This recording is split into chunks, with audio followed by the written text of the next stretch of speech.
garage, got out. I think he brings wisdom to this comedy field. I like his all the look, that wisdom. Look at that. That's Mount Sinai fucking thing right there. It's true. I love it. The comedian. Yeah, man. It's like the kind of wizard. Soft spoken. It's the kind of wizard that would rape you.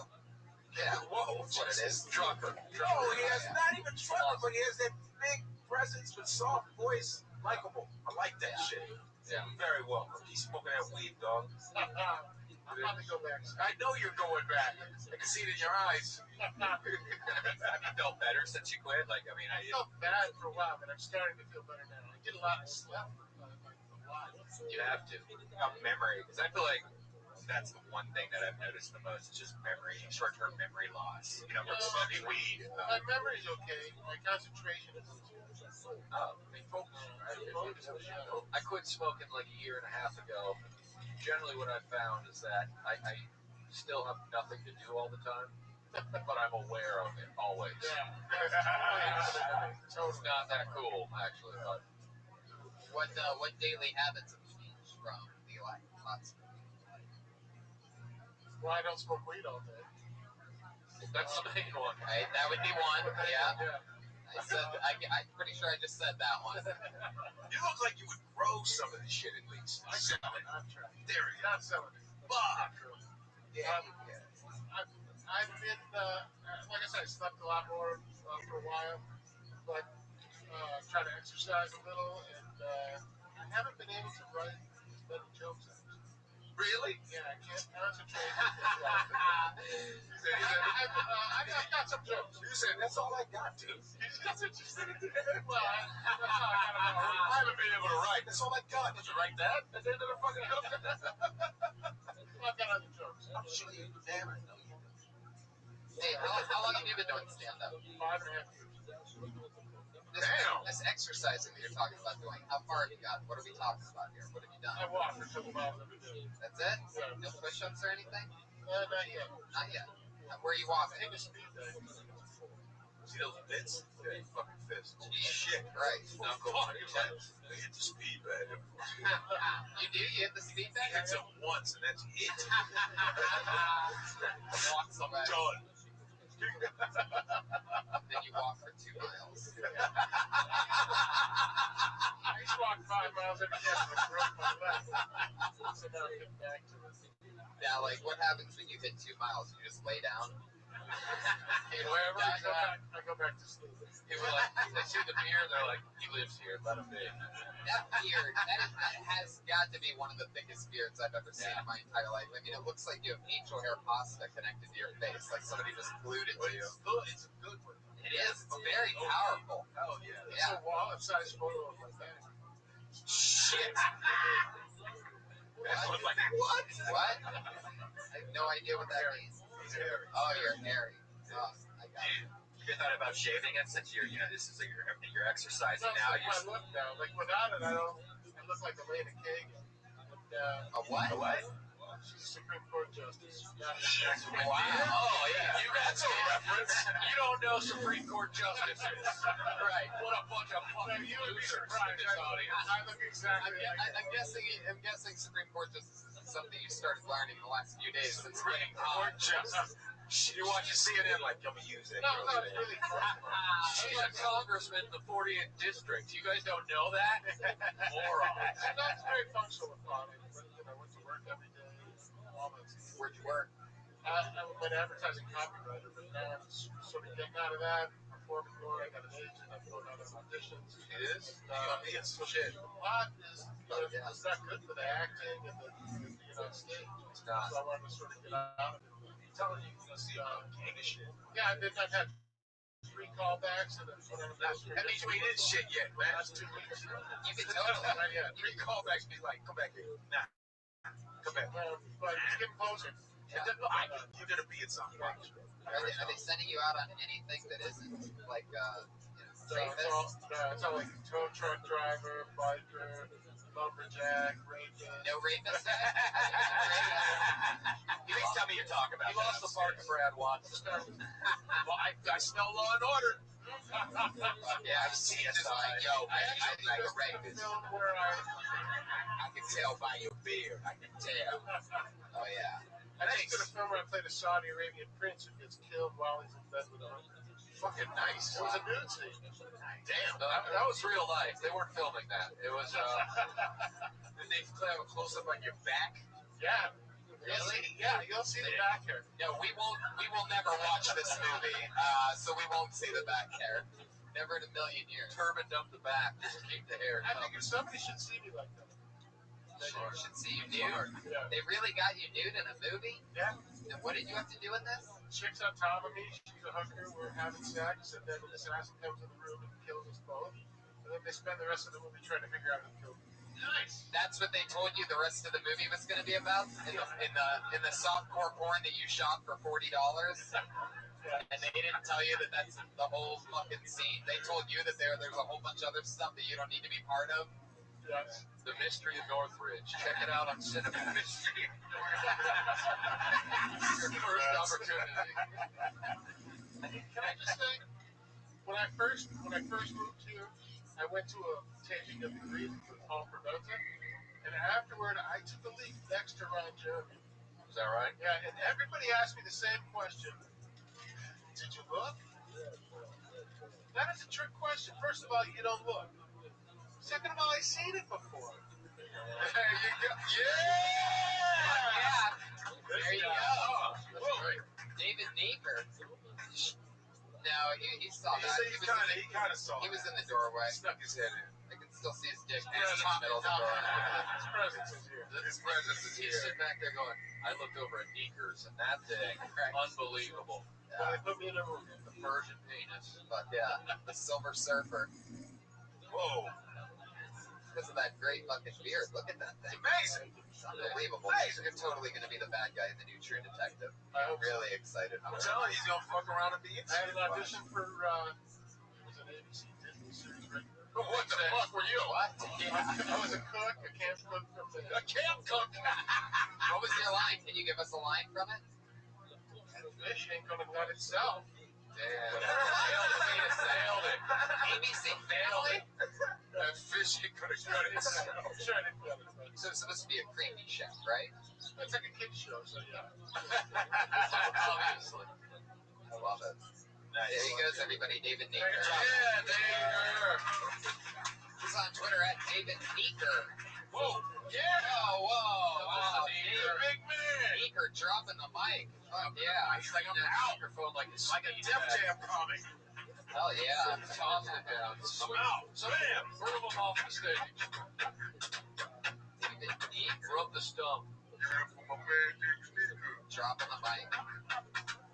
Funny thing is, he's been on the show a few times. When he smoked pot, he never tripped over the microphone. Wow. A few days without marijuana just because the show throws off everything. Guys, this is the part of the show where we have two regulars that do a brand new minute every single week. And they've been doing this since the beginning of the show. It started a long, long time ago. I'm not gonna, no.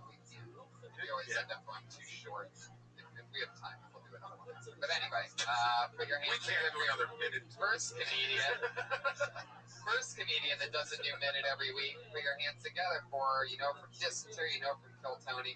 It's the one and only Sarah Wineshank, ladies and gentlemen. Here she is.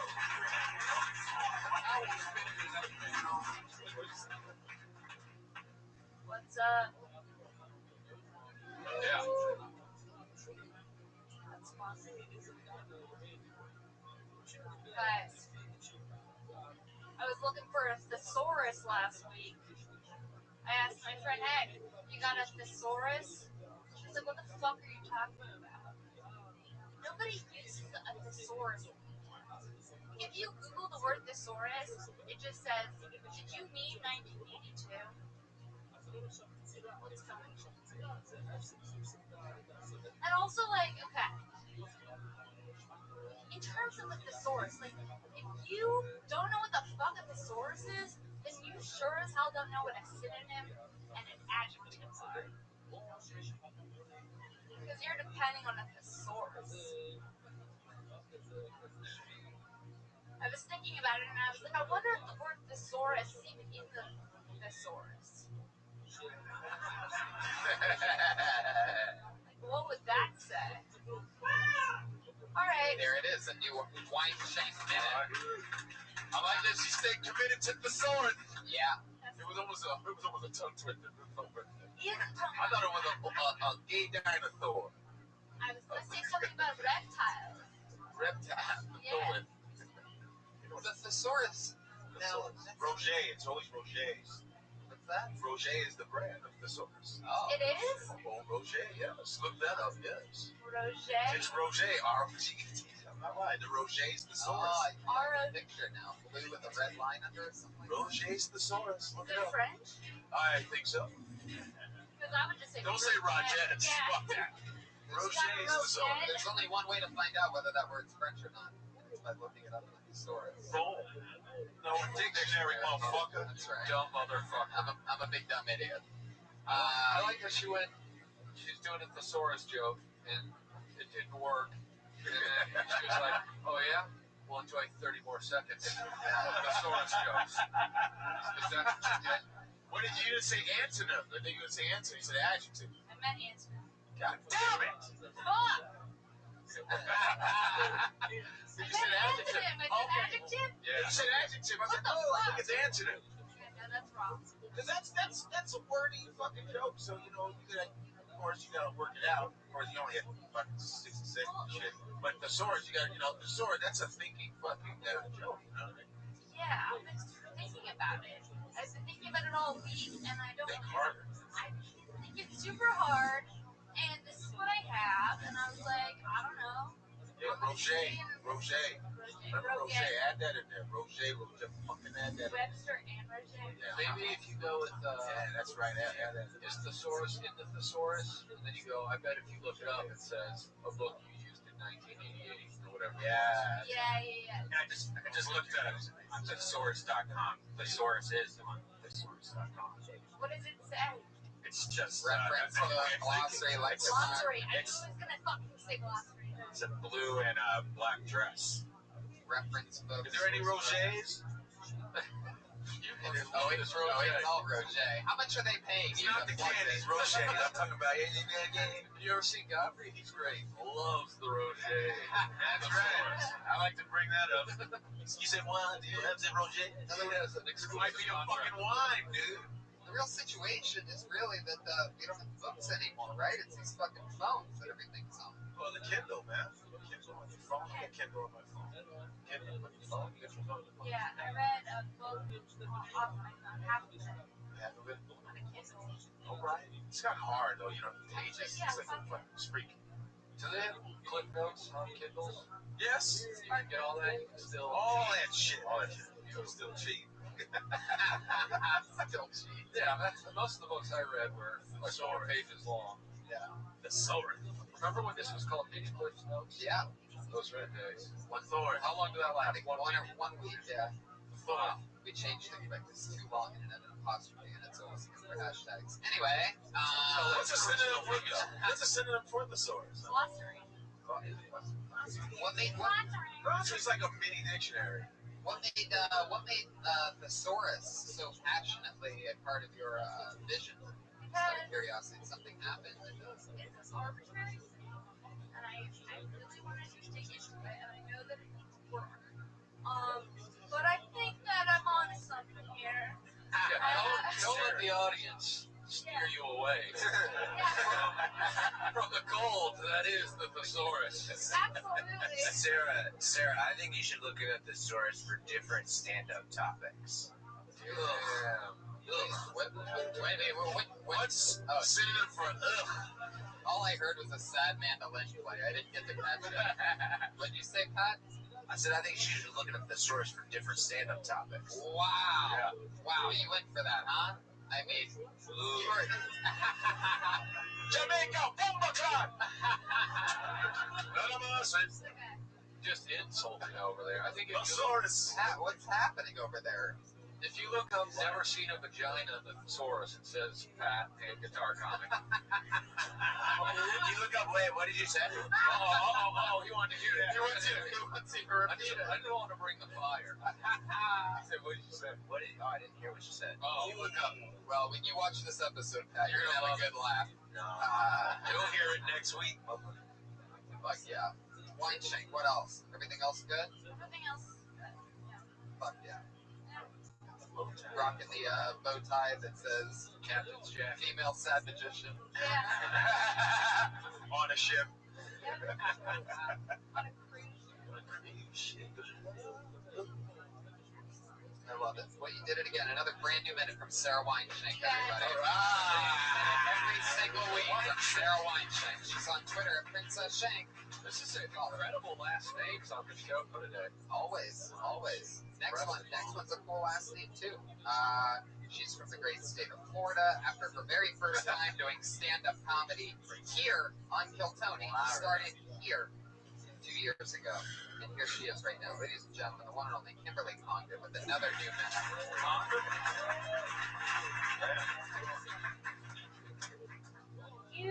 I think I'm bad at forcing guys to be my boyfriend. I'm not really good at it. Because, like, in the one instance I do like someone, I accidentally suck his dick too soon. I don't know why I do it. I went for it. Jesus. Something like that. My dad walked out on us when we were younger. It's sad. I think it's more awkward than it is sad because he kept coming back to be fed. It's like, just go, dude. Just leave. So I have abandonment issues, and I decided to go online and seek therapy for it, but the webpage was unavailable. The stab at the heart. And then my computer packed itself up and got a new family. Okay. Nice. Exactly a minute. Oh, yeah. She timed it out. She timed it perfectly. She knows what she's doing. That's the internal clock. Very powerful. Another new minute. Man, that sucking dick thing really took some pride out of me. Well, but We were all like, word? yeah. What you gotta realize is you can never suck a dick too fast. Because there is some truth to art, you know? I'm just trying to, I was trying to kind of talk about when you want to date a guy and you want to hold out. The worst plan ever. Yeah. Yeah. Familiar with that. That's how it works. If they don't, What if guy they- here has been like, Obviously, I don't. she seems cool, but she sucked my dick, so. Yes. Fuck that. I don't think she's right for me. Yeah, I can't just That's true. be Yeah. sucking dick haphazardly, you know what I mean? You gotta haphazardly fucking That's one of my favorite movies that haphazardly. was possibly filmed by Ziegler or whatever his name was. David Deeker. David Deeker, yeah. Listen to his creepy laugh in the back of the room. He's back there too. He's got the laugh of somebody with his look. Look at the outline of him I right love that outline. now. Scariest thing I've ever If fucking you saw that in the corner of your room at night, you'd be like, man, I need to smoke pot so I don't have this dream again. Horrifying. All right, second dick. Now we move on to. I like the abandonment issue. Well, yeah, that's the thing we like after getting our dick sucked. Those are the two big things guys are looking for. I like abandonment and I leave. She's not even going to get that mad when I leave. She's used to it. That's going to be, How great is that? yeah, And then you come right back to get fed. in the closet.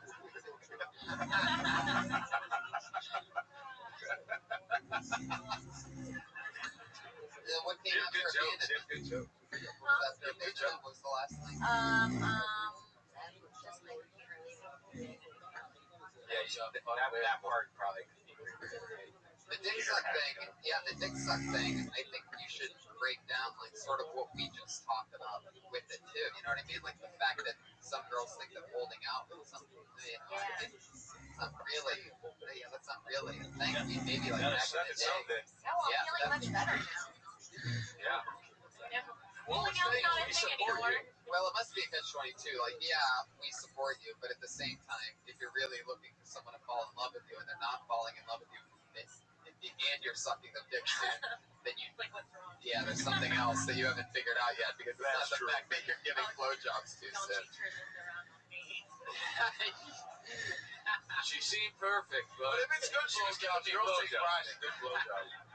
Girls take pride when they're really good at it. No, fuck, they know when I they're feel good like at all girls say they're good at it. it. No.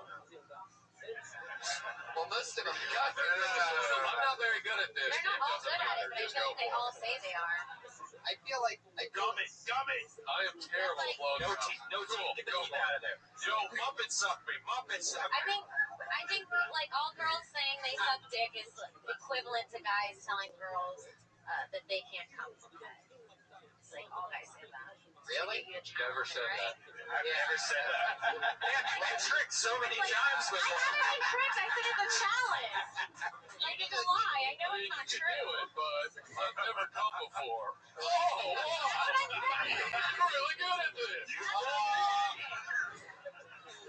who are you fucking? That's what I'm saying. Guys say that to get you to be like, oh, I can do this. And it's like, obviously they can come. They're trying to get a little effort. Yeah. What's going on? Yeah. Like make it like a challenge. Guys say those things. I don't want you to feel special, but I always come during blowjobs. Keep it up. A little role reversal, I think, in order. Yeah, that's an interesting one. I never even thought that was something that guys did. Yeah, I've heard it. That's a thing. Like, I've heard it from a few somebody- people, and girls have agreed that they've been told that too. Wow. Never heard that in my life. Yeah. Wow. Yeah, That's an man. interesting suck. one. I would think. Came out the gate with the dick suck. That's what I thought Tony was going to say. He's like, I've never heard someone say they can't come from a blowjob. Ooh, well, what situation were you in? I mean, I would just imagine that would almost. I would picture that it would backfire. Like it would be like, that's a great way to not get your dick sucked. Is I never come from getting my dick sucked. Yeah, I got never mind. Right? Yeah. Yeah. No. It seems like a rough Pepsi challenge. Totally.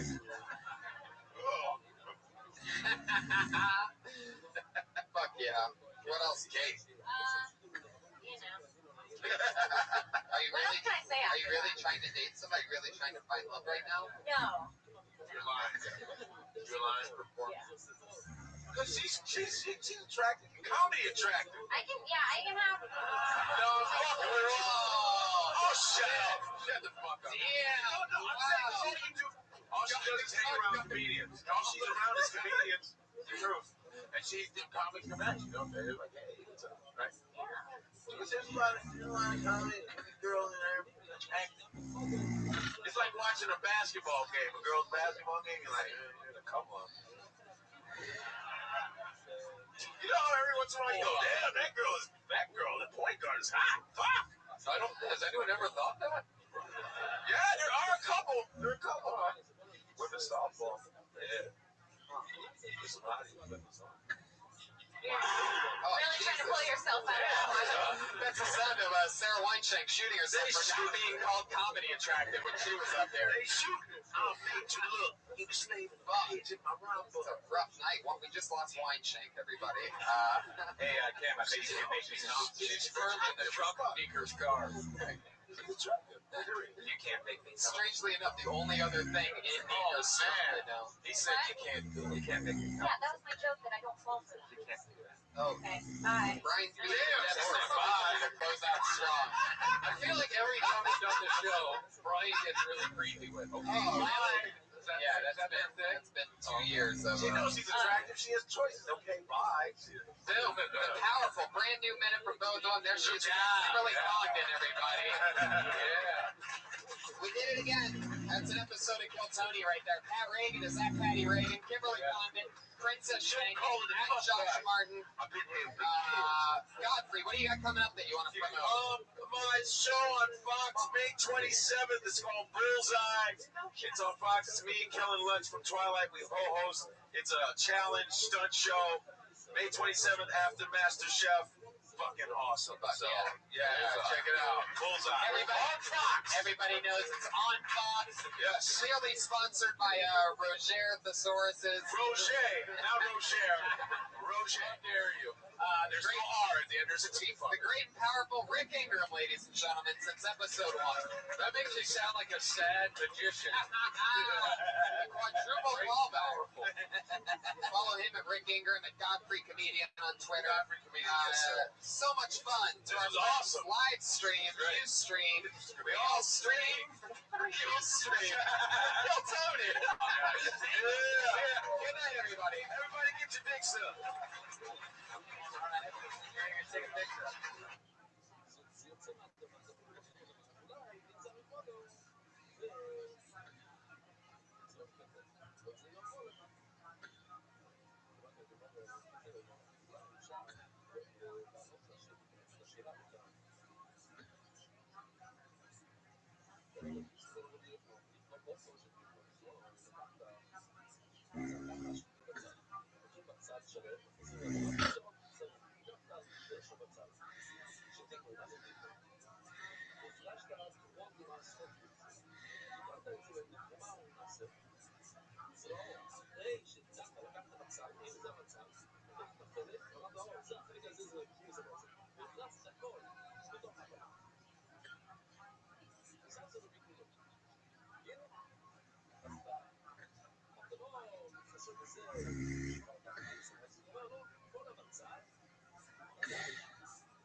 Everybody, two.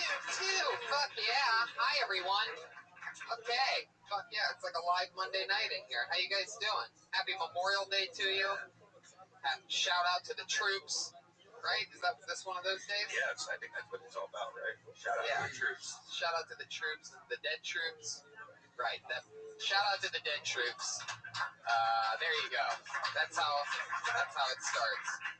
Fuck yeah, guys. Good to be here. Put your hands together for Pat Reagan, everyone. You just heard his music stylings. Thank you. He is the band leader of Kill Tony, the one-man band, Patty Reagan. And Brian Redband's here, everybody. Hi, guys. Look, it's Brian. Here to bless us with the goofiest of things. Goofies of goofies. Shout out to our many live followers right now via Ustream. On Ustream / Death Squad.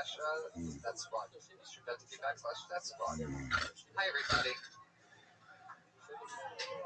Fuck yeah. Feels good in here. This is our artist, everyone, Ryan Ebelt. Put your hands together for him. Every week, he draws a picture in the time of the show. The time elapses during the show. He draws an entire picture of the adventure of tonight. And it's amazing. He's on Twitter and Instagram at Ryan J. Ebelt. That's Ebelt. And most importantly, our sponsor, everybody, Elise Lane. Look at her. She cooks us a new meal every single week. And the guests, she's a gourmet chef at the top of the game, an official recipe checker, and the executive chef for great comedians like Russell Peters. Damn, does that smell good. It's cold Mediterranean pasta with chicken, arugula, feta, olives, tomatoes, and red onion. Follow Chef Elise Lane on Twitter, Instagram, and everything else. And buy her cookbook when it comes out in the next couple months. You're going to hear more about that here on Kill Tony. Welcome, everybody. Are you ready to start the show? Oh, always so much fun. This is the show where comedians talk to comedians about comedy and anything can fucking happen. And to be part of that, I always have two of the funniest comedians that I know and around to be part of the show. These guys have both been on the show before, and I'm so excited to have them back. Two of my favorites, two good pals, two guys who I work with almost every night. Put your hands together for Chris D'Elia and Neil Brennan, everybody. Yeah. Chris D'Elia and Neil Brennan. Fuck yeah. Neil is somewhere. Neil, look. No, not Neil. Fuck yeah. But Chris D'Elia's here, everybody. How about that? Yeah. Been on this show before. We've had a lot of fun. Fucking there's Neil. Neil Brennan, everybody. Here he is. Live in the flesh. Super cool late.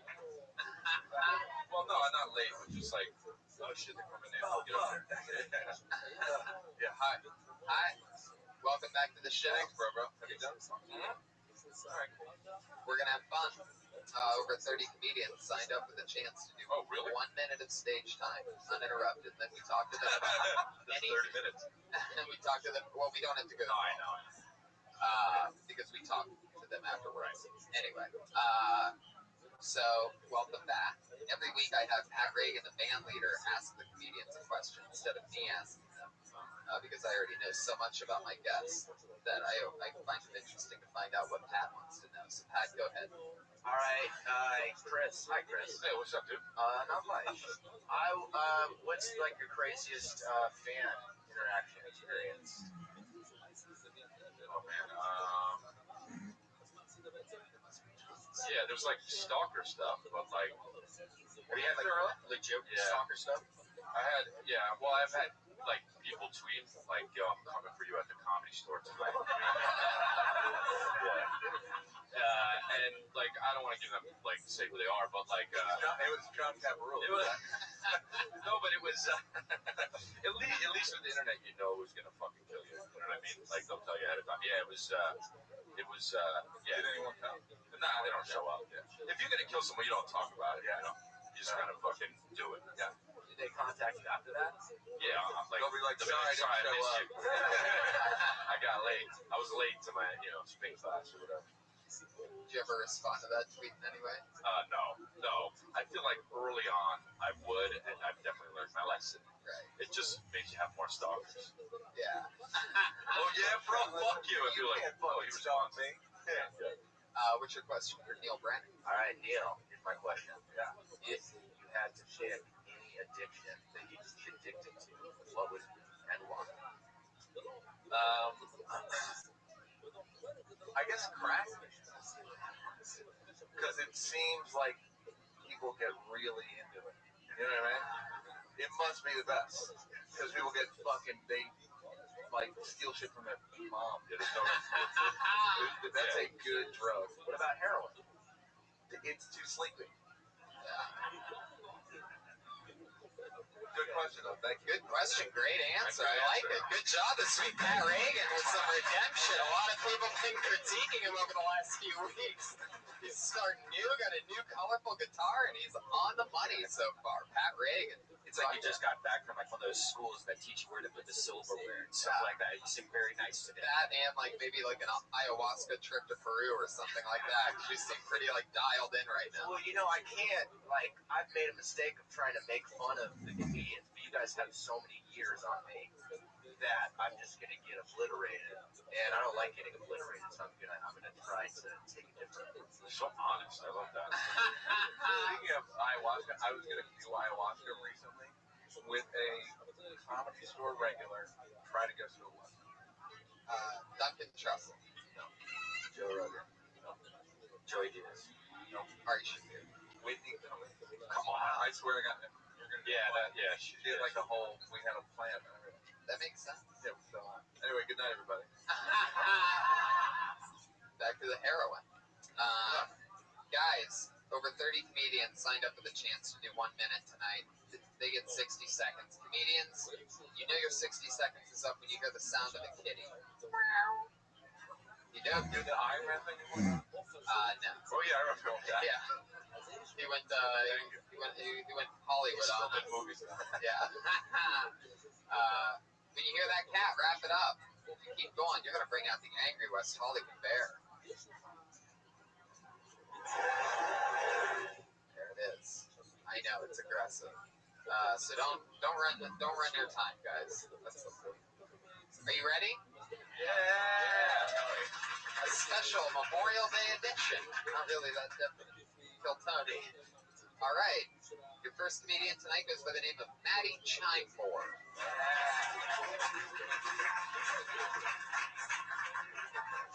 Thank you guys, appreciate it. I'm not a good first dater. I have trouble with that. My problem is I'm either picking a place that's for an established couple or so free it's creepy. It's like, hey sweetheart, how you doing? We can either go meet my parents or go hike in that cave. What do you say? So I was like, all right, let me go check online. I made the mistake of Googling first date ideas, the most unrealistic list ever. The first one was, take her sailing. How about boat? I'm not going to bring her on another guy's boat. I'm going to put his penis in her for him. Why would I go? You know what I'm saying? Hey, Maggie, meet Tom. This is his boat. Oh, yeah, this is his yacht. This is his cool car. pile of money. I'm just gonna stay in the car. I'll pick you up later. Shit. The last thing I want is to be like out at sea with her. And he's like, hey man, come take the wheel real quick. I'm gonna show Maggie around. Bring her in the down below part. You know what I'm saying? All right, guys, that's my time. Thank you. Yeah. Fuck yeah, 55 seconds of thunder. Nailed it. Manny Chimble. Fuck yeah, Pat Reagan with a little rip over there. Look at that. Wow, you're like a white Kevin Eubanks. Just as fake smiling. Yeah, well, okay. Thank you. That's real, man. I love it.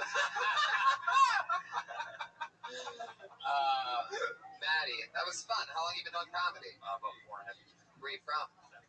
Connecticut. Fuck yeah. You live out here now? Yeah, that was really good. Oh, thanks. Yeah. Thank you. Yeah, it was obviously wasn't like last time I was here. It was like people that was like they started today. Sometimes it is. Last week's episode. 45 seconds. Last week's episode, we had one guy, it was his first time, and another guy that had been doing it 13 years, back to back. So there's always a wide range. Well, it was like, yeah, you were good because I started like hating. You know what I mean? I was like, oh, fuck this guy.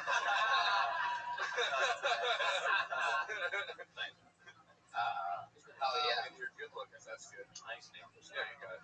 There's also cool pants too. Like what the fuck? Fucking This guy. you have nice tricep. You have a lot going for you, Maddie. Yeah. What was the last? What was the end of the last joke? It was like, Oh yeah. About me on the boat, and then I'm just worried the guys like, hey, come grab the wheel. He's gonna bring her over right now. Oh, okay. Right. Cool. Yeah, that's funny. yeah, It was really good. Yeah. are we supposed to tell you more shit? I don't. But it didn't suck though. No, you didn't talk at all. Yeah. I felt like when you said the stuff that's like way too coupley or free, I felt like it should have been like hot air balloon or cave. Okay. Yeah, the You know what I mean? is for an established couple. Yeah, I figured. Parent, because parents is free too. Okay, that makes sense. Okay. So when you said it was like, It wasn't a big. You say compare what's free? parents. Didn't meet my parents were. I guess it was along the lines like just freaking her out because it's like for, like except for her first time hanging out. It's like, oh, you want to go meet my parents already? That's how I looked at it. But How long have you lived in LA? 5 years. 5 years. Instead of For how long? 4.5. Yeah. So I came out here for school, so I didn't do it for like semester. Where were you going to school for? I got my master's at Woodbury, Burbank. Masters of Woodbury. never heard that. It's a small school. It's like One guy goes. You. Not anymore. I do construction now, but God, this guy's like fucking Bruce Wayne. must be like a boutique construction place. Only Like the- hot construction. I'm not Like I don't do the work. Oh, that's even better. You're like a foreman or you're like One of the managers. oh, what an ass. Fuck this guy, man. Oh, come on, bro. Come on. He's like, bring this guy to the road. What's up? He's looking blueprint. I They get his dick sucked while he listens to the blueprints. Yeah. Yeah, that'll work. Blueprints. I love it. Sorry, guys. No, you know what? Instead of the pave, maybe pick up trash. Okay. Go to dinner, or we can pick up trash. Do you have matching socks? Do you have green? Wait, take your shoe off. Can you take your shoe off? Pat Reagan. Wow. Pat Reagan. They going match for the it. back of the shoe. That's Yeah, that's wild. what I'm trying to do. Yeah, I tried to get him to take his sock off. Yeah.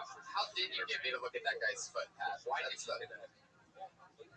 I saw the neon and I was intrigued. I wondered if it was part of the shoe or not. Guys, get off my back. This guy's, I like you a lot, dude, because he's so basic. You know what I mean? Like, you'll be like, yeah, I didn't want to get obliterated. And you're like, yeah, nobody would want to get obliterated. Straight up. And they're like, why did you take shoes? He's like, I wanted to see his sock. It's like all the reason why you would do things. I like that.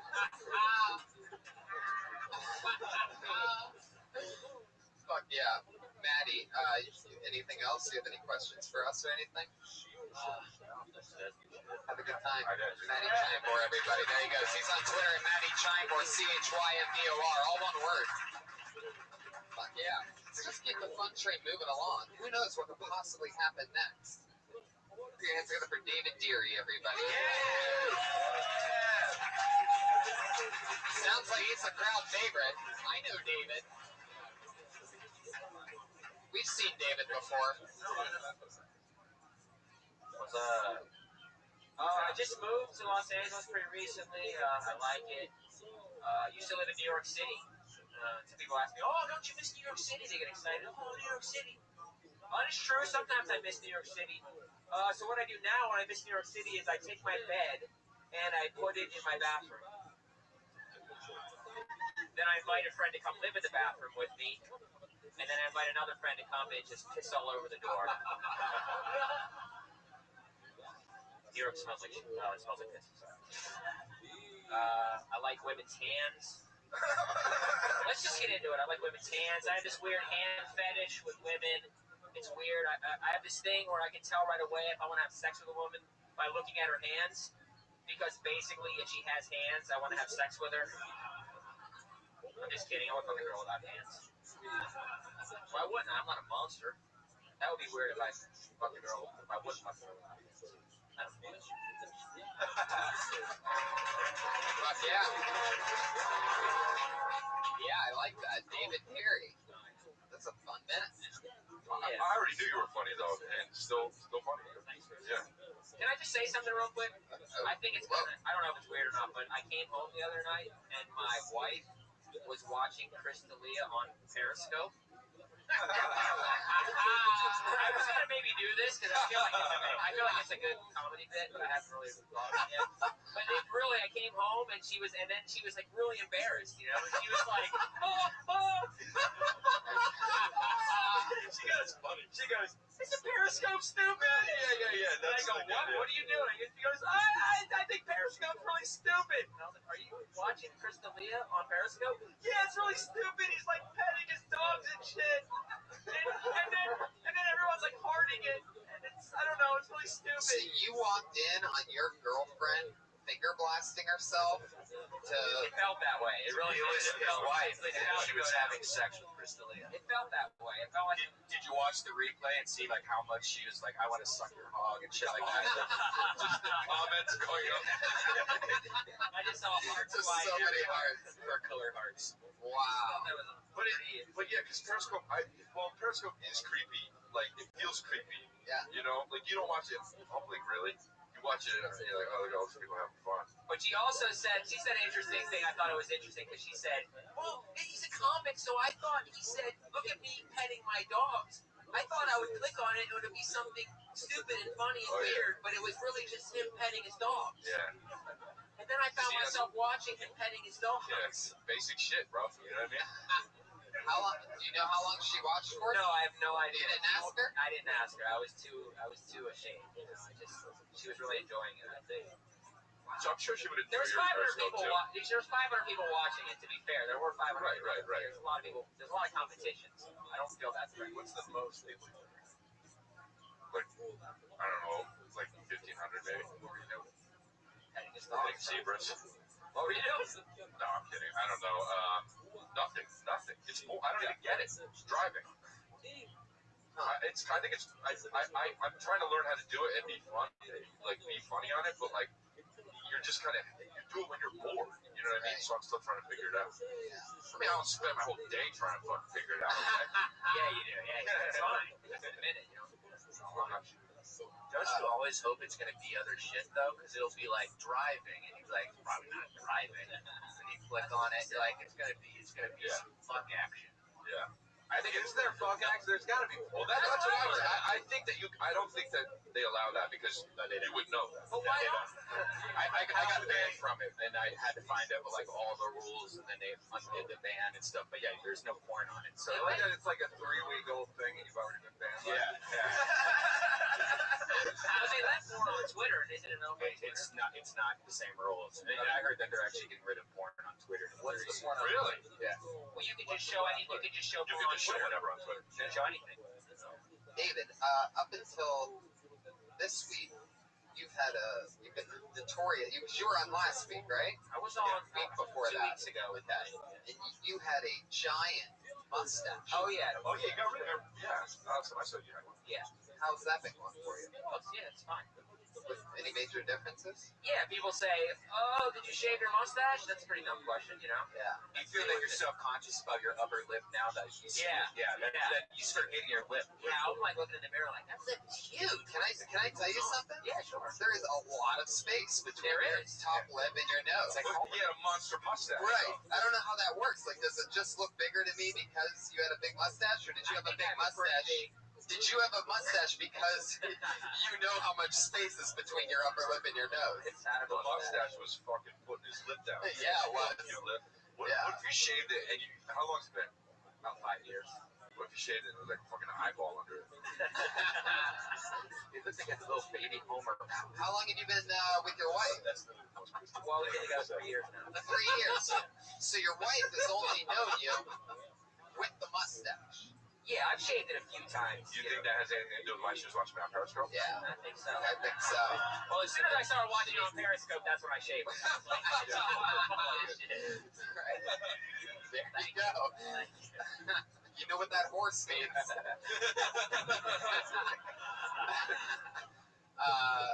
Interesting. What did she say? Did you warn her? She liked it. No, she liked it. She likes it. Yeah. Oh, it'd be bad if she was like, go back. I'll wait for you though. It's like you going to prison. She actually said it. She kind of said it was like being with another man. So I don't Nice. know if that's good or bad, but Wow. So I took it as good. Yeah. It's good for Dalia. For sure. Does the audience know how old you are? Because I think Let them that, guess. Let them guess. How old am I? yes. No one's gonna come even close. Yeah. That's all. 38, 34, 41. That's all really close. No one's gonna get it 34. It's really close. 42. Well, it's obviously older. Some people know. Some people know. How old? No. How old? 43. 43. Yeah, 43. Fuck yeah. Take off your hat for a second. Yeah, but you keeping it young. You're keeping it young. Yeah. Sure. Yeah, you have a young spirit. Good job. That's right. Yeah. Not a lot of work. Just to be honest, not a lot of work. Well, we love you here, David, and that was a Thanks great for having unit. me. David Deary, everybody. He's on Twitter at MFDavid Deary. David Deary. Let's get a bad one. I know. That's what I'm hoping for right now. Everybody just wants to come up here and do good. That's what happens. It gets popular. The podcast gets fucking popular. They get like smashers. Yeah, exactly. Chris Rock next. What the fuck? This looks like a new name. That's always exciting. Put your hands together for Franklin Yee.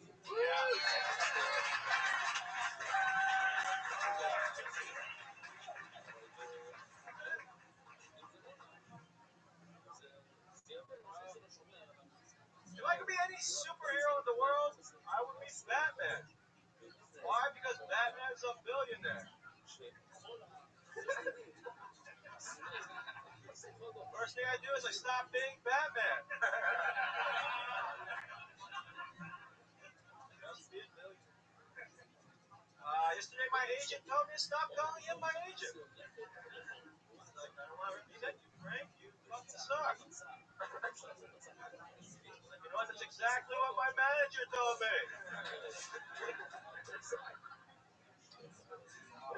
I wasn't that great with the ladies. By the age of 35, I'm picking up women left and right. Because I'm an Uber driver. Uber X, actually. I'm qualified for the good Uber.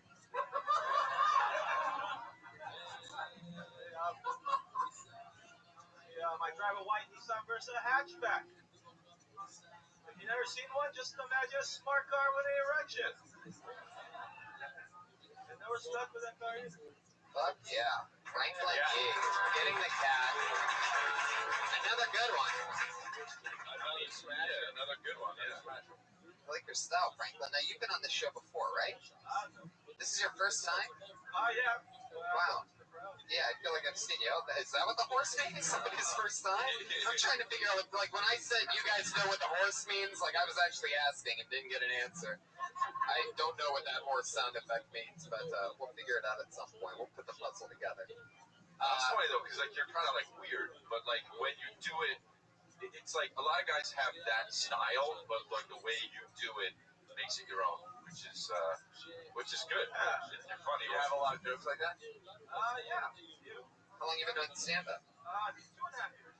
2.5 years. All in LA? Where you from? North Hollywood. Hell yeah. That's so Asian. Oh yeah. Do you really drive for Uber? Wow. 9 months now. 9 months. Where do you get up? Like, where do you get up around town? Wherever I can. Yeah. A bar, actually. Yeah. Bars and like cafes and shit. Bars, cafes, bars. I had a show. That's my own show. Have you ever slept with anyone you picked up on Uber? Nope.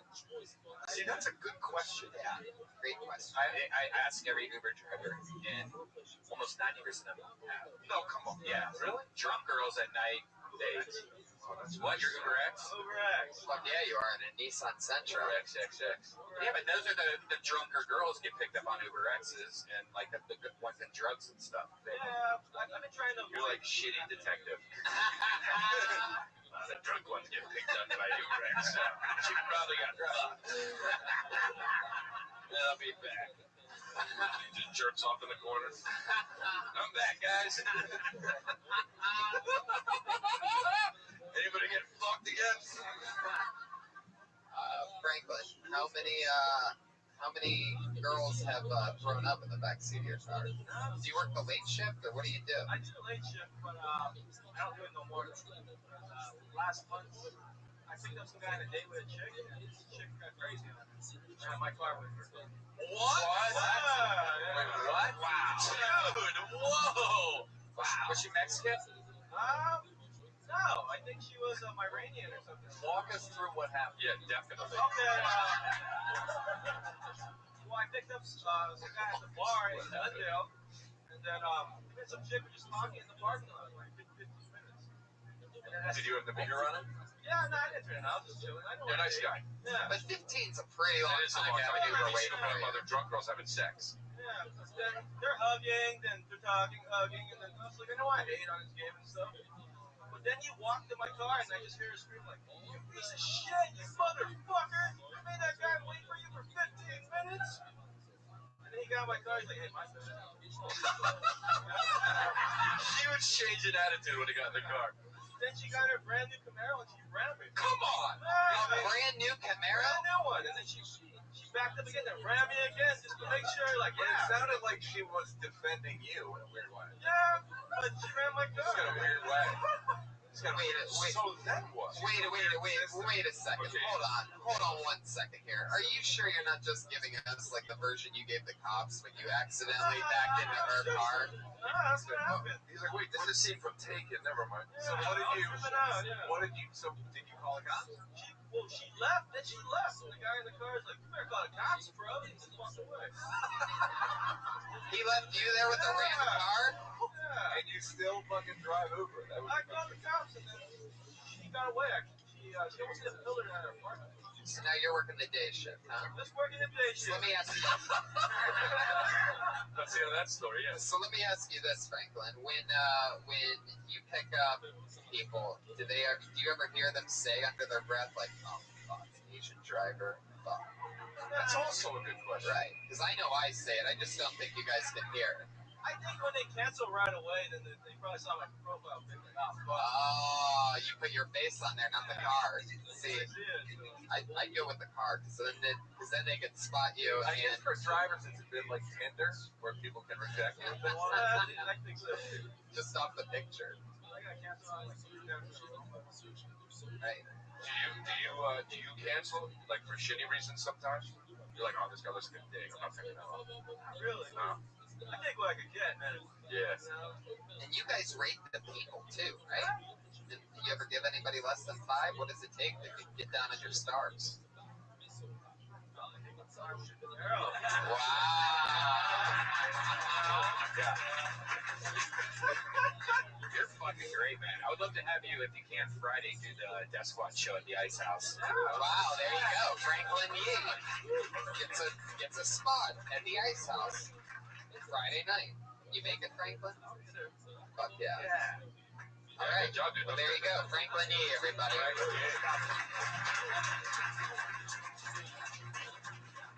Fun times. Okay. Let's see if we can get a good stinker up here. Put your hands together for Cole Young.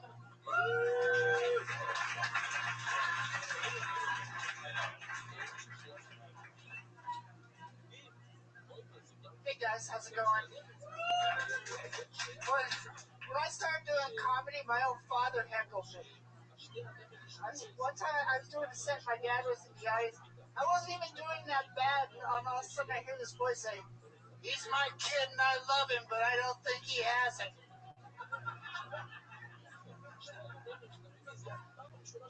Well, it's Monday night. I'm at the comedy store in the belly room, and my dad's up on the fireplace mantle in an urn. So take that, you son of a bitch. Huh? I'll show you who has it and who doesn't have it, right? I got it. Thank you guys so much. That might be one of my favorite performances ever on this show. We've done over 100 episodes of this show, and I just love that fucking performance. It was real good, man. It's not what I was expecting. Good, dude. Yeah. Did Tommy make this? What the fuck? That's fucking hilarious. Cole, where the fuck did you come from? Originally from Quincy, California. Wow. How long have you been doing stand-up? 18 years. Where you been doing it at? Los Angeles, a few spots in Chicago, and Atlanta over the years. Tell us about everything. Turkey. The comedy store is really where I haven't done comedy, guys. I just started coming here a couple weeks ago, and I love it so fucking much. I'm so sorry. I was afraid to come here all those years, but I'm really fucking enjoying it. Wow, I love that. It is. There's the horse. Fuck, that would have been a good one for the party horn, actually, right after that.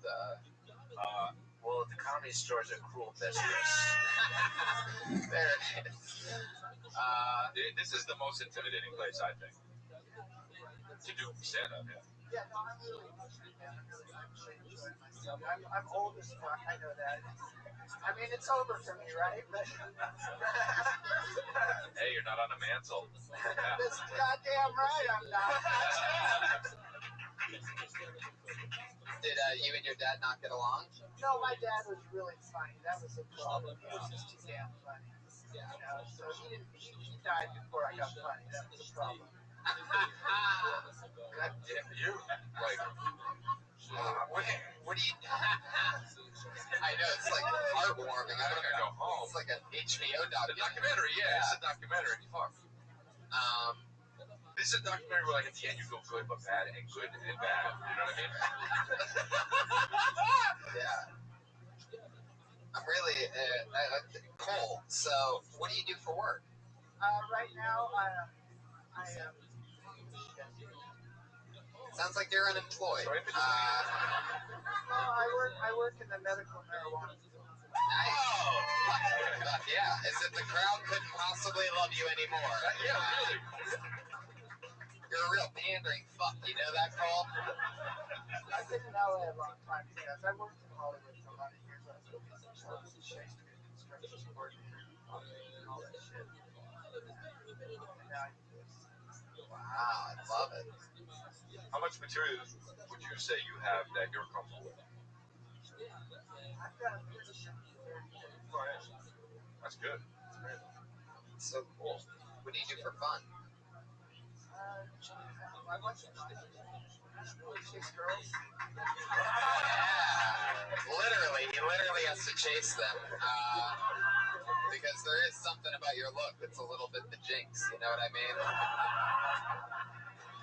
Hey, use it to your advantage, dude. Yeah. I do all right, man. Believe me. I mean, I'm old as shit, but I got game.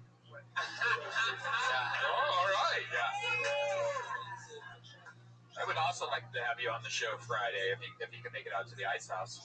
Totally down. Yeah, It's funny because I was thinking, like, should I ask you? But then I was like, wait, there's like people smoking weed at Death Squad and drinking. I didn't want you to be like upset by it. And then you said that you work in the medical marijuana field. Yeah, fuck yeah. And Brian thought to himself, great, free weed. Yeah. Why don't you come to the show Friday night?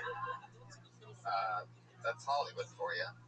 That's how it works. So, Cole, how long have you lived in LA? I guess. November will be 30 years. Wow. I came down here as a musician. I was a guitar player. And we recorded like lots of music in the 80s. It was an outrageous time, you know, in the middle of the 80s, 1985. What kind of music? Rock and roll, kind of like jazz funk type. I was a bass player. My brother's like a screaming guitar player. Still plays for flamenco players. Some flamenco player? Oh, I see. Fuck yeah. He's a flamingo player. Fucking play. He plays the birds. Don't give that guy your number. 2 birds on the talking. Fuck yeah. He'll fucking not call you again. I love that. I love that you said that you have game, Cole. That's the part that intrigues me. Like, I'd love to see on top of the documentary. Yeah. And honestly, now I'm interested in hearing the band. I'd love for you and your brother to have a reunion. I'd go to that show. I'll have to wake him up. Yeah. Is he dead too? What do you think? Right. He's on the mantle as well. He's older than me and possibly more delusional. Still talking about an no-hitter he pitched back to Little League. Wait a second. So, wow. Brody Stevens. Who would have thought? Cole and Brody. You got it. I pitched a no-hitter in 3rd grade. Yes. Push and believe. Cole. So, yeah, but the show that I really want to see now that I know everything about you, is just you picking up chicks. Big camera. Are you on Tinder? Back page? No, I'm just on Facebook. Oh. And on Twitter. Okay, so. And Instagram. What's the age range of the girls? 12 to 17. No, my girl, she's 37. I'm 57. Ooh, fuck yeah. Yeah. That's great. All right. Is she white? No, she's a Mexican girl. Ooh. Fuck yeah. She's feisty, isn't she? Oh, yeah. She's like, she rammed an Uber driver's car the other day.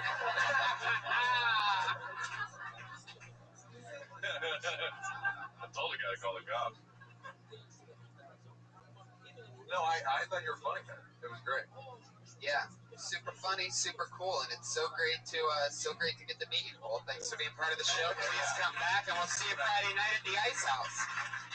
There he goes, Cole Young, ladies and gentlemen. The Kill Tony debut, the Comedy Store debut of Cole Young. Everyone, he's on Twitter at Comic Cole, all one word.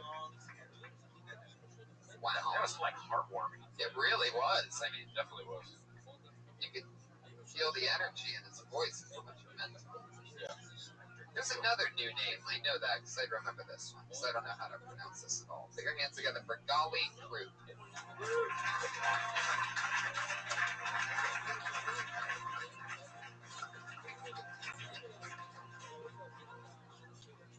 Guys, hi Grace. So nice to see me.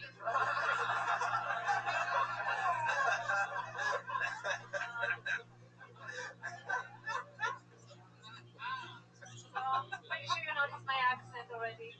I'm from Santa Clarita.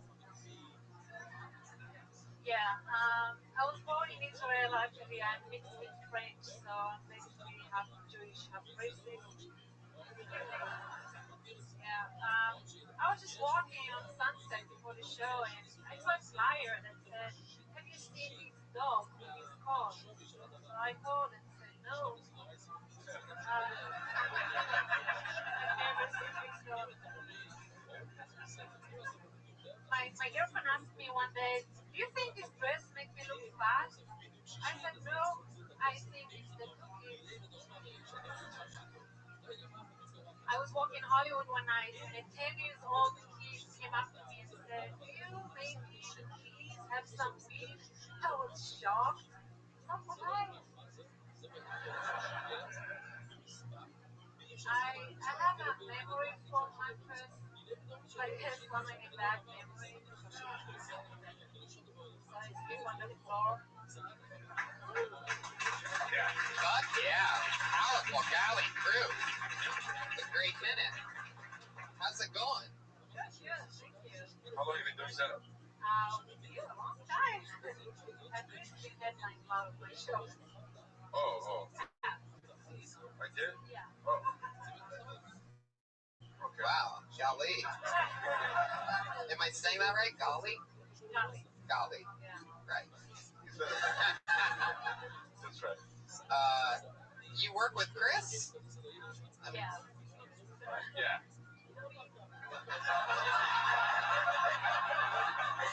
He doesn't know that. Yeah. I'm Brian Monarch. Oh, yeah. Oh, okay. Yeah, for sure. Of course, yeah. Yeah. I thought you were saying your show that you hosted or something like that. Oh, okay. Brian's show, sure, yes.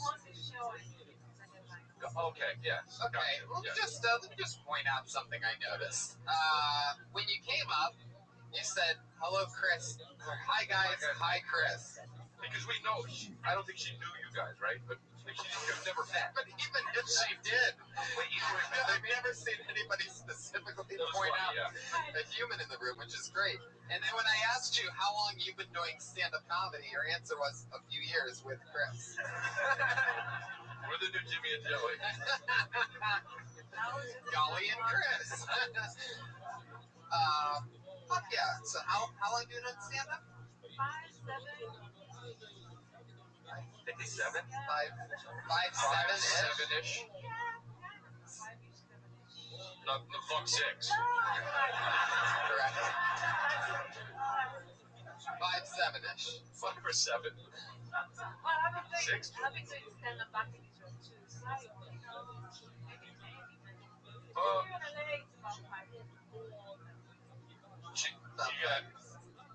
You had some demons. You answer all sorts of years. That means some crazy shit happened. Yeah. I think. I don't know if the memory foam mattress you're sleeping on works. I see where you're going with that. Are you ticklish? Oh, Brian, come on. Jesus Christ. I thought you were going to go a whole episode without being a creep. And then look at you out of nowhere. Ticklish. What kind of question? Be a professional. I love it. Your jokes are funny, though. Yeah. You're also pretty comfortable on stage, so that's good, yeah. Well, she's with her friend.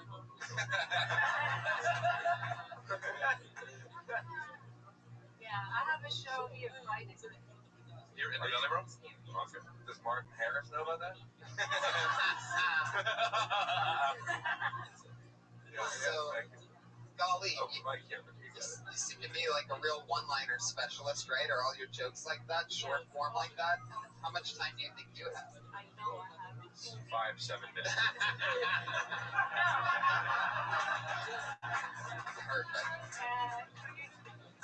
It's 15-20. Okay. 15-20. 15-20, got it. Yeah, I have a good 15. I'm booked for corporate show that they want me to do 20, so I can even do 20.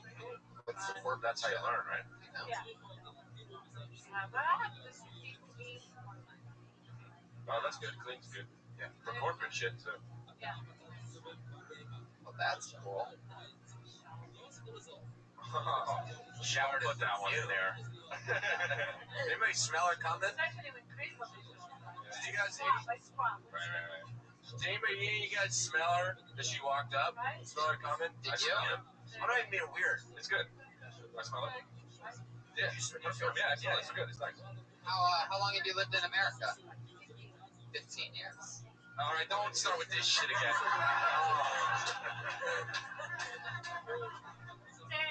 Don't ask her time questions. And 15. That's a big window. You're like, if anyone suspects you for murder, afterwards they'd be like, she definitely did it. Yeah. Her answers are not even. If you know where you were, I was either at the store or I was at the gym. And preparing myself. Yes. I'm ready. right. I'd be careful too, Chris, because of all the questions that the detective asks, you're the accomplice. So I was with my friend Chris, and fuck yeah, I like your style. How do you make money? What do you do for work? makeup artist. Oh, nice. What's that face you made afterwards? Like I'm supposed to know that? Really? You hate it? Oh, you are. Yeah. What was that? What was that motion you just did? You're throwing up like... Still third base.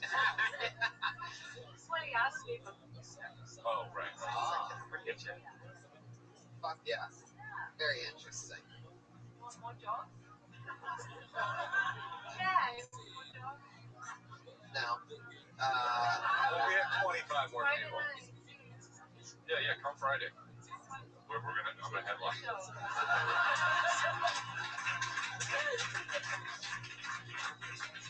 Golly Croup, everybody. There she goes. Golly Croup. One-liners, good. Everybody's doing good. It's unbelievable. Even the brand new people that I've never seen before, they're all just, everybody's crushing. It's a hot streak. Put your hands together for Jeremy Paul.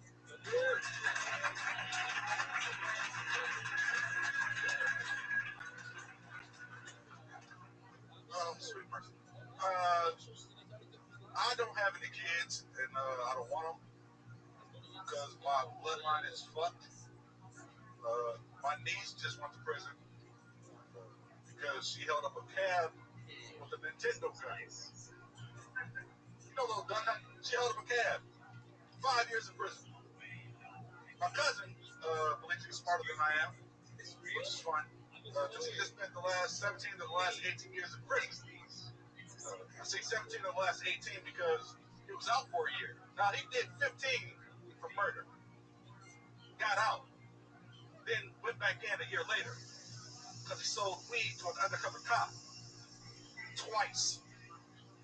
The same undercover cop. Twice. He let him go the first time.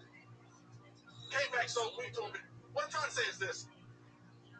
I'm glad everybody in my family is dying because I'm never going to have any kids. That was a fucked up set. Well, I know what I suck. Just keep going. We won't have to say anything if you keep doing it. Just keep going. Tell us more. Man, that was a piece of shit premise. Seriously, I've been doing this too fucking long. Keep going, keep going. No. Then you just talk about it. Then you do it. Yeah, this is a... Tell us where it went wrong. It went wrong when I walked on stage. That's when it went wrong. Like, seriously, I've been doing this way too fucking long. I know better. But yeah, shitty set. Fuck yeah. You're confident. That's honestly at least half of it. Yeah. You got way too many things on though. Yes, please. It's driving me crazy. I've done this before. So, And we're going to go through it again because it obviously didn't work. That's hilarious. yeah, I don't trust people. So I'm not leaving my bag with my computer in it anywhere near other copies. That makes sense. That does make But you're also wearing your Ralph's Club card around your neck. Come on, man. I'm pretty sure you can put your keys anywhere but on a keychain on your neck. Like, that's incredible. I just do that shit, man. And how many cars do you have? Or Right. bank vaults that you have to... Here's the thing. That's my car. I've never seen it. My safety deposit box keys. Oh, shit. Oh, you're a janitor. That's what's going on. You're a janitor. You have the janitor set of keys. What are the cards? You have your Ralph's Club. What else? Ralph's card. I mean, if you're going to wear them around your neck, you have to answer the questions. Library card, Ralph's card, extra care, CVS pharmacy card, all those on card. You know, regular shit. Yeah, it's like a sad version of Mr. T or something like that. Like the saddest necklace you've ever seen. Regular shit in 1999. I mean, you have a library card, but you have a computer. Yeah. So you go to the library to read books? Yeah. All right, I like how you're not apologizing about it at all. You're just like, yeah, that's what I fucking do. I think it's like a pocket issue. Because it's like, it's normal to wear, it's normal to have Ralph's card, but not around your neck. No, what do you keep in your pockets? Fuck, I wish I would have gotten that. That was so close. Just money. I got Just money? Yeah. How much much money do you have to where you didn't have your keys around your neck? You're talking to that bill? Also, he's got cargo. You got fucking more pockets. That's exactly what I was about to say. I'm wearing cargo pants. I have it in the pockets. I just like to keep my keys around my neck. All right. Wow. Trust me, the fact that you're like, this is what I do, I don't give a fuck, I like, that's awesome. I feel like you like seeing everything you have in front of you. Like, did you bring your mattress here? Are you wearing Rouge? Those shoes that have the little pockets on the side of them? But how long? Kangaroos. Oh, yeah, I remember those. I'm sorry, I'm from Illinois. We don't eat that. Where'd you start doing that? Peoria. And then how long have you done it? I only count since 2003. And how often do you get up? Every night. Where? Everywhere. Wow. Rothschild. Yeah. Oh, cool. I have a safety tip for you. So, You're dressed in all black. I just am worried that you're gonna get hit by. Listen, you have your headphones on. You're wearing all black, and it's night. Car's gonna come. That's actually Maybe funny, kill but you. really actually a good point. well, that's what people that fear death. Oh, okay. All right. Yeah. All right. Black Widow. Yeah. Tony has seen my lack of fear and apparently lack of funny before. So. Well, it's not that you're not funny. You're definitely funny, but like you just the material don't want. Yeah. Right here. Riding down the street on a black bike. Got a fucking black hat on. Just into the night. Okay, let's talk about it though for a second. Your girlfriend's white though. I mean, you gotta really hope that the car's coming from the keys side of everything. You know, the reflection. Or maybe sometimes when he's walking at night, maybe he puts the keys to the other side. He just feels them on the back and just hears the jingle and knows that they're there. I'm gonna take a guess here and say that the reason why things didn't go that well, I mean, other than some other reasons, but I don't need to get into everything. But when you said that your niece, right from the get, how old's your niece? She is 22. 22, and she really tried to rob a cab driver with a Nintendo gun. I mean, wow. Like the orange one or the first version? Wow. Oh my I God. feel like when you say that, you should make us believe that more, because I thought you were just fucking with us. Yeah. Right. No, I don't lie. But that's I get that now. right. I definitely get that now. I don't care enough to lie. I get that for sure. And we know that now. But when you're saying it, like you got to give it some. Because it sounds like a joke, almost. And when in the beginning, people are always trying to figure out who you are, what your style is. So if it comes across as a jokey joke, then people are gonna, because that's unbelievable. That is crazy. Your niece, sorry to tell you this, and I know I can say it 'cause she's in prison, is stupid as fuck. I know. Like to take a Nintendo gun. I mean, the capture, it must have turned into a murder case, right? Because I would have laughed to death if somebody tried to. That would be the end of my life. Like I would just crack up. She just said, I'll fucking kill you, but drive close to a plug. No, it was her and two of her friends. They robbed the guy, then he turned around and realized that She had the other ones had the power glove. and then they beat him senseless. They pistol whipped him with the Nintendo gun and then tried to get away and got caught. They put Hot Wheels in a pillow and just beat it. Like, oh, Wait, who got pistol whipped with a Nintendo gun? cab driver. They wouldn't have done anything. That's not even pistol. Yeah, like, how did they? Yeah, He got pissed. It's like the dog came out of the bushes like,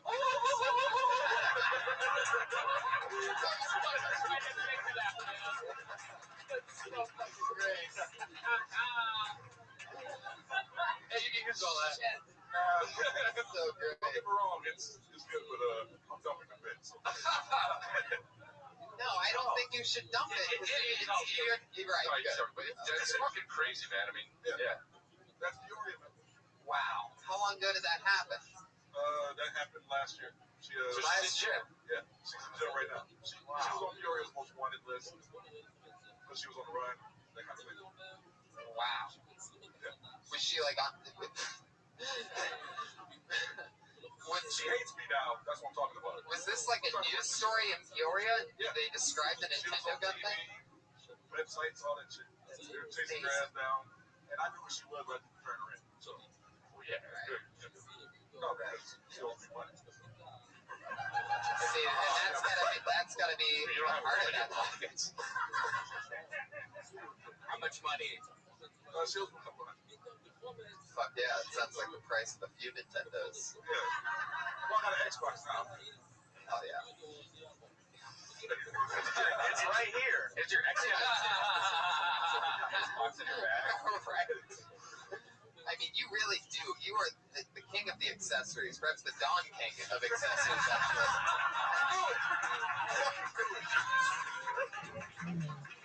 I'll take it. I love your style, Jeremy. Anything else for Jeremy, guys? Fuck yeah. I wouldn't lose the bit. I would talk about it. And I'd add that she owed me money part to it, too, because that's all part of it as well. And I'd really paint the picture. Like, I mean, you guys know that you guys all must know what that gun is. It's fucking gray and, like, dark purple. Right. Like, it's so blatantly not a gun. Yeah. Any gun, basically, I mean, almost any gun is better than that gun because you know what that gun is. Like, even if it's a red toy gun, Totally right. it'd be like, oh, fuck, they have a red gun. Toy gun. Right. Nintendo one. Exactly. And, I mean, we know that, like, I know the spring-loaded noise that it makes when you pull the It'd be trigger. funny if she tried to rob the cabbie dressed in red overalls and a blue undershirt.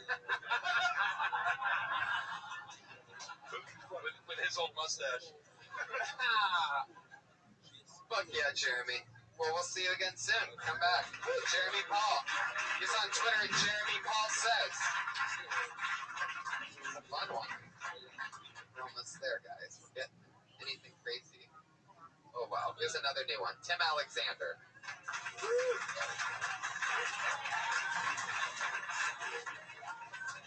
All right, so I recently moved, and during the move, I lost my cell phone, which is so much worse than losing your wallet.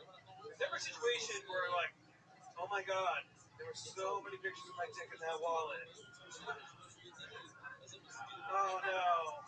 I have this like nightmare scenario where somebody finds my phone and then just like uploads everything to Facebook and it just gets no likes. It's like an LOL and a so I'm Canadian, so I watch a lot of porn, and one of the things I noticed recently is that across the top of all the sites now is Facebook, Twitter, and Google Plus. Is anybody doing that? Is anybody sharing their porn? Is that going to become the new thing? Like, I'm not going to admit to 3 midgets and milk, much less share that on my wall. I don't know. It just didn't seem like it's going to work out. All right. Thank you very much. Yeah. Tim Alexander. Where are you from, Tim? New York. How long have you been stand-up? 3 years. Yeah. How long have you been in LA? I just went to New York now. I'm considering living here. But, Nice. Did you get up? How often do you get up out there? probably like once, twice a week. What do you do for work? I give presentations for a software company. You want to do stand-up? Yeah, That's what you want to do. And after you're done, how old are you? I'm 32. Oh, wow. Thanks. Damn, dude. Fucking, I thought it was like 20. Thanks. You look like a regular. You look like a 32-year-old Indian guy, but like a 22-year-old Mexican guy. It's true. You can really play different roles. There's something very Russell Peters about your style. Also kind of It can almost be anything. Derek Jeter a little bit. Right. You know what I mean? And I love him the most as one of Khaleesi's defenders in Game of Thrones. You look like like a person, how people in the future when all the races mix. Yeah. Well, I am. They're like a future. A lot of my bit is the fact that I'm half Irish and half black. Right. Congratulations totally on being the new host of The Daily Show. That's really impressive. Really impressive after just doing comedy a couple of years in New York. Like to have that show all of a sudden. That's good though. You should get up more than once or twice. Yeah, definitely. Because like I mean, What are you doing at night instead of going on? Nothing. Just making excuses for not getting up. yeah, you got But like what? Like literally what? What are you doing? Oh, watch TV for the rest of the night? I don't know, go on a date or catch up with a friend or like stuff that's not comedy. How do you go on dates? Where do you find girls? I don't know, the gym or work or friends of friends or just I don't know, where people find Alleys. alleys, a lot of alleys. Yeah, you should just get up more. I mean, 3 years is still really young. So yeah, you just get up more. I mean, you get better. I think you'll be able to do it. You just gotta get up. You can get up. Yeah. There's so many bikes. Well, in New York, yeah. You got brown nipples. They do. I knew it. Huge. Yeah, they are. Now we're all looking at You have like the really long one nipples. Brian clearly wants to know the depth of your nipples. He's looking for a size on the extension part. Do you have an answer for that? Should I just show them? Brian also wants to. That's where you draw the line, really. I feel like I need it for the imagination. Okay, Of a chicken. I'm pretty sure Brian also wants to know if you're ticklish. Obviously he is. So I feel like that's Golly's thing, and you shouldn't give it to him. she is my friend. So Tim, what else? You've been doing comedy a couple years. You're giving these presentations for a software company. Yeah, exactly. I basically spent all my time giving presentations most of my career. So it's just like, I like being on stage. Are you mixing the comedy into your presentations? So you're like the wacky presentator for... A little bit. I'm like, the funnier guy in the presentation. What nationality are you again? Half black, half Irish. Half black, half Irish. Yeah. So my kids are gonna be. You're Irish? Nice. half black, half Irish. Interesting. And so which one's which? Your dad's? My dad's black. Right. Mom's Irish. Right. We do a whole bit about how like I asked my dad what kind of black are we, and he said, "Shit, Timmy, I don't know, slave black." I always say which is the worst kind of color. Right. Can I offer you a real note? It's an issue of like your stage thing is just like lacking some sort of magnetism or like performance. You know what I mean? You're like kind of like flat, like a flat line, and maybe throw some hills in there. Yeah, but I think, well, you're high, but also there's but also that comes with just getting up all the time. You'll get that. It won't seem like that if you just keep getting up all the time. Yeah. You should just be going up more often. Were you blaming it on laziness? What were you calling it? I don't know. Like, I still do have a day job. It's more. Yeah. What kind of hours do you work? I literally just changed. I used to be part of sales, now I became part of marketing, so my hours are a lot easier. Cool. Well, then you should get up more. Yeah. I mean, but you should be getting up more anyway. A big part of it is wanting to do it, just loving it, making it happen anyway. Yeah. You know our buddy Vicky Manoir, you know who that is? He's really funny. He worked at Boeing like all day and would do spots every night, and just like 2 or 3 spots, and until finally it was like, I remember the day he quit his job, and he was like, I wait, I made it, you know what I mean? And it was just cool. Stick with your job, just keep going on. Right? There you go. All right, man. Tim Alexander, everybody, the man with 2 first names. Tim Alexander is on Twitter at Timothy Alexander. Timothy Alexander. No on that? Cut it off on Twitter? That's an interesting one. Did somebody already have Timothy Alexander? Wait, what? That would be cool if I gave some slap bass right there. Would be. Would have been. I like that sometimes you talk about what you would have done if you would have been able to do it. That seems to be a thing. Like a bad dad. I should have. I pulled another name out of the bucket. Looks like another new one. Put your hands together for Mike Schmidt. everybody.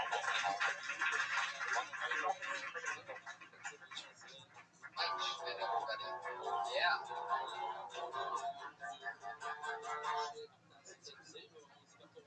I drove here from Santa Monica, so I had to navigate around a lot of bicyclists, or as I like to call them, city deer. When I was a child and I wouldn't eat all my vegetables, my mother would remind me of all the starving children in Africa. And we would laugh and laugh and laugh. Because we were Republicans. Also, when I was a child, I thought the word racist meant you like to see cars go fast. I got older, I'm like, that's not what a racist is. And then I went to my first NASCAR event. My grandfather warned me on his deathbed never to let my youth slip away from me. Because he let his youth slip away from him, and that little boy told the police everything. That'll do it for me. Yeah, 58 seconds from Mike Schmidt. Another great set. Yeah, that was great. That was fine. How long have you been doing it? 7. Yeah. Well, yeah, I mean, great writing and you know what you're doing. But that was great. Thank you. Yeah, really, really funny. I love you as the logo for the Notre Dame football team. Oh, yeah. Really awesome. Because you look like a fucking leprechaun. Yeah, I know. That's why it works. Always funnier when you explain. I think they got it. I mean, if I had a slap bass right now, I would totally hit it. Yeah. No, without the beard, I look like really creepy. Really? Like, and you're like, creepier than this? Yeah. Yeah. What, you look young? You would. No, like young old face. Oh. How old are you? 30? 35. Okay. Do you, how often you get up? A couple times a day in town because I just moved here in the day. My Yeah, God. a day. Oh, God. But yeah. I headlined his hometown last week. Really? Yeah, it was really nice. Youngstown? Yeah. How was that? It was beautiful. It was in a basement. I wasn't scared at all. The first night I was across the street. My hotel was across the street from Club 76. You know what that is? Yeah. It's like a trucker strip club, and it's got like 4 parts. There's the strip club. There's the back room to the strip club, which I didn't even want to know what happens there. Why? And then there's Too much sex and awesome drugs. So many other things going on in Youngstown. I don't even want to know what's going on back there. well, I mean, I gotta save it for maybe next time. And then there's the booths, like jerk off booths and stuff. By the way, you're looking forward to going back to Youngstown? Is that what you just said? I Maybe get next off time. on weird shit. I see. Did you actually like Youngstown? I did. Yeah. What kind of weird shit did you get off on? I feel like the first question was just Yeah. like Cabbage Patch Kids. Yeah. I like being in strip clubs and seeing when people recognize each other, but they didn't think they were gonna. It's a small town thing, man. When I was a kid, I saw my high school football coach recognizing a dancer. I was like, oh wow, I can see that every day. Yeah. You're maybe dead inside, you know what I mean? I think it's probably yeah.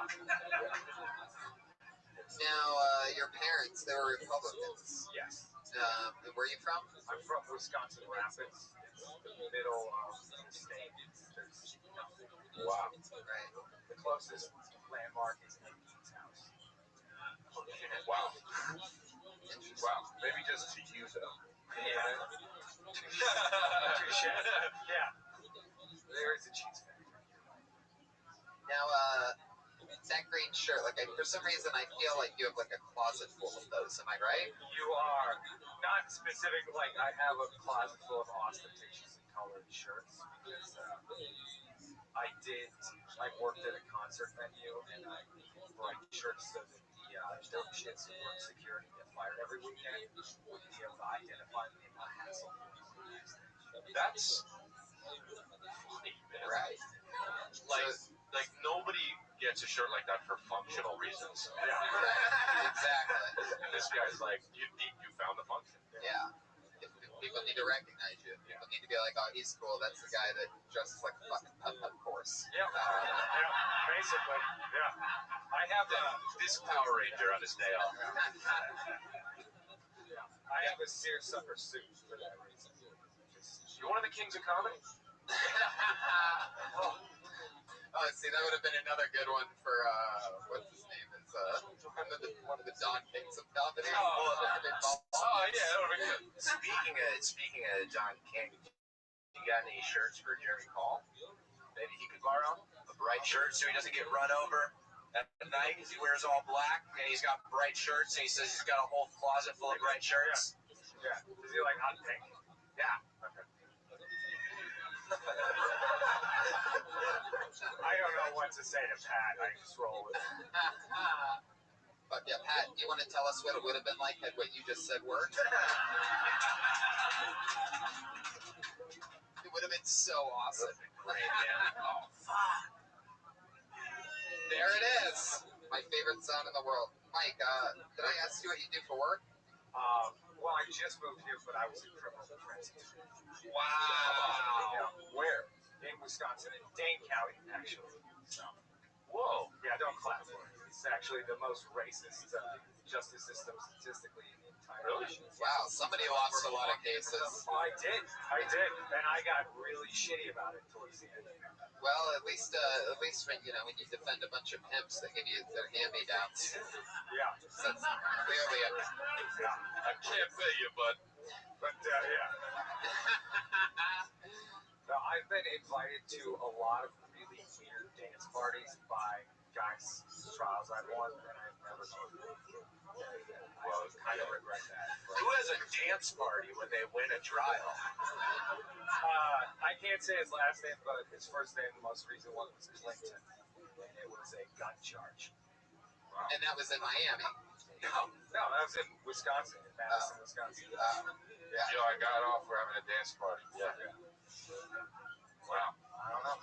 Mike, you want to do the Ice House Friday? Yeah, sure. All right, sweet. Wow, there you go. Another Ice House spot. Look at that. Mike Schmidt. You'll be able to tell who he is because, look at him. There he goes. He just walked the fuck off. Mike Schmidt, everybody. He's at the Shinda. Let's bring up our regular. One of our regulars is out of town tonight. The great Kim Congdon is in her home state of Florida visiting family. She does a new minute every single week. It's one of the very first shows that she's ever missed. This week, let's bring up our other regular. You know her from the Dysentery podcast as a regular on Kill Tony for 2 years. The always funny stylings of Sarah Weinstein.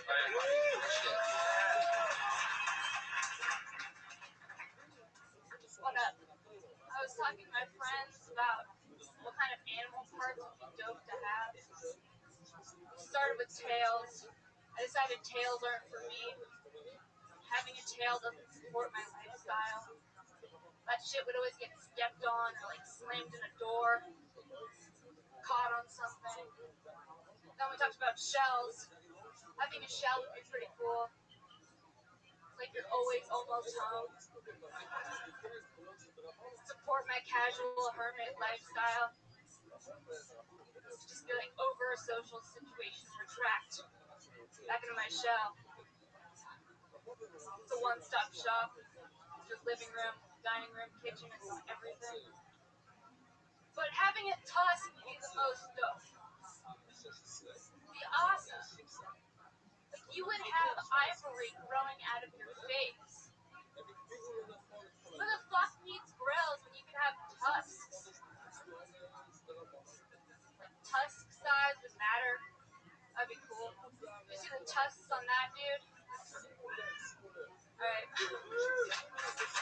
Fuck yeah.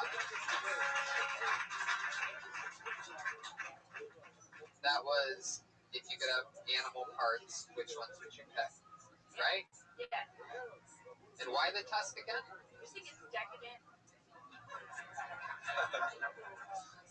But you didn't even talk about No, I didn't even get into it. the fact that you could What? kill things with your head. Yeah, a weapon. Right. Yeah. Boner pills. Boner pill? No, he just said random words this time. Yeah, that's rhinoceros. Yeah, there you go. Brian, on top of using boner pills, has spent the time to read the small print on the back and find out that it's made of tusk. It is rhino tusk or natural boner. Yeah. Or rhinos? I don't know. Yeah. I think you can if they die, you can still use their tusks. They're like natural causes, stuff like that. Poachers just chop off their faces and leave them for dead and take their tusks. All right, man, this is a complete joke. Not everything's a joke. And by the way, he says that while playing a guitar made of ivory, so pretty literally hypocritical. No, don't awe that. That's in the moment. That's not awe. That's awe in a awe. I can say that ever. We're talking about tusks and ivory. Hypocritical is genius. In that moment, it's a one-shot deal. Yeah, it's not cool to awe that. So don't awe. Yeah. Don't do it. This happens every week towards the end of the show. I start to hate the fucking audience out of nowhere. Look, he got the fucking horse round up. He did the hippo. It was real. It was hypocritical. And there was a chance to accentuate the hippo. And you awe that? Yeah, but we didn't. I know. And here's the other thing. You want to be like, learn from that. But that situation will never fucking happen again. Right. It was like a fucking shooting star. Yeah, so it's all good. Wine shank, how's everything else? Everything else is good. What other animal parts are there? There's a shell, there's tusks. The turtle part was funny. Yeah, I like how you talked about how halfway home, the comfort of it. It's like fucking wearing the tent. It's perfect. Sunglasses. Well, then maybe I should have talked about shells instead of toast. Like that might have been a stronger choice. Maybe. You know, when I always go to how good could it have been, what could have happened, I always go with my specialist on that, Pat Reagan over there. He does this thing where he talks about what he could have done afterwards to have made it work. Pat, what would you have done with the tusk thing? I don't know. I mean, tusks are valuable. They're used for boner pills, and sometimes poachers chop the faces off of rhinos. Oh, God. Wow. And I That's a real asshole. I mean, and the crazy thing is you're playing a guitar made of ivory. It's pretty fucking hypocritical if you ask me. There you go. Not only do we help comedians get better on this show, we help audiences get better. You fuckers will learn.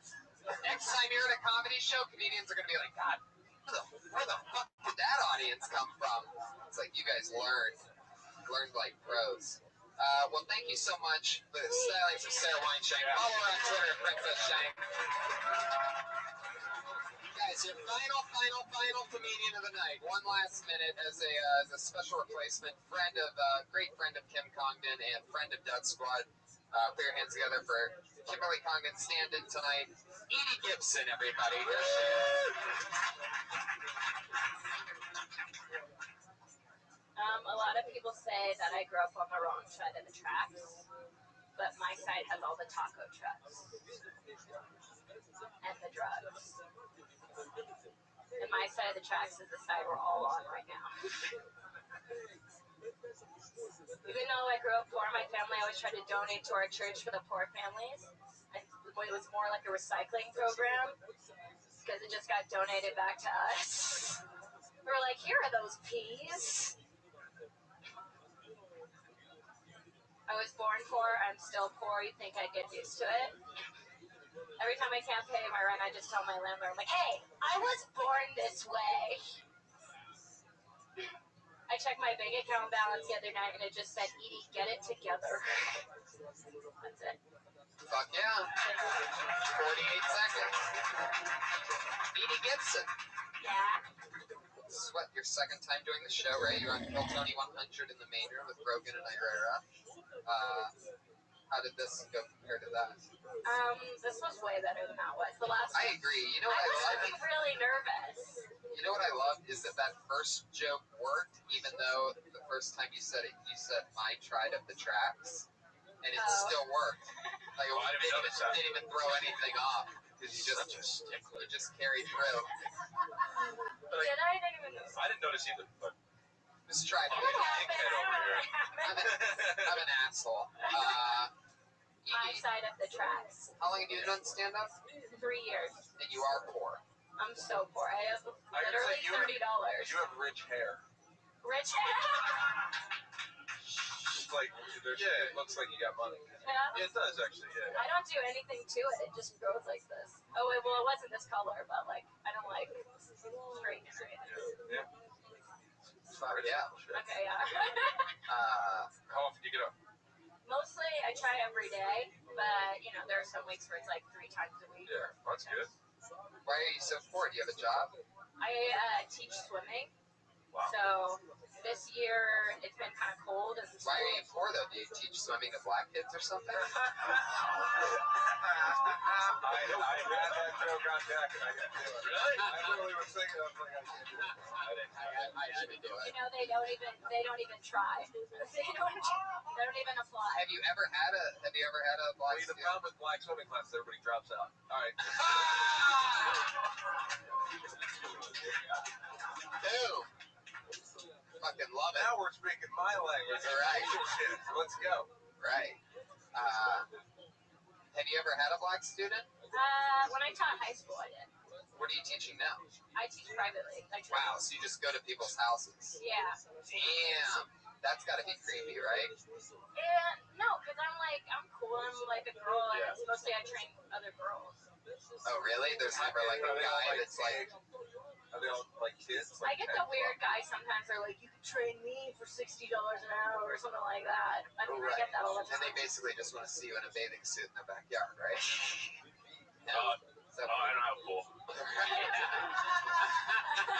Spray yourself or whatever. Show me like what I would have to do if I did have a pool.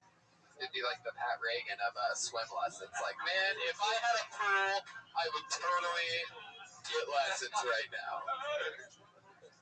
What was that reaction, Pat? You look so...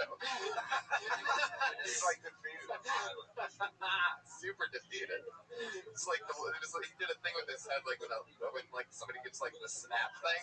It was like that. I love it. Edie, what do you think? Probably should have said Reagan? something there, right? Yeah. Probably should have said something there, right? Yeah, but it's okay. Okay. That moment's passed. Don't say the thing now. Right. Yeah, you probably should have said something. Would have been. See, you're doing what I'm making fun of you about right now. Is you're going back and trying to change what happened. You're like some kind of creepy version of Back to the Future, except you're only going back like 25 seconds. So we're like, man, if I just would have said that, that would have killed. And that's not killing either. Anyway, good show tonight, Pat Reagan. Edie Gibson did a new minute. That's Edie Gibson. I had fun with everybody tonight. That's episode 100-something of Kill Tony. We did it again.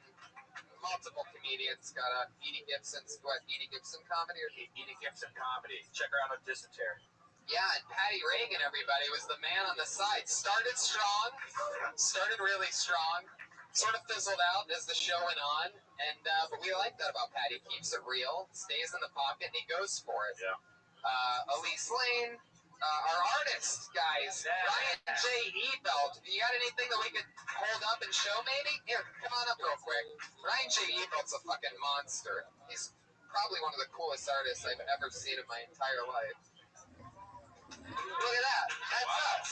Look at you, Chris. That's awesome. You're wearing a fucking bow tie all of He a looks sudden. like a fucking Wolverine. I think it looks like a Wolverine. Neil That's Brennan cool.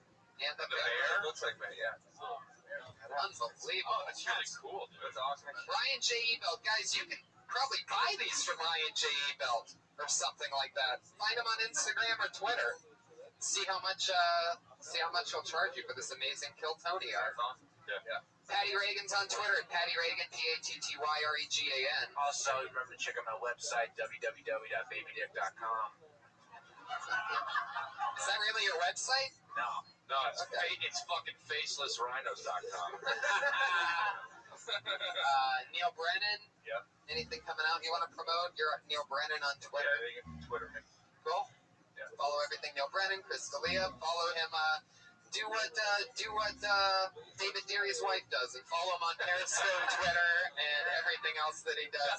Anything else is coming out? You have a new special. Yeah, it's on Netflix. Yeah, you can go look at it on Netflix. Incorrigible. Yeah. I love it. And live audience, thank you so much. That's Kill Tony. Have a great night. Goodbye.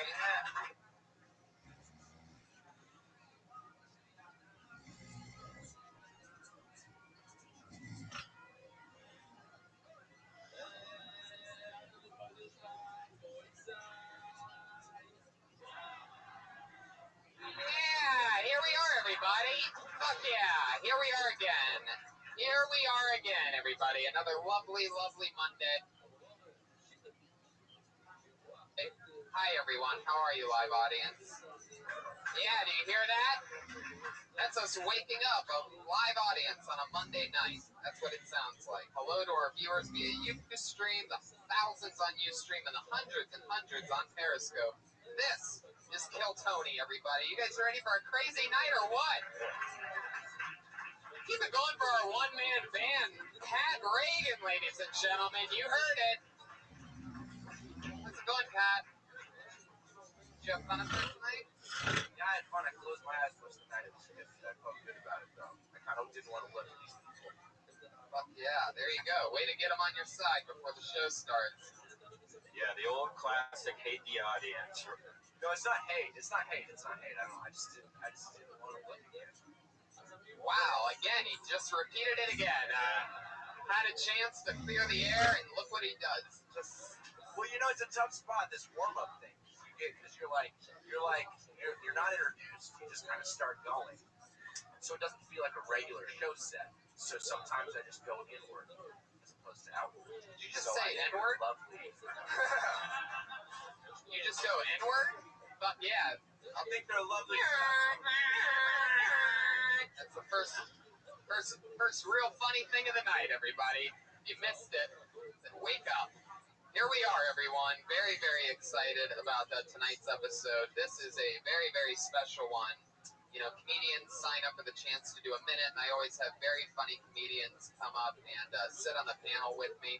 And we talk with these new, sometimes new just LA comedians, and anything can happen when they do their minute, and then we talk to them. This is a very special one because normally we have two people. Tonight we're going with three in a special complete blowout episode. Bring it together for our artist, everybody. That's right. Right, yeah. Last week's was so crazy. Ryan J. Ebelt, everybody, the one and the only. He draws an entire picture of the dais and exactly what happens here. That's a new addition. Follow Ryan J. Ebelt on Twitter, Instagram, and everything. And look out for how he's going to sell these prints. And it's unfucking believable artwork. Check out his Instagram. You won't believe how he draws these things. It's so exciting. Last week was a James Bond scene. So cool. It was badass. I was holding a microphone that was shaped like a gun, and it was amazing. Very excited. So let's do it, guys. Tonight, it's a brand new panel. Not one of these three members have ever been on this show before, and I've been trying to book all of them for the last 2 years. And I got all three of them at once here tonight for a solar eclipse of Kill Tony hilarity. Put your hands together for Steve Agee and the Sklar brothers, ladies and gentlemen. Sklar, and Agee. Fuck yeah. This is exciting. Josh, do we only have 2 microphones? Wow, Josh really dropping the ball there. Wow. Put your hands together for our producer, our accident-prone runaround producer, Josh Martin, who's probably zooming everybody out of frame right now. And see, adjust the camera over there. Pretty sure he's blowing it right now. 2 microphones for 3 guests, huh, Josh? That's what you went with your brain today? That's great. Okay, I'm sorry. I guess works in show business. There you go. One more time for Josh Martin, everybody. He's Josh Martin Comic. Just about every week he blows it in some way. Very rarely does he blow it this fast, right from the top, right as the guest. Sklar Brothers, not Sklar Brother. Right. I am so happy to have you guys here. I've seen you guys on our favorite sister show, Roast Battle. You guys are so fun. And we all have a bunch of mutual friends. We do. Thank you. That's all we wanted to say. I have to say, you see like movements in comedy kind of happening every once in a while, and with this show and the roast battle, there is like a new movement that is like. Yeah. Someone in this business long ago said, what you want to do is create an underground sort of groundswell to the point where it like can't be denied. When you go to the roast battle and you're like sitting next to like Jason Reitman and people are coming in to check this thing out. It's packed up here. It's crazy. Yeah. And they come to the show and there's a bunch of empty seats. That's fine. It just feels good. Yeah. It's very, very exciting. No, but it is really cool. And it's cool to see you be a part of that. Yeah, the attic of the Comedy Store is alive with amazing shows right now. And Pat Reagan's a big part of those shows. Pat always asks our guests a question. And it's always something random. Sometimes it's a goofy question. Sometimes it's something that he genuinely wants to know. Pat, go ahead. All right, this is Brothers. I'm Pat. Oh, great. Have we listened to your CD yet? Not yet. No. We're going to. But it is the best coaster in the world. No, I'm sorry. All right. So you guys are biological brothers. Are you Eskimo brothers? What is that? Right. Employed? Have you shared women before?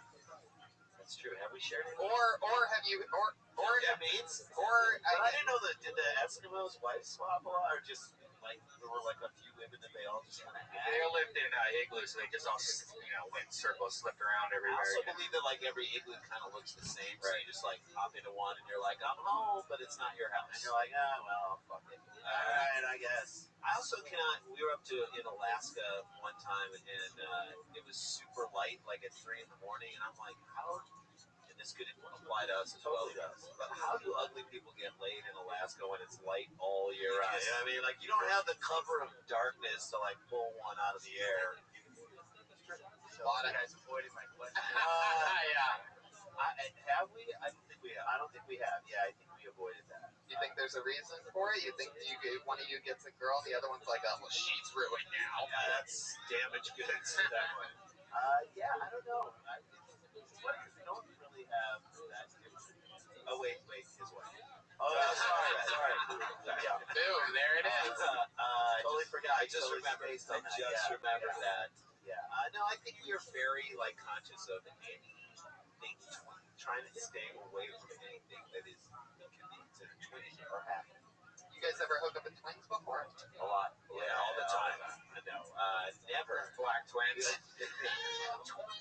And we try. How great? Yeah. What it would be like? We did hook up with those twins where they're like connected at the head, and one of them is like a country singer, and the other one's like in a wheelbarrow. Yeah, she's like there around on the.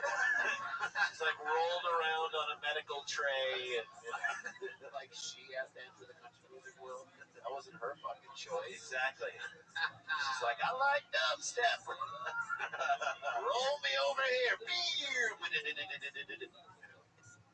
Pat, what is your question for Steve Agency?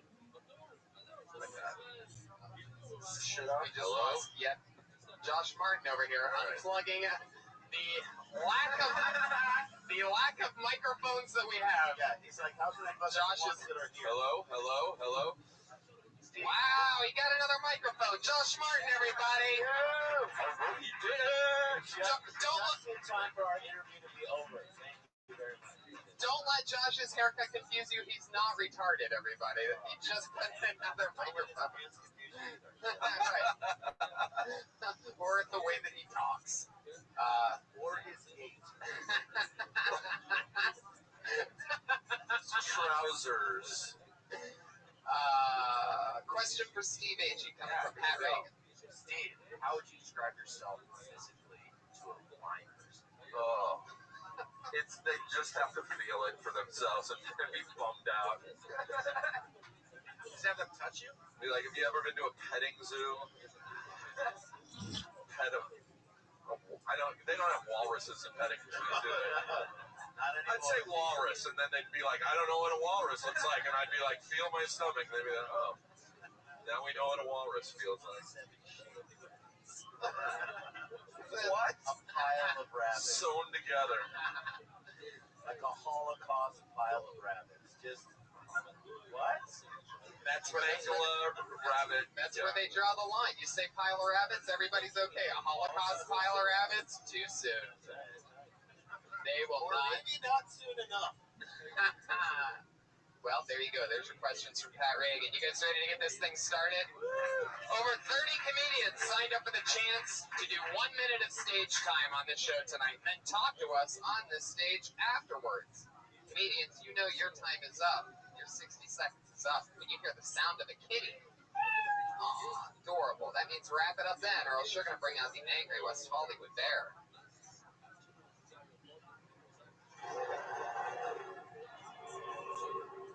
There he is. That growl is a minute long. Well, I love it. So here we go. Your comedian doing the first uninterrupted minute of stage time tonight goes by the name of David Deary.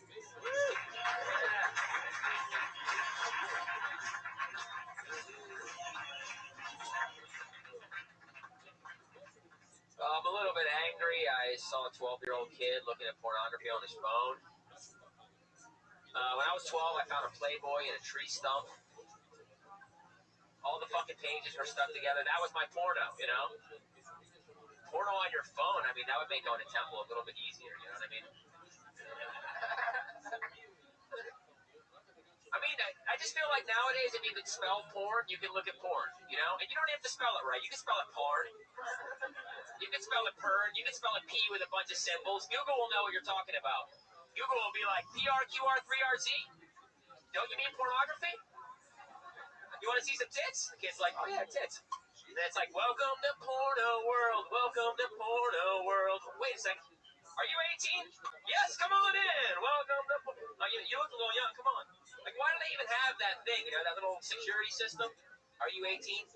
It should just say, do you know what a green button looks like? All right, thanks a lot. There it is. Exactly a minute. Wow. Exactly a minute on porn. Exactly a minute. I have been practicing that minute for 3 years now. Yeah. 3 years. Wow. I'm guessing you probably watch porn for about a minute, right? What's your favorite kind of porn to watch? My favorite kind of porn? Because when the porn was in the tree stump, you were limited to what the pages were on. It's so sad. It's so sad. It's porno is actually kind of the weirdest thing because it's like everything else is getting more expensive, but porn is getting freer and better. You can't grandpa porn, you know what I mean? You can't be like, when I was a kid, you couldn't see pussy. You could only see hair, and it was $3.75, and you had to like. You just did that. You just grandpa porn by saying that you found it in an old tree stump. No, I'm saying you can't say it's getting worse. Like you can. My day. Yeah, back in my day, a movie was $0.25, and a big thing of popcorn was 75 cents. You can't do that with porn, you know, because it was $3.75 back in the day, and now it's just free. Oh, I see. So you can't do the price thing. It's getting better. Yeah, it's better, bigger. Did you really find it? Yeah, not a tree stump, but like an abandoned shack. That's not a tree stump. Yeah, but I thought tree stumps sounded wrong. Although I just kept thinking of like the giving tree. That was her last gift. Her last gift was, I can't build you a house, but I got this whole fucking junk. That sounds like an Adult Swim cartoon right there. The giving tree, the porno giving tree. So this shack, I mean, there was I lived in the suburbs, and there was a hospital, and then behind the hospital, these like older kids built this like BMX track, and there was like a shack back there, and then I guess people would like leave their Playboy magazines there. Where are you from? Because I had this exact same experience. Me too. I'm from the suburbs of I Philadelphia. have to say, by the way, like, all this stuff is really comedically interesting. Like, I know Tree Stump is funny, and that's, like, short and quick, but, like, I would love the truth of it is really, I think you can say Tree Stump and then pull back and be like, all right, it was actually a shack. It was actually a shack. He's got cookies. You saw a shack behind the hospital, and it wasn't Shaquille O'Neal. Yeah. But that was a shack. That would be amazing if you were getting your porn from Shaq, though. Yeah, hey man, take one of these, man.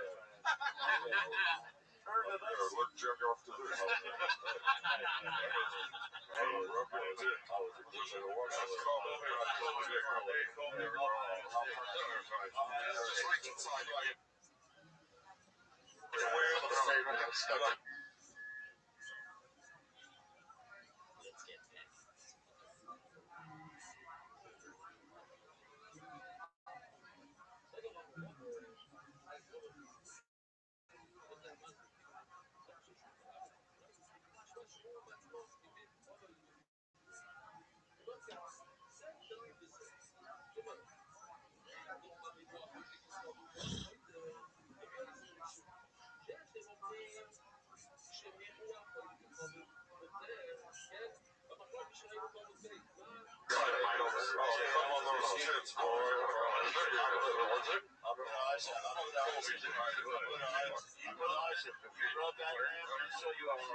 And then all of a sudden, you're like, "Hey, what's this Tree Stump Shack?" And he's like, "That's my dick." Hey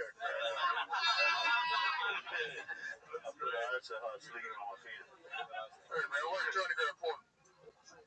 Goes up to my dick, man. Thought it was a tree stump, Mr. O'Neal. People in his dick. That is super interesting. Well, there you go. That was solid. Yeah, I mean, you had fun. It was a great bit, and we had fun with you. We talked about this before. Yeah. I love that the minutes, like, you didn't even waste a second, which is super important when you only have a minute. Like, you were right into the flow of your set. People say that you remind them of David Cross. Yeah. You get that a lot. Yeah. I mean, look. From his cousin, his publicist, a lot of it. But it's not as much anymore. But I lived in New York right around, I don't know, the early 90s when he was like doing Piano Bar and Mr. Show. And, It'll be the late. And that's early 2000s. Oh, yeah, you're right. Sorry, yeah, 99. And all the time, everyone would give it to me. So much that I thought about making a movie about kidnapping him and like stealing his show, like trying to do a stand-up show. People being like, "This isn't really him," but you couldn't sell that idea anyway. No, I couldn't even convince people to do it with me for free. It wasn't a good idea. You still kidnap. No. You know what this sounds like? It just actually could be not a movie, but it sounds like the beginning of an amazing porno. Which I think brings it full circle. You try to kidnap David Cross. We should make a magazine out of it, a porno magazine. Cross dressers or something like that. Yeah. I was gonna call it the Stump. But what do you guys think? I mean, honestly, if you look like a comedian and you want to be a comedian, it's hard, you know? That is. I don't know what that's like. So, I know that's so weird. To look like another comedian. It seems like a foreign concept. I love that I did a visual joke on a podcast. Yeah, it's Google Sklar. I do think it is hard. That is a hard thing to get out. I don't get it as much anymore because he's not like out as much, you know, like with God. Yeah. You know that? That would be the best thing that happened to me. I think you just keep it. Yeah. I really like it. Yeah. I would like to see you Friday at the Death Squad show, of course. There you go. You just got a nice spot, everybody. Wow. You just got a spot. Any more? You guys want to see me anywhere? Anyone else? Any other bookings? You want to drive my kids to it? Ryan really wanted to book David Cross, but he couldn't get him, so he just settled. You're the next best thing. Ladies and gentlemen, Cross lights. Well, there he goes, everybody. David Deary. A minute from David Deary. He's on Twitter. His first name is David. David Deary. Yeah. Oh, man. Is he on Twitter? Yes, he's on Twitter at MF David Deary, everyone. So Follow Out him. the gates. Yeah, he is something else. Whoops. Put your hands together for Rashid Stevens, everyone. Here we go.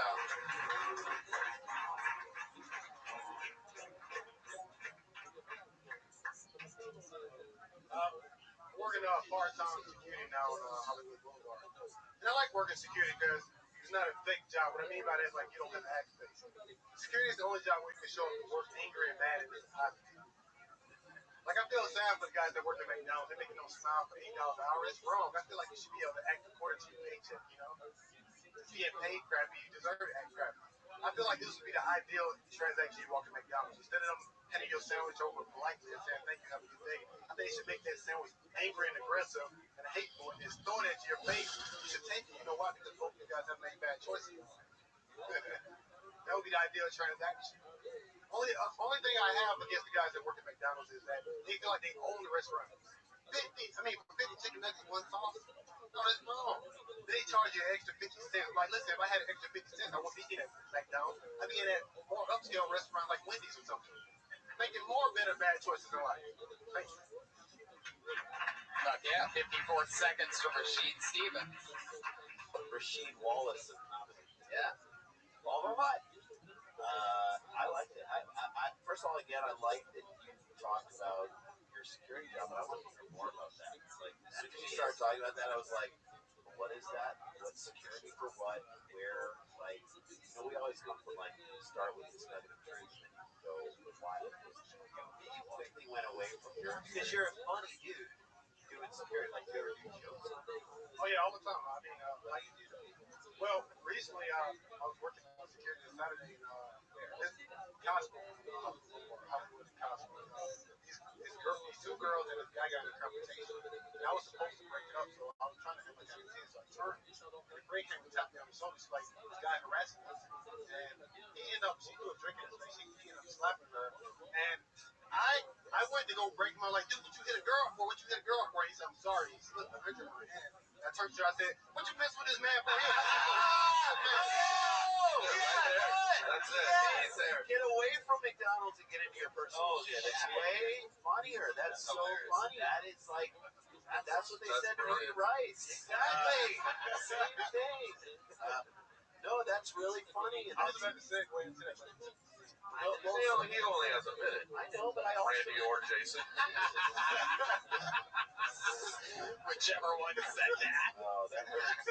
An old friend, Steve Agent. I like the premise of you should be able to act according to your pay scale. Yes. I would explore that even more. Yeah, just even like someone who makes just a ton. Like, you ever see like a really rich person who's upset? Like, you should be able to like get someone from McDonald's to slap that dude and throw food at him. Like, you're so rich, you can't be upset. Like, you're not allowed to be upset at anything. It's not stuff. It's like, we're upset about shit. That you're rich. Yeah.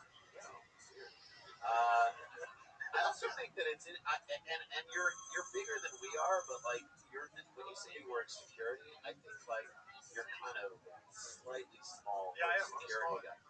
That is a funny friend. Like, I'm the smallest security guy around. I'm actually like one of the biggest ones in the job because a lot of those guys are Hispanic. So. Yeah. Hey. Oh. All right. 22. I see. No, but that to me is also interesting that you're not like a giant, enormous dude working security. I could never do security. Yeah, because AG, you're like. Look, the second I saw a dude throw a drink in a girl's face, I would be like, I'm going on break. Fucking in the alley smoking, nervously chain smoking. Is he gone yet? No, but I think that's fun. I think you were in a vein like that story you told about being like, are you the worst security guy? You know, I mean, like. Multiple examples of you not being good at security. Did they just hire you because you're black? What happened? Because like they need to be the quota. They need some Iowa profits. How long you been doing this job? On and off for about 6 months. What did you do before that? I was doing street counsel. I studied political science in college, so I was. So you went to a more intellectual endeavor. Yeah. Well, I needed something that was going to be like, I worked from 12 to 4 a.m. So. Rashid. Does anyone notice that Rashid is flipping off the audience with his middle finger with your mic? And I was wondering, like, wouldn't it be great if at your other jobs, like when you're checking security, you're like checking someone's license, you're flipping them off, and then you're like got a bulletin board for your political campaign, and you're like, hey, can you sign this? Just flip people off. Right. Did you know you were flipping people off? No, I didn't. I mean, I was raised. If anybody's going to tell the audience, fuck you, it's going to be Pat Reagan. He doesn't want anybody else stepping on his territory. How long have you been doing stand-up? Almost 10 years. Where are you from? Georgia. Georgia. East Point, Georgia.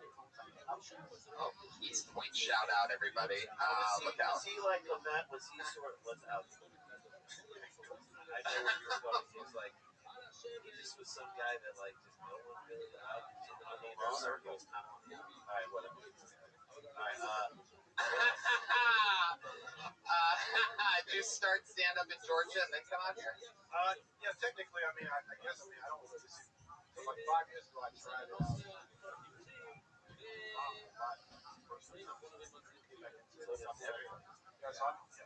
I didn't get back into it. Wow, that's awesome. Oh wow, look at that, a great skin compliment coming from Pat Reagan. Wow, look at that. Nothing racist about that. Yeah, I really like your suntan. You really have been out here for 2 years. You probably don't swim very well either. Oh, what? Why am I saying too much? Have you ever had to get physical at the security job in the 6 months that you've been working it? I have, but I tried my best. I mean, that was the first thing I had to, but I was trying to not get into it. The girl saw me, so she saw me avoiding the confrontation. She came and grabbed me, like, hey, you got arrested. I try to avoid it. Every time I see a fight, I try to make sure I hit the outside of it. Yeah, like your bingo. Yeah, so I mean, I'm not trying to mess with the place inside. Yeah, that's the meal. I'm trying to keep this in. That's the meal thing. That's funny. The avoidance. Really, I think that because I think most people they don't know what to do. They just assume that like people who take security jobs are just bust on. There's a lot of guys like that. I mean, that was the problem that the guy said I kept smiling too much. He said I was like, you can't come out and smile. So that's why I developed that joke. Like, what you smiling for? Like you got dimples there, you can't be smiling with dimples there. Unless you're at home and you get a phone call and you're like, quick me inside. You're at home. He's like, how do you know I'm happy? He texted me, said I need a little more aggression. I think you get intimidated. Is it one of those clubs where you decide who gets in? Somewhat. Because it gets really packed on Saturdays in college. Have you ever denied it? No, I haven't. Do you have any celebrity gossip? Nope. Well, I mean, it's like D-listers, so you wouldn't know. I mean, like D-list rappers. Like underground. Is underground a rapper or is that Are you talking about the digital underground? No, stop what you're doing. No, he's like a D-lister in the underground world.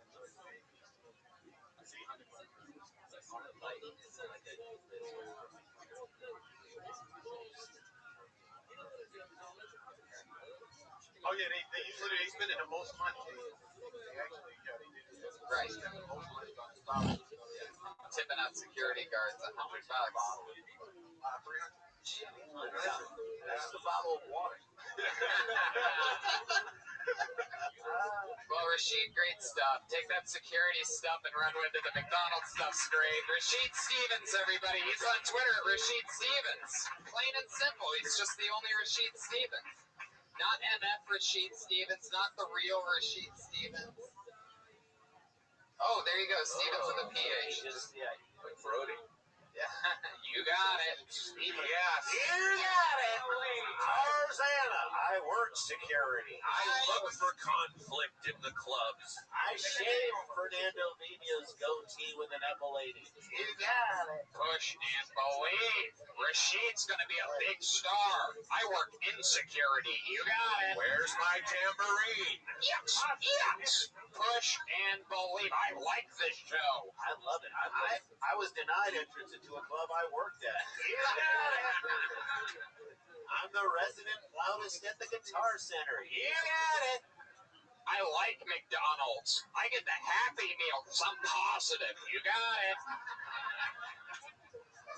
I eat the toy and throw the food in the garbage.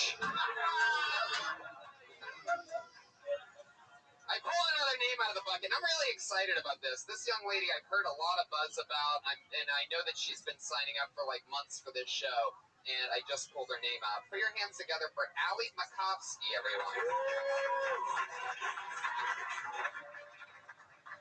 Thanks. I have a oh my god, I'm winded. Okay. I have a monotone voice. I don't mind it, but other people do. I don't know. People, like, if I give someone a genuine compliment, they think I'm just, like, being a bitch. I just want to go to someone's funeral and read the eulogy. Let me just take a breath. Okay. I want to read the eulogy, you know, like, such a bummer Jeff had to die. Really gonna miss Jeff. Everyone at the funeral is gonna be like, is she shitting on Jeff right now? What's her deal with Jeff? And then, like, I actually shit on Jeff because it's an open casket funeral. Guys, it's 2015. Why are we still burying ourselves like vampires? Just burn yourself like a normal person. Okay, thanks. Wow. That's great. I love that. Thanks. I have one suggestion. I don't think monotone's the right word. I think just a naturally sarcastic tone, I think is a little. Isn't that a It's little more true because important? you're not monotone, and you'll nail it right on the head if you say that. You're not really I'm monotone. not trying to be sarcastic, but Really, I'm not. No, I'm not. Right. I'm really glad to hear. And like what they're doing, So you can. I like you it. guys look so. You guys are great. I take you guys on the road You with can me. do that. No, you do it. What we're telling Yeah, you. okay. You can Yeah. tag it to death just like that. Everything you say, seriously. No, you're beautiful. You're great. Yeah, whenever people don't laugh at that joke, and that's what I close with, I'm like, I hope you guys all have really good sets tonight, just like the best sets ever. Just kill it when you come on stage. But I think that's what it is. I'm not a sarcastic person, but the tone, I don't know why. Yeah. I say sounds like a sarcastic. Tony, we have somebody on stage that has been doing an amazing impersonation of one of our Kill Tony girls. It's gotten very popular around the club. Somebody yelled at me a couple weeks ago, and they go, Tony, you've got to come see what this girl can do. And I was like, it was like after one of these shows, I'm just running around and don't give a fuck. And I'm like, I don't care what anybody can do. And they're like, no, seriously, you have to come see this. This girl can do a killer Sarah Weinshank impression. I'm like, I hang out with Sarah Weinshank every week. I don't care about this impression. Next thing you know, I'm watching her do this impression. My mind is blown. What do we do? Do we do it now, or do we bring her back up after we see Sarah Weinshank? Let's just do it now. But if we do it now, then we can bring her back later. But let's hear Sarah Weinshank talk about Pat Reagan right now. Okay. Oh, God, I haven't done this in a while. It's not even good. Okay. It's really good. I don't buy it. Every fucking time. It's funny. Okay. Can I talk about like a drink? Like, okay, like what's the deal with red Solo cups? It's like, if I'm gonna drink out of a cup, I'm just gonna do glass. Like, it makes no sense. Wait, that was really bad. That was really bad. I'm gonna bring you back after we see Sarah Weinshank. It will only make sense. Yeah. And I would love to bring you Friday to the Death Squad show. You got it. You got it. Yes. Way to be edgy. I like Jerry. I like the burying people like vampires. Because it's a very edgy thought, but not for no reason. It's a really salient point. Yeah. So, I mean, it's great. Anything else? Just How long have you been doing stand-up? almost 11 months. Damn, shit, a long time. So long. Yeah. Just forever. Baby to term. Oh, wow. I'm ready to retire. I'm just. If it doesn't happen for you in like a month, I would think about it. Yeah. Yeah. 1 year. Yeah. Do you need a place to stay? Oh, what? Wow. What just happened? Did this sword just get a shit? Yeah, that's If you need a place to sit, yeah, I know. Not on your face. Not My face is on your face. Who are your influences? Like, who do you like see doing comedy? You know, I'm embarrassed to say this, but I'm kind of like naive with comedy. Like a lot of my friends are all like, "Oh, have you seen this movie or this comic?" And I'm like, I really don't know. And I feel like in some ways that's better because I'm not biased or I don't try and like imitate anyone. But at the same time, I feel like I should know more. But I really like Sarah Silverman, of course. You know, I like more. Okay. Steve's work, whatever. I like. By the way, I totally thought you were about to say Sarah Weinshank. And, huge fan. I was going to say Sarah Palin, but I don't know. I thought any one of those would Big work. comedic influence for sure. That's good. That's good that you're charting your own path. Yeah. It's very happy.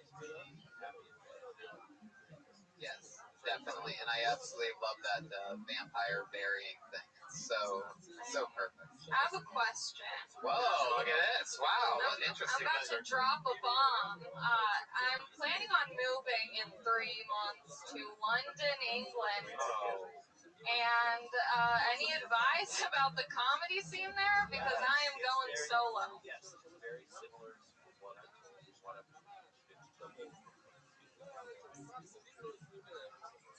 very similar to like the alternative. There's like you should talk to Matt Cushing. Yeah, I know who he is, but we're talking to him because he knows kind of all the movies that are there. But like, I think there's something. What I just saw right here is Universal. yeah. What if you do is watch you get Universal numbers here, stuff will work over there, but then you work on your own. Moving there permanently? I just bought a one-way ticket, and so Why? It's like round trip tickets are expensive. This is like the beginning of every Meatloaf song. What a one-way ticket to London. Or like the next. Either that or the next 9/11. Like that's what we got. I was trying to look up like the cheapest flights, and one of them was like a stop in Russia, and I was like, no, thank you, I'm not gonna die. A stop in Russia? Yeah, I think that Malaysian Airlines, 50% off. Malaysian Airlines. What a shitty flight that is when it goes the long way, by the way. 3/4 around the world way. Is it really Malaysian Airlines? No, it wasn't, but I was like, I'm not gonna risk No, it. it's Delta. They go to Russia, then Atlanta. Delta. Fucking worse. Yeah. Wow. Yeah. So now I think I'm going to Norway. That's my pit stop. Well, and actually, make sure like feel free to travel around. There's actually a couple of Yeah, I'm gonna feel free. Thank you. Thank God you have his permission to fucking travel. Good advice. A lot of people don't While know. you're in London, go to the place where you can pick up a brochure. And like, A lot of people don't know that the Sklar brothers also work customs in Europe, so I'm pretty sure you just got the go-ahead to travel around. free to travel around. The thumbs up. I hope my mom doesn't listen to this because I haven't told my family or anyone. Is this a pen pal? Did you meet somebody on World of Warcraft? Is this something? No. Is there a secret to this Yeah, story? Brian wants to know if you meet people like he meets people on World of Warcraft. Yeah. I just like was on Periscope one night and everyone was like, come to London. That was an insider. Why did they say it so sarcastically? I know. They're bitches on Periscope. By the way, Josh's feed on Periscope is doing way better than yours. Whoa! Shit. Burn. Feel the They're burn. all commenting saying you need to change the angle. It's a big deal. That's better. There's no reason for me to change the angle or you streaming it. You know, it's just why are we talking about this? Okay. Yeah. How dare you make this about Periscope, I feel like Allie? I've overstayed my welcome. Well, I mean, you're the only person that asks questions when they come up here. But no, it was fantastic. Great work. Hilarious Thank you. jokes. Can't wait to see you again. Allie Thank Makovsky. you. Allie Makovsky's on Twitter at Allie Makovsky. These people have normal Twitter handles today. That's ALIMACOFSKY. Very, very interesting stuff. But we're going to bring her back up when we see Weinshank later, just so they can have a Weinshank off. That's what we're going to call it to close out tonight's episode. Yeah. Wow, that's the first ever blank piece of paper I ever pulled out of the bucket. Oh, Josh Martin is on fire tonight, everybody. I mean, really, he's just crushing. Josh, are you even looking at this? It's so funny. He's just walking the other direction. Doesn't even give a fuck. It's a blank piece of paper. Just a blank piece. What are you doing? How does that even happen? Oh, I see. Okay, this is why. Thank Kyle. Next is Kyle. Ooh, this is always interesting. Put your hands together for Arturo H.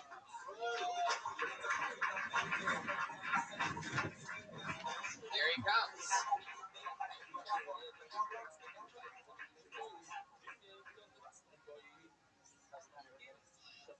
So I was just in Mexico for a family reunion. My grandma turned 90. And it was cool because all 93 of us were out there. We made it out. And I thought, she was going to be happy or whatever, but judging by the way she was looking around, she wasn't very fond of anybody at the end of the night,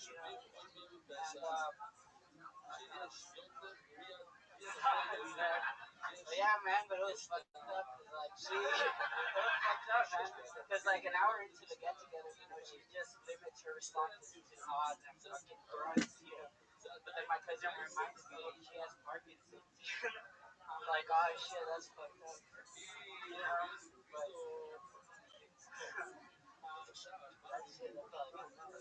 Fuck yeah. Arturo H. Sometimes I forget how funny it is when things don't go great. Somebody has a panic attack 20 seconds in. The H is for hyperventilate. Oh my god. I almost fell in the back. You did? I saw you almost fall down here. They should definitely not make it. I love You gotta it. scale a wall to get down here. First of all, it takes guts to get off stage, period. So, second of all, I thought you were going to say, I went down to Mexico to worked out great because I made it. And third of all, you weren't breathing nearly as hard as Allie during her set. Right, why is everybody so gassed tonight? It's an elevated room. Standing, what do they call this? Just went downstairs.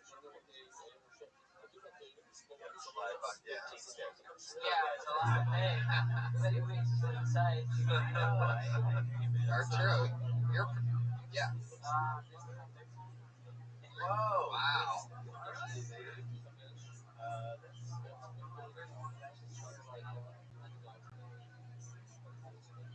Yeah, I love it. You're already wearing the curtain as a shirt. Really making yourself at home. Yeah. Tony, the curtains match the curtains. That is. So, do you really have I'm sure you. No, yeah, we're doing. I mean, at the end, it was Got shot. Yeah, well, if you Mexico guys, there's a drug war going on. Yeah, but if you couldn't make it and stuff, So there's a relative for every year that you're. Yeah, but she had 12 kids, and then there's 35 grandkids. Do you want to ever just say to your family? Yeah. Or how about a condom? How old's your grandma? 38.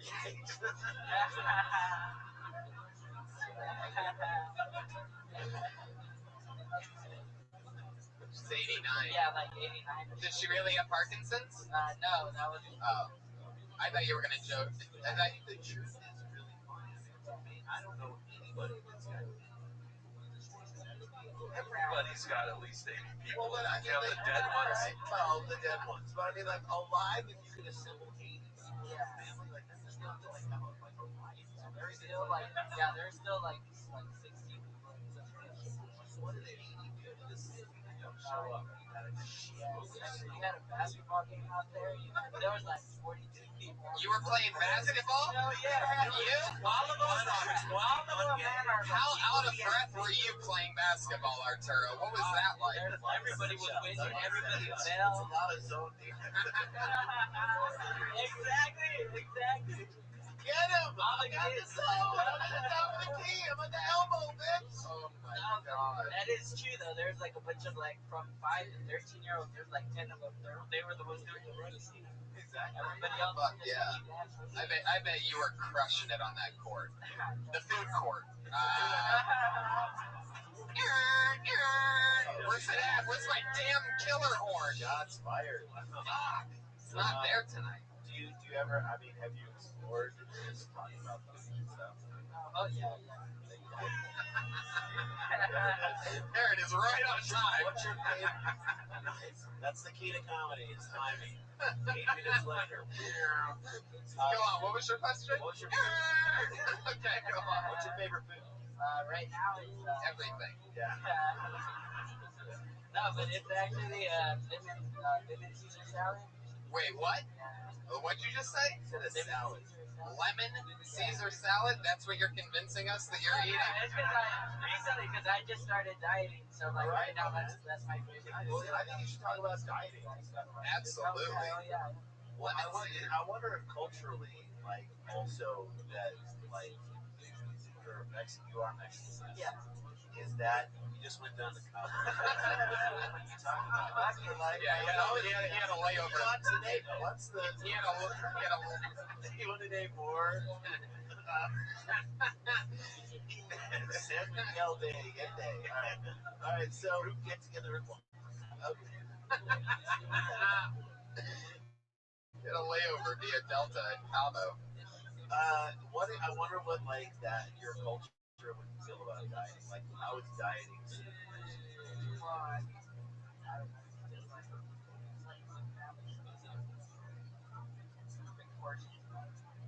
So it's nice. The cars are stacked against you. So this is not your fault. Is what I'm trying to. I mean, well, I certainly had to, Walk alone. That is maybe your first album. Walking alone.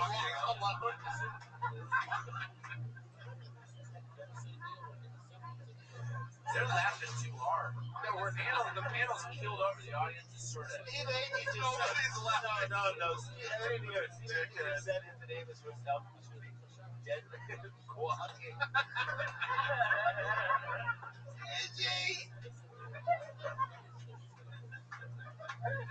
It can also be. There it is. Thank you, Jesus. Oh, fuck. Oh my God, Arturo, I love you. Fuck yeah. How long you been on stand-up? This is your third time on stage. How come you're not going on stage? Were you on the...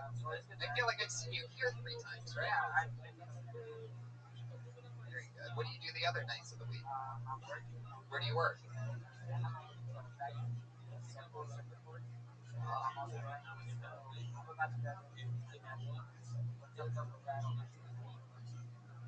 What are you getting your degree in? Graphic design. I love that he's getting a degree. He's working at a factory. He's only done, like, Tony's trying to figure out a way that he's acting like Mexican. Like, you've only been there like 3 times. Right. What are you, lazy? Yeah, when you said your grandma had Parkinson's, I thought you were going to do a joke about how Mexicans love hard, like, all right, forget it. No, don't do it. Don't do it. Wait. Oh my God, no. Fucking shit out of me. No. We start off all of his family reunions. Yeah. So he felt right in that. Just around midnight. Every basketball day. Oh, shit. Arturo, does anything crazy ever happen at these family reunions? I mean, you had a basketball game, and so... Yeah, well, like, my uncle got really mad at my cousin Jacob and stuff, but he's only, like... You have a cousin named Jacob? Yeah. They have white What is he, parents, the lawyer? Yeah. What are you... He's only, like, 7, but my uncle got really mad at him. I was, like, cussing him out because he didn't pass the ball. It's like, uncle, he's 7. You know? He's gotta learn. Exactly. Wow. Pass the ball. How old's the uncle that got yelled at him? Wow.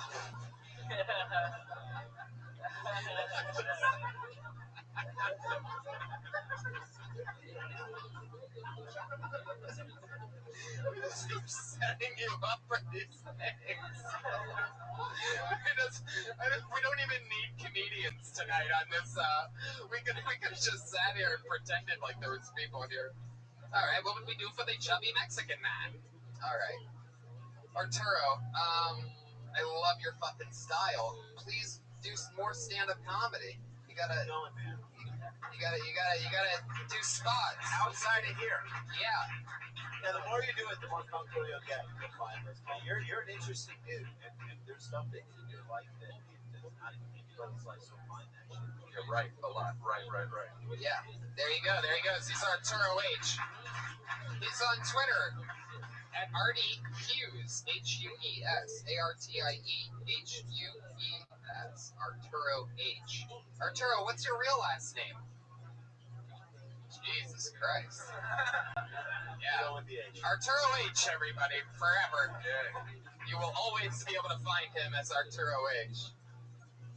Dead Man Walking. You gotta be kidding me. Oh my God. It could also be my album title. Off the Walrus? Or another brick in the walrus would be maybe even better. All right, your next comedian pulled out of the bucket goes by the name of Justin Cole.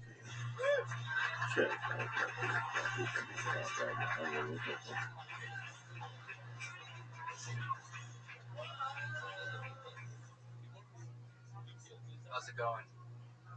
I recently moved here from New York, and I don't know if I've been changing a lot or if I've discovered things about myself. Like, I never thought I was this until I started this work. And let me start off with saying I like women. There are two things that make me more comfortable with stuff.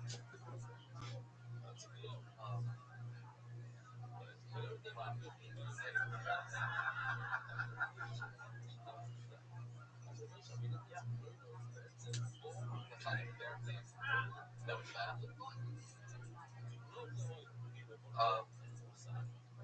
When I was in New York, I thought the best part of having a car was the fact that I could get to places in a faster, more convenient way. And then when I moved here, I discovered that's not the case. The case is that my car is never driven by an Asian. And I feel bad about it because I cancel a lot of trips when I see that an Asian woman's got to be the driver. There it is. That was a minute. Wow, you're gonna take this one? Really? You want it? Okay. Okay, I'll wait. I'll wait. All right. It was hard to watch you walk up and beat my drink. That was just the beginning of what. Yeah, that's the beginning of where it got hard. What you did was it's like the. Well, it was the same. But let me just say this: if he did an hour of bad Asian women drunk, oh my God, I was thinking the exact same thing. I was thinking the exact same thing. You were at like 46 minutes, right? When he's doing the same. Have you ever seen Asian women shop for cucumbers? I would be like, that would be funnier than Tig's album. I'm telling you right now. And the special would be called Dead Man Walking, spelled W-O-K. Oh my God. Justin, very, very interesting style. Do you always go on stage with headphones? Do you sometimes when you're on stage doing your act, do you ever put on the headphones and listen to better comedy?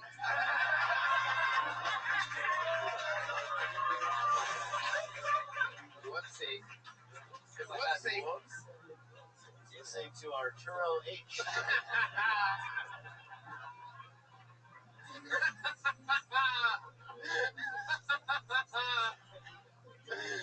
I do think, number one, you gotta speak in the mic. You gotta go just deeper in the mic. And you gotta take those things off. Only because it makes it seem like, unless that's part of your character. If you came up and you're like, I don't fucking want to do this shit. You know, like I would have loved it if he came up with them still on shouting his set.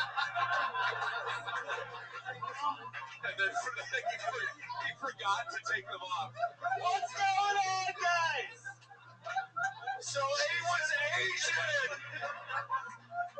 What else is in the news? I'm guessing that this is going really good right now. So what else is in the Asian women news? Oh, shit. To me, that is hilarious because you don't know how the set is going. Right. You're just assuming that it's great. Right. I am sure that I am killing right now.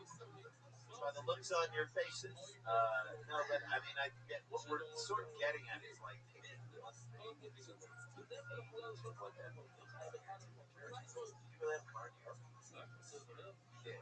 At one point I did. That you're like the only person I know who had a car in New York. Played it off like it was. Yeah, everybody's got. People do not have a car. That's where you go to get rid of your fucking car. You had a car in New York. Now I'm driving in New York. So you said I'm saying. Yes. Who are you? Well, I grew up in New York. You grew up in New York. Were you a rich kid? Like a, you grew up with cash? No, but I came into money when I was when you became Calvin Harris, Vegas DJ. How'd you come into money? Wait, no, how'd you come into money? I actually had an online business and then I just blew it up. What was the? You just blew all the money from the online. That is fascinating. Talk about that shit. What was the? I mean, what was the business? Please tell me the business was buying and selling Asian brides. No, not at all. Right. What was it? What was the? It was a sports memorabilia business. Oh, right up here. really? Right up here. What was the most expensive thing you ever saw? My brother sold like a $65,000 jersey. Sidney Crosby. Oh, really? I thought it was going to be Dancing with the Stars. Just a joke.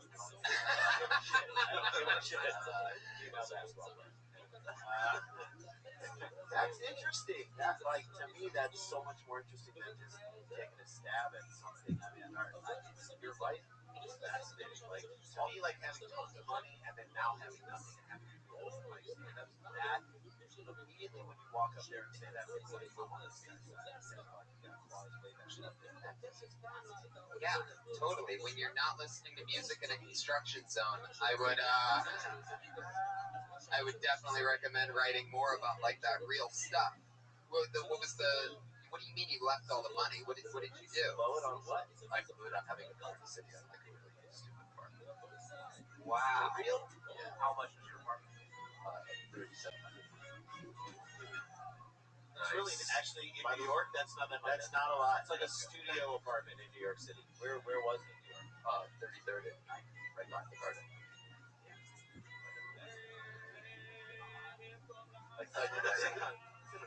How long have you been on stand-up? 60 seconds. Really? That was your first time on stage? Yes. There you go. How about that? And I got great, whatever that was. That was like Rangers. That was a Sidney Crosby. Yeah, I got like extremely nervous, so I drank. Oh, you got nervous during that? Maybe 15 seconds in when you gave up and asked for the bear? No, like really? You got a little nervous now? Like today when I woke up and I decided I was going to do it, I've been nervous the whole day. I'm so psyched that you did it. I mean, it's like what easier than blowing all your money? No. Not easier than blowing all your money? No. Well, the day when you went to the bank and they were like, this is better than that. You know when you're losing the money. You know, it's not a movie where you walk into the bank and, where's my millions? You get statements once a month. I don't imagine this guy was driving around his car and enjoying his $3,700 apartment. Yeah, this is time for statements. It's gonna sound crazy, but for a first time, I really don't think that was that bad. You know, the jokes clearly aren't written that well, but you had pretty good timing. Like, you had really good beats, mostly the ones that are around your neck right now. Most of them were Ryan Dre. I was gonna take them off, but You definitely should. You should always have cop out. Yeah, because they always have them on, and I knew you guys would just like kill me for it. But unless it becomes your thing, what's the same as like going on? Yeah. If you can Try that. That's a gamble. That's a gamble. Yeah, it's a gamble, but like it also like those are expensive. What are those? Like $100? My brother actually gave it to me. Well, what are they? I think something. I mean, those are expensive headphones. Like they're a part of your whole life. This is what's left of my memorabilia business. I haven't done too bad. They're literally the albatross around your neck, reminding you the whole time. So you resurrected your life? Well, the reason I'm a filmmaker, so I gave up my past life that I was making money, but I wasn't very happy. So you're a filmmaker now. What films have you made? No, I did my first feature. Brian actually knows about my first feature. Yeah, I actually met him at a restaurant, at a bar, eating some meat. And I actually knew his film and everything about him already, and it's really cool to see him on stage right now. Well, you want to explain what the... It's a movie where David Deary meets David Cross. What? And wait a minute. Crossing paths. Crossroads. It's a found footage film that we shot. It's about a bunch of rich socialites who go for a night of like drinking and drugs. They pick up a girl, she overdoses and dies. The second half of the film, and it's all shot in first person point of view. And we actually told the media to think it was an actual, it was actually real for 2 years, to the point where we were like reported on by news, like the news had police reports out of characters. So it was pretty crazy. Great flick. Check it out. It's also like interesting. The upper footage. What do you listen to in your headphones? It's really embarrassing shit. Like it's like I How embarrassing is it? Great question. Oh, This could be funny. like it's like ranges, like from Rage Against the Machine to like Taylor Swift. Oh. Taylor Swift's album's great. I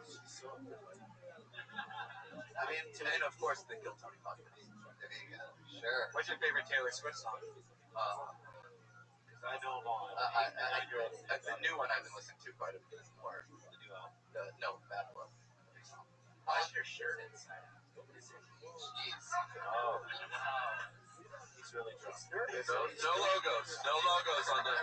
It's used I for love that no you logos. have your headphones on, but your shirt inside out. So at some point you have to put on your shirt inside out and put the headphones on top. No, I don't think he ever takes these headphones off. I get the feeling that it all just goes over it. First of all, orange. I love that too. And they're not even plugged into anything. They're just plugged into his Plug into his dick. Oh, I have a question. It's like Lights out! Gorilla Radio! And he's like, oh, my dick! It hurts! Wow, Pat Reagan going for it. Went for it. Went for it from 3-point range. I thought, is that Pat Reagan? I thought Zach De La Roca just wanted to do it. Do you think you're going to go back on stage again after this? Oh yeah, I'll do it. Then a big tip, yeah, definitely don't have anything that's going to be distracting, but talk into the microphone. Yep. Yeah, I haven't performed anything in so long. Yeah. But what have you performed before this? Used to act. Man, real, Not with these headphones. real hack of all trades. Although, how fucking sweet would that be if he did Shakespeare with those things on? It's like, Yorick! I hear you! It's like, it was like,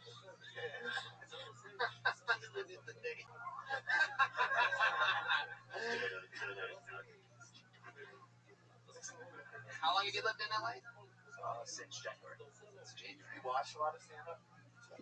You strike me as someone who has not. No.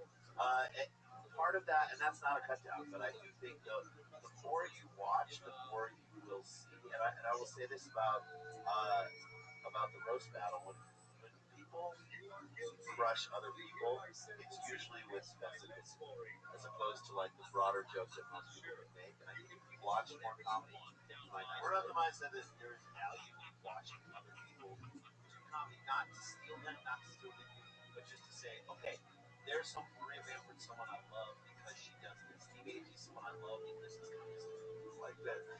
You know, like that you get people out and say, I love what they're doing because of this. Okay, now what in my life tonight so that I have fun? And that's the way to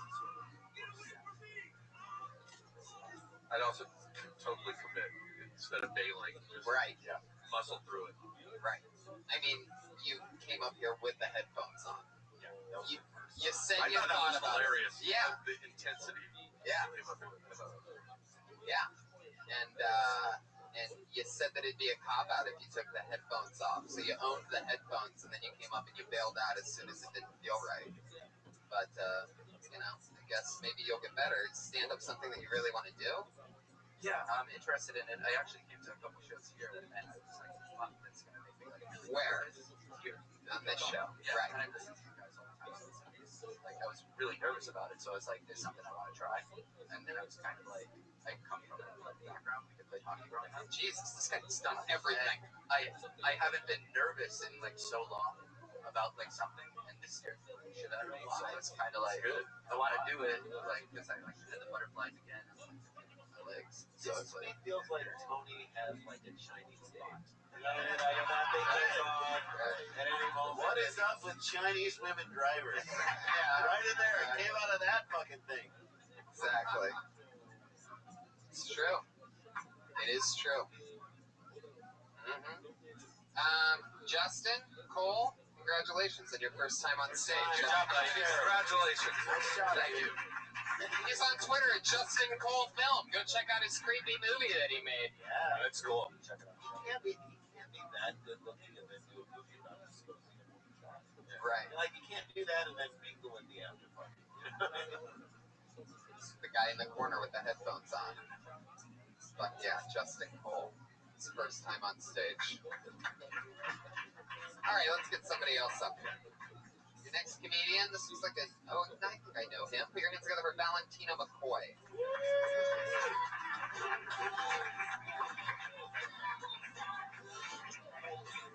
You know what that means? No sign from Valentino, so that means he just got blacklisted. Play a diddle or fucking anything over there, Pat? Jesus. Okay, there you go. Okay. Put your hands together for Gally Croup.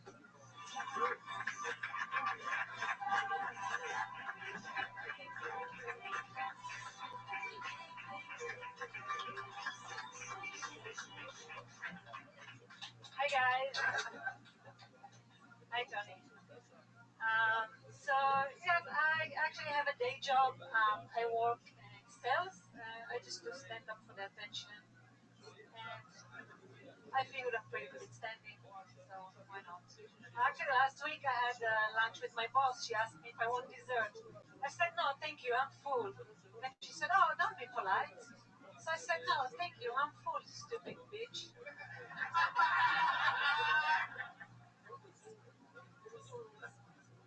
One of my girlfriends asked me one time, do you think that this dress make me look fat? I said no, I think it's the cookies.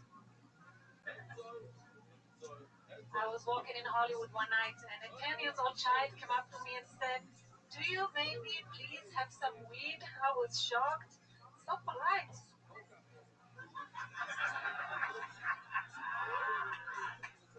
I have an atheist friend. She's married to a Jehovah's Witness guy. Now I see their kids going door to door, but they don't know why. I have a... There you go. Gally Croup. Done. Crushing it. With one-liners. Wearing half of the Ghostbusters outfit. I like that. Summer outfit. She ain't afraid of no. Especially for you, Tom. Oh, thank you, Gally. Where are you from? I am originally from Israel. Yes. That's I am... Where it is? No one loves the Jews more than the French. I am mixed with French, so that makes I'm half Jewish, half racist. That's true. There it is. I thought you were going to say I'm half Jewish, and I go, okay.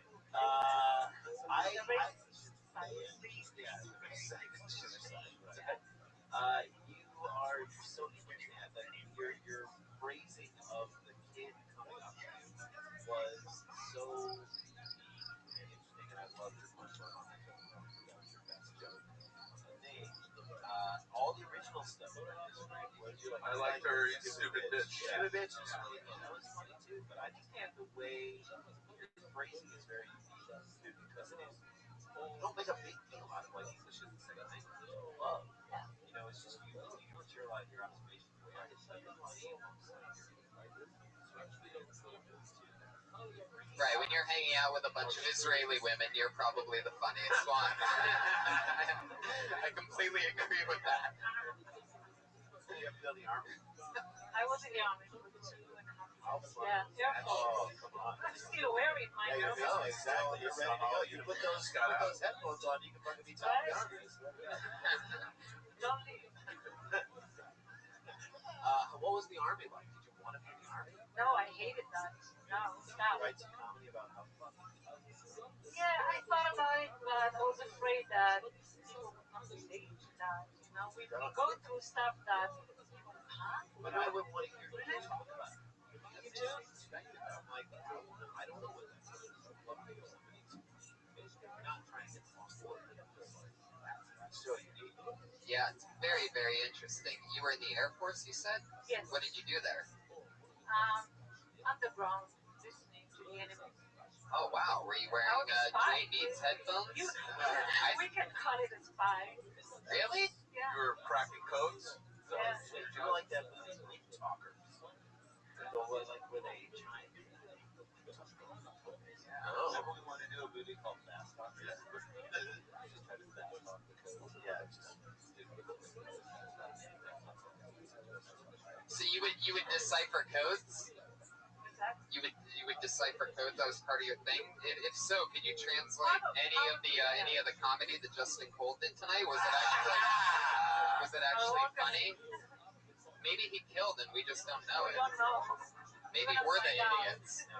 She's like absolutely. She's like with all my experience, absolutely not. How long have you been in stand-up? 7 years. 7 years. Yeah. I was here last night. Oh, it's like that comfortability. Yeah. Thank you so much. I would say. Yeah, I'm comfortable. I'm headlining class already. So. No, I'm not saying it just to brag. I'm just saying because I've been doing it for a long time. In Israel, there's a hand motion that's like when you say 1 second, you go like this. Basically, this away from this. It's like wait a second. And if you don't wait, you get. Wow. But that's that is and avoid the stuff about I thought the weaker stuff was the stuff about because we kind of have heard like this wrestling that I think you got a lot more original stuff in there, and that stuff may get laughs when you have clubs, but I think your best bet is like Yep, the cookies one's definitely predictable. Totally, it's coming. Where with everything else, it was a surprise, and it was genuinely, I mean, to even us, 4 guys who have seen so much. I loved it. I loved how hard I saw us all laughing at the, you fucking bitch or whatever it was. So funny. And the kid they just again, I'm gonna go back to it. You have kids. That's interesting. Why don't you want kids? It's very common here. Nobody wants kids anymore. Yeah, it's the sound of Brian getting a boner, everybody. Hey, would you like to do the show? So he just heard the buzzword kids. Yeah, I was like, would you like to do the Death Squad show Friday? I would love to have you. Yeah. You can do it. Awesome. Wow, there you go. Galley Croup, everybody. There she goes. She did it again. Galley Croup's on Twitter. And Galley Croup, I know what you're thinking. How the fuck would I ever spell that? That's GALIKROUP. Galley Croup, everybody. There she goes.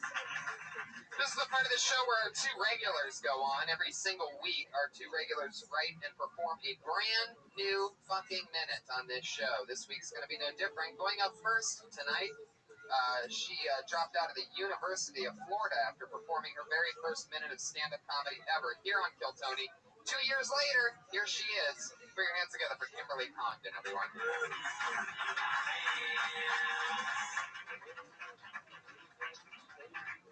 Yeah, I went to visit Florida last week. I got to see my family. I really like going there because my mom smokes weed with me, so we smoke together. But she gets really high and paranoid. She's not used to it. We were smoking at a barbecue out of a pipe, and a cop drove by really far away, and she started freaking out. She's like, "What do I do? Should I put the pipe in my vagina?" And I was like, "Mom, you've had 3 kids. The pipe's not staying in your vagina." I saw my grandpa when I was home. He's getting really old, and it makes me sad. I feel like he's going to die soon, and that worries me because he still owes me money.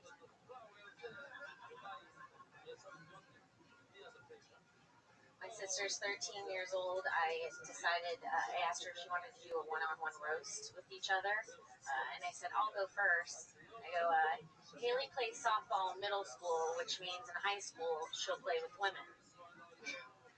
She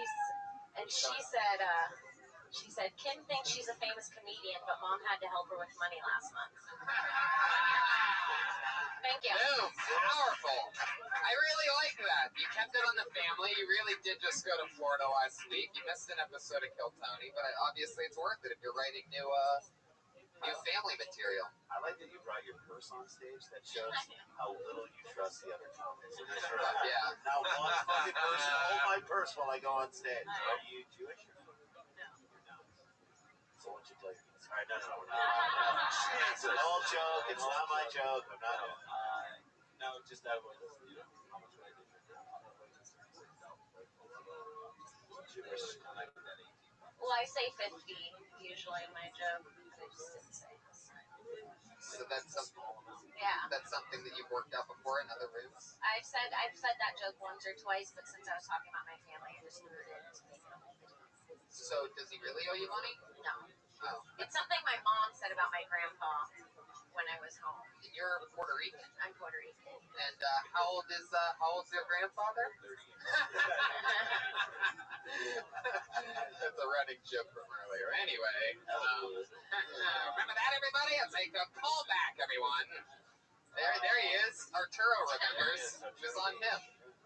Have you done that joke with your mom and the vagina any different? Because it seems like there's more to it, like, you having to keep it in her vagina. Okay.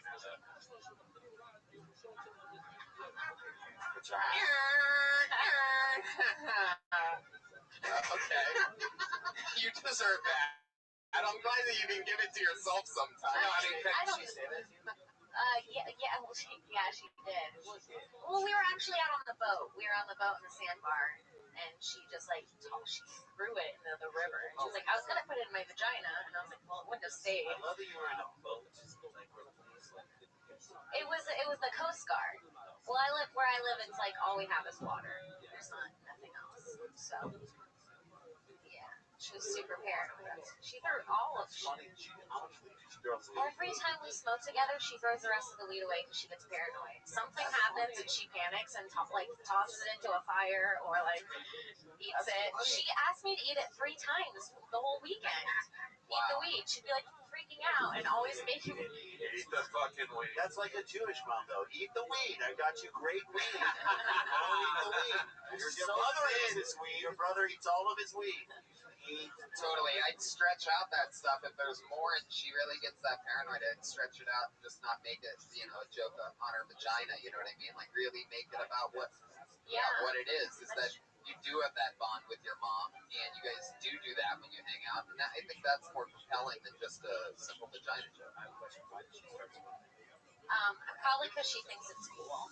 Honestly. Yeah. It is. She wants to really go. No, I don't think so.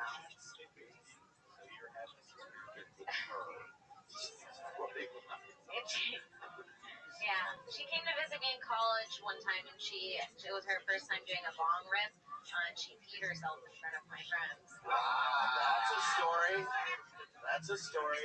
Wow, she couldn't even keep that in her vagina. Kim, good stuff. Kimberly Congdon, another new minute. Follow her on Twitter at Kimberly Congdon. She did it again. Another new minute about her family. The only other regular, everybody, does a new minute every single week. Usually takes a small something, like a bottle of water or mustard or something small, and makes it bigger, like a smaller thing bigger, an inanimate object, and usually stretches it out to a minute. So that's her style. And here she is, the always goofy stylings of Sarah Weinshank, everybody. I was at the grocery store. I saw some dots. What is that bullshit? In a world of Skittles and Starbursts, how are these dots surviving? Gumdrops? What the fuck is that? What's this Hansel and Gretel bullshit? Life isn't a game of Candyland. There's nothing gum-like about a gumdrop. Makes no sense. You get a kid some dots, we're bound to see tears, especially on Halloween. Dots are the second thing that make kids cry after raisins. If you open a bunch of them, they're all sticking together like New York after 9/11.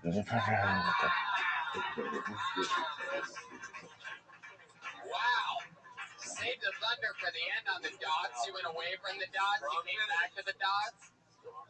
That's an easy fix. You can start with the dots, you compare it to the Skittles and the this and the that, you lose the Hansel and the Gretel, you move the 9/11 up, and the thing before 9/11 you move up, and then you have a killer 30 seconds. Pitch for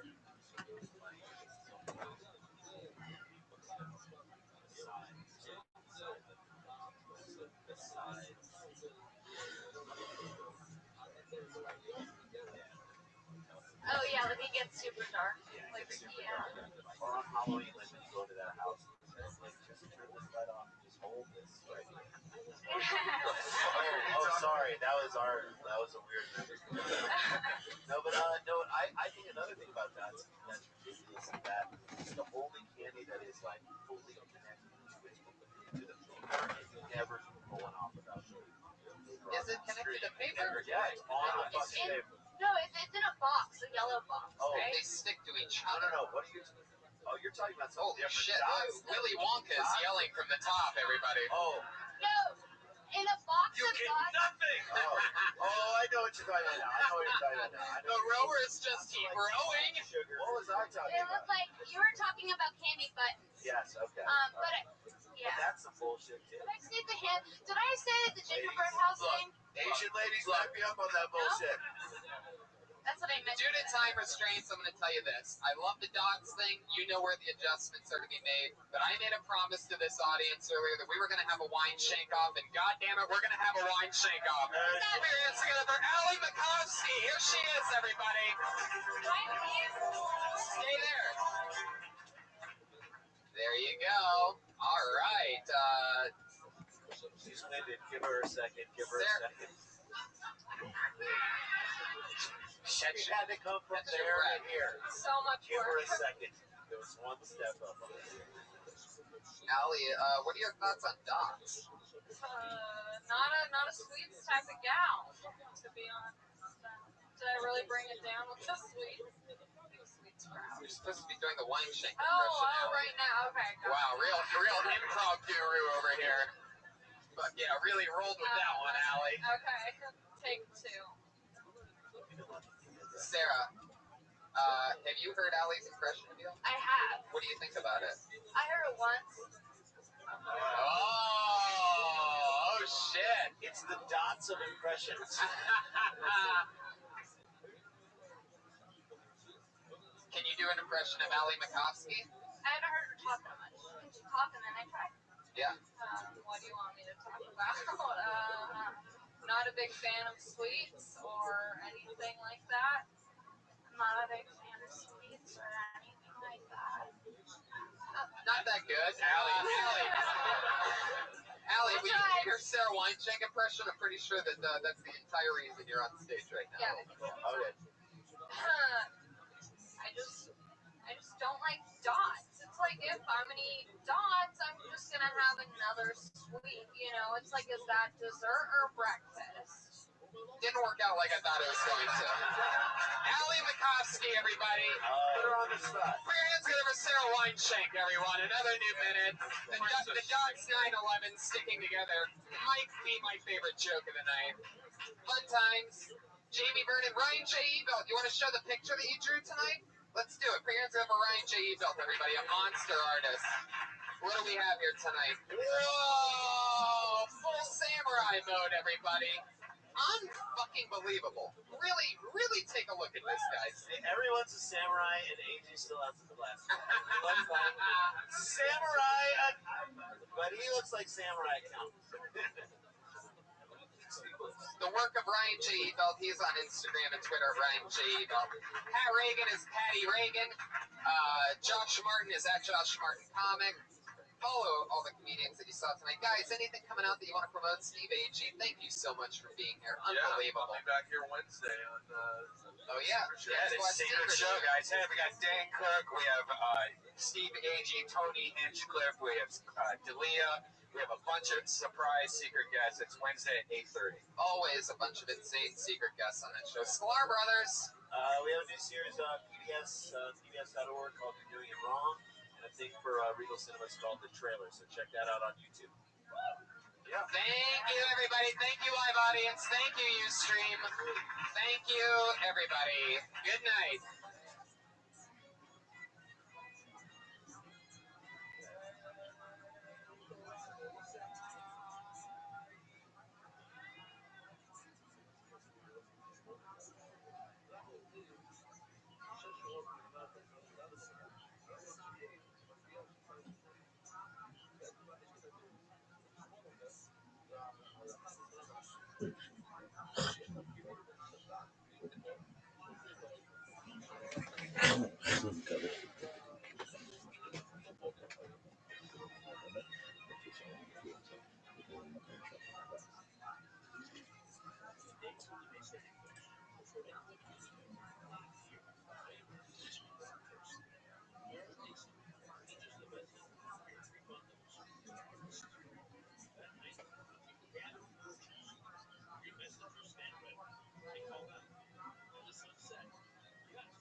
Still just me in an audio room. Fuck yeah. Hi, everybody. Welcome.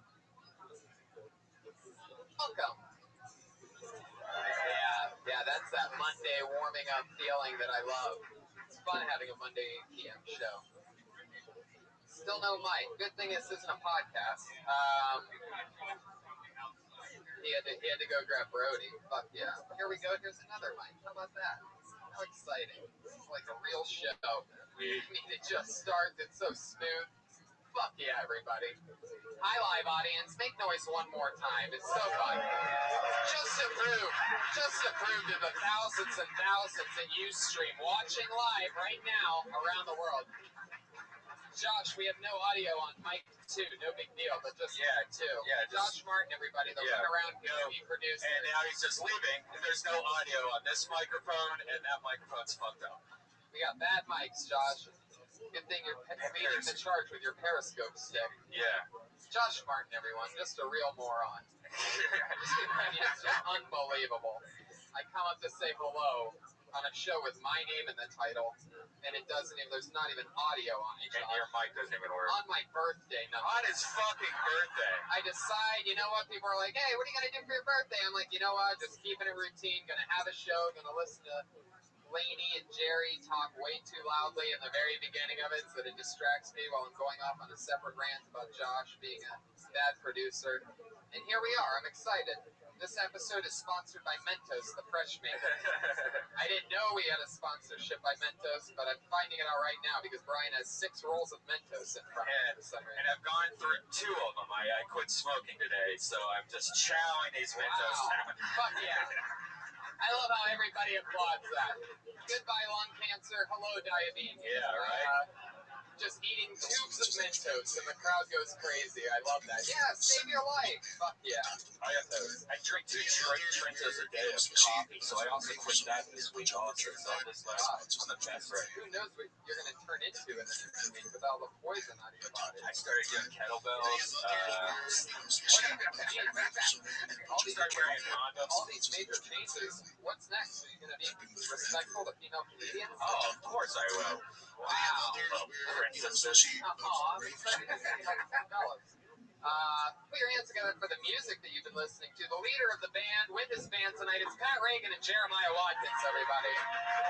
Live, in the flesh, killing it. That's the band.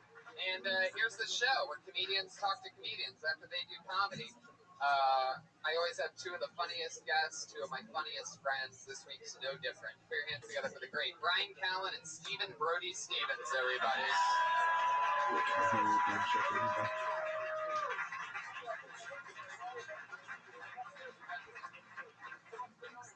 Yeah. Sure, $1 million? That's crazy talk. Yeah, call me when you guys are fucking serious. Fuck yeah.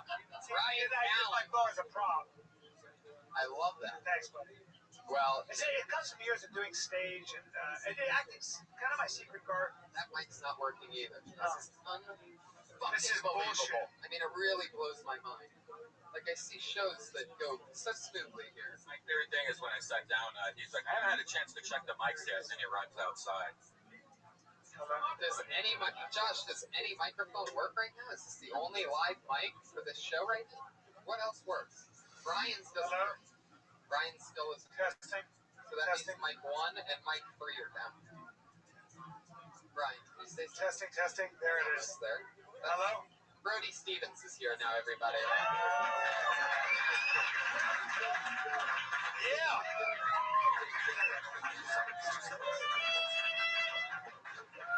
Here he is. Really absorbing the applause tonight. Stephen Brody Stevens, everyone. Yeah, Brody is coming in with a cat. Oh. I was,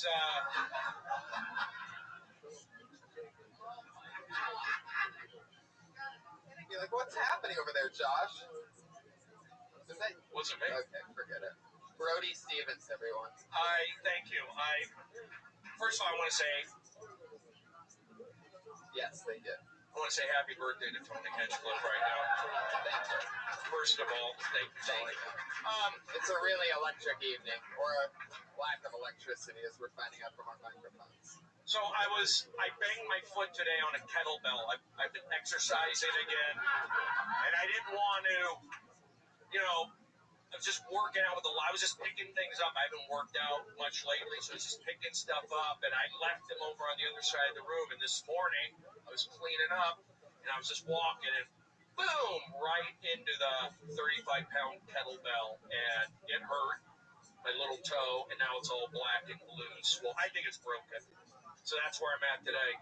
Wow, you broke your toe. That's what I'm thinking. But you know what? It hurts, but that's life. Can we see it? Would you like to? Yes, I would love to take a look at it. Wait, what?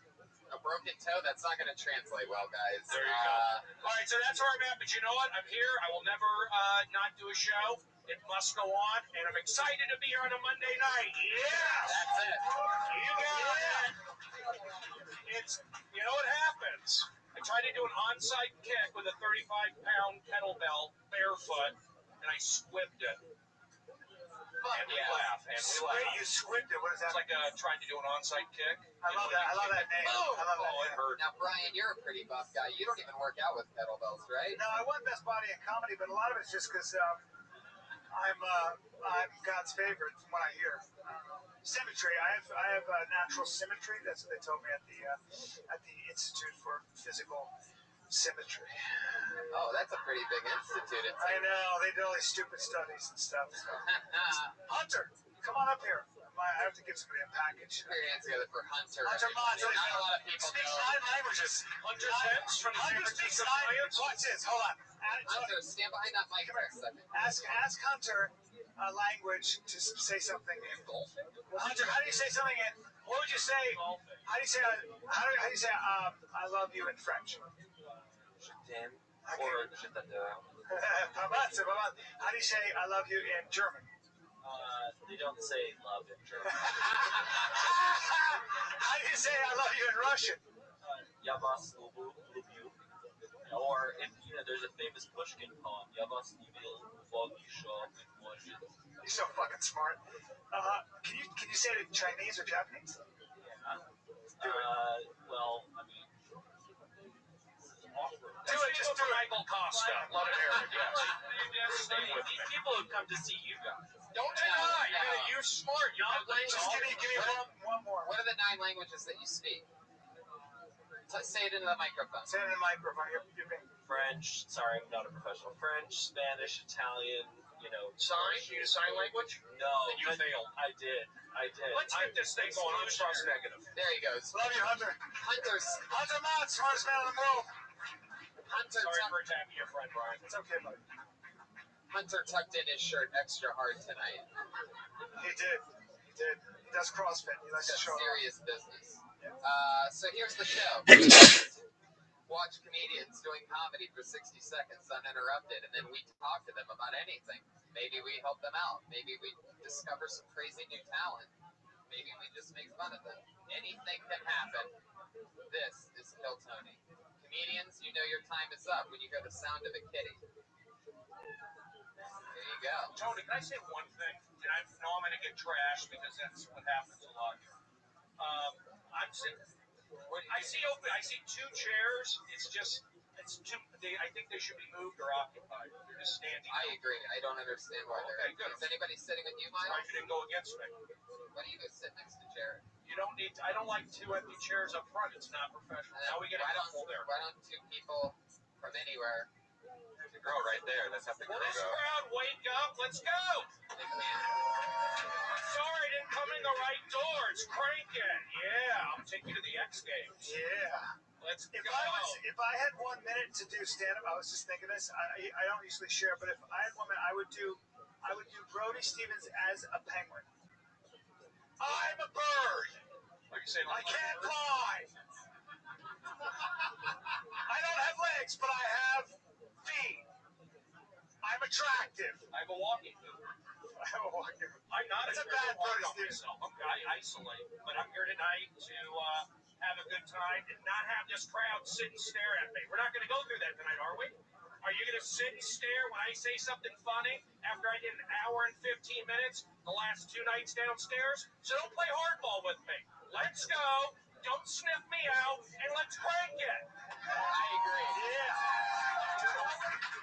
Already annoyed. I agree. You should never be hard on yourself because you're actually an original, and when you're an original, that you can't be hard on yourself. You're unique. People do Brody Stevens impersonations. Because I want a house. I rent. It's depressing. Let's crank this thing up. 60 seconds when you hear the sound of a kitty. That's right. You better wrap it up then, or else you're going to bring out the angry West Hollywood bear.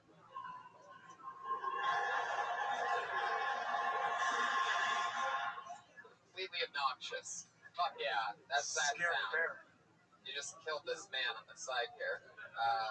I'm really excited about this. Listen to me, he didn't hear anything. Look at this guy. He doesn't even know we're talking about him right now. Hi, Jerry. How's it going, buddy? Okay? You don't like that bear, do you? What? Okie dokie. He just said, I love you in German. One of those nights, huh? Fuck yeah. Oh, I love you in German. Are you Hunter? He said, ich liebe dich. Okie dokie. Guys, Brody's already heavily offended.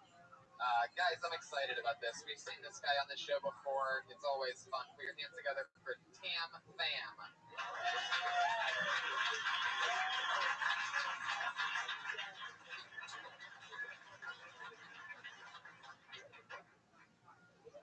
So I need to explain my name. My mom's dad's named Tam, so she's always wanted to name her first son Sam. Even after she married a man whose last name is Fam. That's pretty stubborn. That's something I inherited. I'm so stubborn that I can't remember the last time I got laid. And yet I am still wearing this shirt.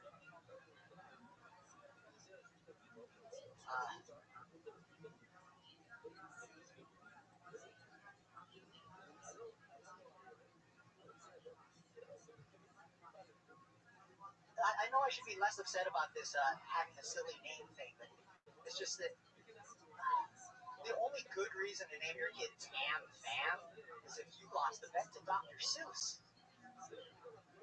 People just assume that I do not like grenades and ham, just because Tam Fam I am. Alright, thanks. Tam Fam, 53 seconds. Fuck yeah, Tam Fam. You've been on this show a few times, and every time you always wear a shirt that promotes you. That says @TamFam Comedy, your Twitter handle. It does? How many of those shirts do you have? Just the one smelly one. One smelly one? It's a hot day. Do you wash it? Occasionally. What? Yeah. You seem like you come from a family that would own a dry cleaner, so I'm surprised that Tony. Whatever do you mean? I've never seen an Asian with a Hitler haircut before, but this is very impressive. Look that way so that this audience can see it and really absorb the perfect joke instead of the half-grown that they're giving me right now. Asian Hitler. I love it. Fuck yeah.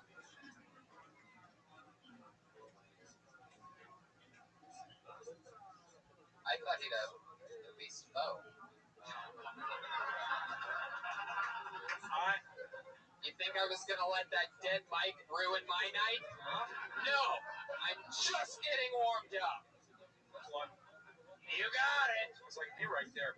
I have a dad fan shirt, but that's why no laugh? Has that been done before here? I mean, it was all right. Well, let me tell you what, audience. When I say, how does that not get a laugh when I go dad fan? Tell me why. You in the front row. Tell me why did you laugh at it? Because a lot of people. Tell me why you didn't laugh. I'm not mad at you, but tell me why you didn't laugh. You sound mad. At the dad fan. Who didn't laugh? Arms crossed negative, arms crossed negative.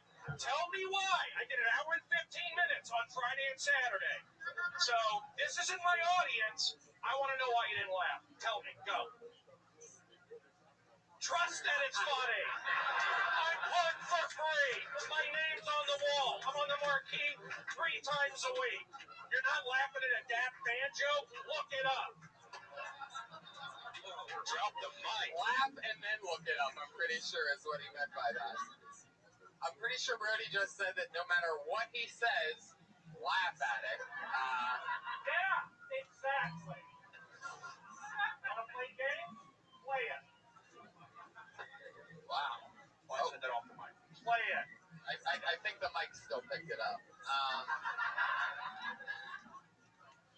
Brian Callen, you ever see anything like Tam Pham before? What do you want to do with this? I haven't. You could use curls with Tam Pham. I was going to say, I do, but I can work you out. It doesn't matter. I think you're funny. I just think maybe don't, maybe expand off the old, off the Tam Pham stuff.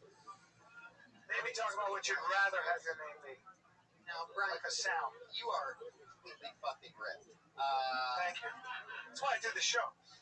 Let me ask you this. Yeah. Tam Pham looks a little bit skinny. What workout advice would you give him to fill out that T-shirt? Well, I'd have him live with me, first of all. I'd have him live with me, and I have to take him in the way I'd like to take him in. So I take his clothes off and get him naked in front of a mirror. I'd have to use my hands and some oil. I gotta take him in with my hands and visually and what's the word, sensually, just to get a sense. Well, just to get a sense of the kind of clay, the lump of clay that I need to mold with. And then I think I just add some muscle. We'd start with some flat bench, maybe some incline bench. I'd have you pull Brody on a sled while he screamed at you. And then we'd start with some buffalo meat and some yams and a whole bunch of good fats, raw nuts, avocados, even some saturated fats, which is known to actually boost your fucking testosterone. So vegans, just know that when you eat all that vegetables, you might poop quickly, but your testosterone is paying a price for it. Okay, guys, thanks a lot. That's all I can say without getting paid. Tam Pham, you gonna use any of that? Okay. Dad, were you on 16 Candles? There you go. Let's laugh. Thank you. Let's go. Good 1983 reference. Yeah, I was gonna say, really topical, just like Dat Fan. Really good. You're really on top of everything. You know what? I respect my elders. I'm not trying to, comedy. I don't need to recreate the wheel. That's what I'm talking about. So.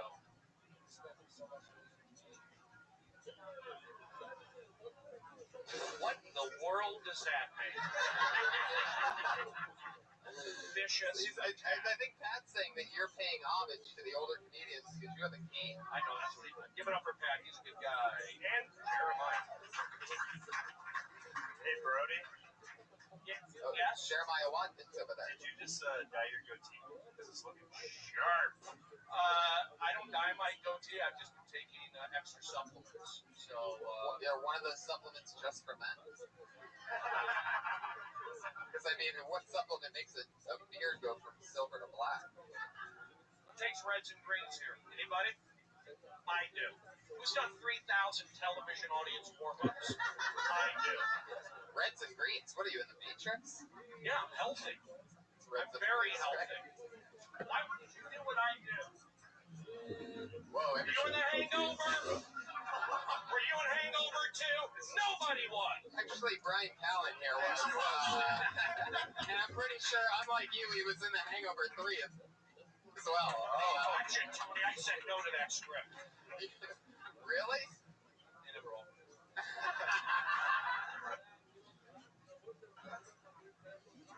Fuck yeah, Tam Tam, you were in The Hangover, right? You were that. Oh, that's racist, Tony. Racist. Tam Phan, is that a Vietnamese name? Yeah, that's what I thought. The Vietnamese are very tough people. I think it's the one country that's actually never completely been conquered. So you hail from a very powerful lineage. But I would say that you had a minute, but you only did 53 seconds. So next time use the whole fucking 60 seconds, my brother. It's not that hard to fill, so just maybe work a little harder and pay homage to your very hardworking lineage. Sorry, It's true. Vietnamese never quit. Vietnamese, I'm no joke. Tam, have you done any long sets lately? I did 10 in the Ice House. How did you Ice House or the Rice House? What are we talking about? Damn it, Tony! Tony! This is a family show! Damn it, Brian! Can I give a real honest thing? Brody. I would just say, I'm goofing around, but I would say, speak just a little loud. That's your shit. Just a little loud. I like what you're doing. Own it. Go for it. I always say that, but I would say be louder a little bit. Just a little bit. But I like what you're doing.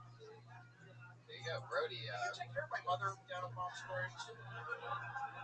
Yeah, looking for a caretaker. Brody, I don't understand that. What is that? Is these Vietnamese? Yeah, they're good at their caring. Filipino types. Yeah. Filipino types? Wow. Oh, shit, no, he did it! I want a Filipino to take care of my mother. The horn of racism just played. Sorry. Yeah, they are. They're good at it. The Filipino type? Yes. He means brown, smooth, and beautiful. Who would you want taking care of an elderly person? Not a guy that wears a shirt that says at Tam Tam Comedy on it. Okie dokie. Do you know CPR? Yeah. Okay, there you go. Fuck yeah. Wham, bam, and you tam. Tam Fam, there you go, everybody. At Tam Fam Comedy. I like that. Wham bam, thank you, Tam. I'm pretty sure we're gonna see that on a sweatshirt next week. They pulled another name out of the bucket. Oh wow, we know this guy from the deep, deep, deep south. A guy that gets lucky and out of the bucket a lot. Put your hands together for the stylings of Eric Carter, everybody. Eric Carter!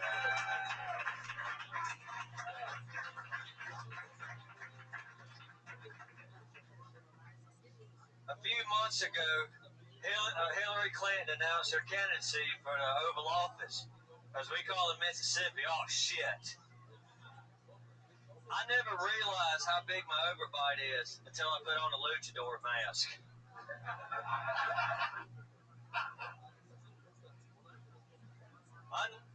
Thank you. I noticed that these hipsters around here walk around with a 1930s German haircut.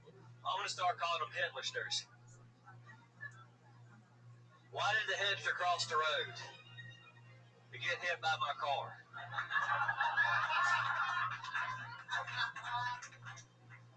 I work at a place called Camacho's. It's a Mexican restaurant on a city walk. And man, do they love me. They call me names like Guapo Loco. They call me name like El Diablo Blanco. What's the time? There it is, 1 minute from Eric Carter. You seem pretty excited right now. You just dropped the mic, blow in the hand. Feel good about that, right?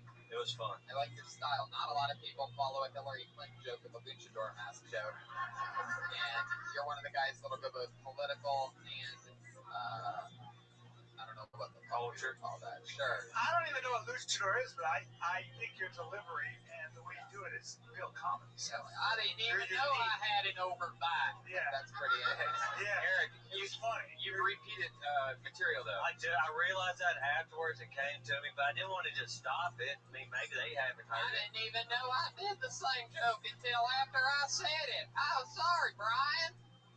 I like the love your cowboy style. boots. That's a good choice. And Yeah, it's a good choice, especially when it's the only pair of shoes you own, I bet, right? I got some steel toe Wolverines. You do? Steel toe Wolverine. We're working in the steel mill. Yeah, steel toe boots, Wolverine Not brand. even the company. He wears actual Wolverines on his feet. Wow. Yeah. Where's that sound effect? Stuffed Wolverines. how'd you feel up there? I felt comfortable. Just relaxed. Just went with it. Comfortable? I mean, comfortable. Okay, thank you. It's good. You're good. Yeah. Keep doing it. Keep the accent as long as you keep it. And Brody, I don't think you need to tell people to keep doing it. I'm pretty sure they're going to decide on their own whether they quit or not. That's an interesting one that you do. I'm very. Keep doing it. Don't give up. You got it. Push and believe. And that's what people do when they're working out. Everything I say. Does anybody say when you watch a workout, you're not going to lift that? You suck. You can't lift 2 plates. You're a loser. Try and lift it. Everybody's watching. Look, she got up the Stairmaster. You can't do it. Right. You're not going to lift the weights. I'm supportive. Sorry that I played Division I baseball. Right. At Arizona State, and I got a college degree. I know what it's like to be on a team. You got it. I almost played pro baseball, and today I walked into a kettlebell and broke my toe. The fuck are we talking about here? Just like all the big-time ball players do. I made an ouchie on my toe. There you go. Baseball sound effects. Brody, we're on your side. Yeah, Brody, it's okay. You know what? I'll tell you what. I'm in a good mood, but I love that you're wearing a camo Dodgers hat, by the way. Like, you sort of representing, but you don't want people to really see that you're a Dodgers fan all the way. I'm balding right now. I just want to get hate tweets. I get a hate. I don't really get. You don't get hate tweets from this. I've gotten it on other ones, and it bothers me because I don't get it. I've never gotten a hate tweet from my neighboring shows where you put it on 15 minutes on every Friday and Saturday. I've never gotten a hate tweet from the original room, but I get it from certain podcasts, and it's not good for me. I just need to be around positive Hebrew energy. Who are the Jewish people in here? Are any Jews in here? Right here. You're Jewish? I got a little bit in me. I'm kidding. Notice how nobody laughs. Never mind, we'll keep it moving. All right. Eric, why do you say you're Jewish? What do you mean by Don't that? say that. It's a mistake. Do not do it. I'm telling you. Stay Christian. Whoa. Go back to Christianity. But hey, People don't want to help Jews out in this business. Trust me. oh, I don't believe. If you want to believe, why do I only have 87,000 followers? That's so a lot. funny. That's a lot of followers. No, it isn't. I rent. Where's my home? Where's my Prius? I drive my mom's car. Justin Bieber's Jewish, and he has like 65 million Twitter followers. Oh, yes. Is Justin Bieber really I'm Jewish? sorry for being weird tonight, guys. Just Bieber hair. Then you got Justin Bieber hair. What I like, you got like Justin Bieber hair, but then like Tommy Lee Jones pock marks. I don't know if that's a compliment or not. I doubt it, but thanks. Just an observation. Felt flat. Eric, what's been happening lately with your life? Have you been doing a lot of spots? You're working at a Mexican restaurant? All of the above. Yeah, I love that you promo a restaurant at City Walk in your act, by the way. Like, it's almost like you want people to go there. You're waiting tables there? What are you doing there? Just food runner. Just a food runner. Who's your favorite comedian? Don Rickles of all time. Yeah. What? Don Rickles. I love the Dean Martin roast. Who's your favorite actor? James Stewart. Jesus. Okay. And Gary Oldman. All right. So like modern day. Yeah. Modern. Gary Oldman. He doesn't know what the word modern means, right? I like Daniel Day-Lewis, Billy Bob Thornton. Yeah. Only guys with 3 names. So, yeah. Daniel Day-Lewis, Billy Bob Thornton, Harvey Lee Oswald. What made you become a comic? What were you doing before this? I was at Billy Bob Thornton here. Hey, how you doing? Doing all right, man. How you doing? Hey, it's nice to, have a fan. What's that? It's nice to have a fan like you. Oh, yeah. Billy Bob Thornton right here. For those of you that know what Billy Bob Thornton actually sounds like, that's what he sounds like. Jeremiah is an amazing impressionist, but one of the funny things about Jeremiah is he really only does great impressions of people that people sort of know. Yeah, it's like very obscure people that I do. Watch his Richard Grieco. It's amazing. And his Chopin will get you. It'll kill you. Well, so funny. Eric, you did it again. You came in and, you can pretty much say anything with that voice and it's half entertaining. Next time, do some new material and wear some new material. Get a better shirt. That looks like something that only belongs on maybe like a bathroom floor mat or something like that. I would wear a cowboy hat. No. I go for it. No, I feel like. What do I know? Okay, never mind. I don't know anything. My instincts are wrong.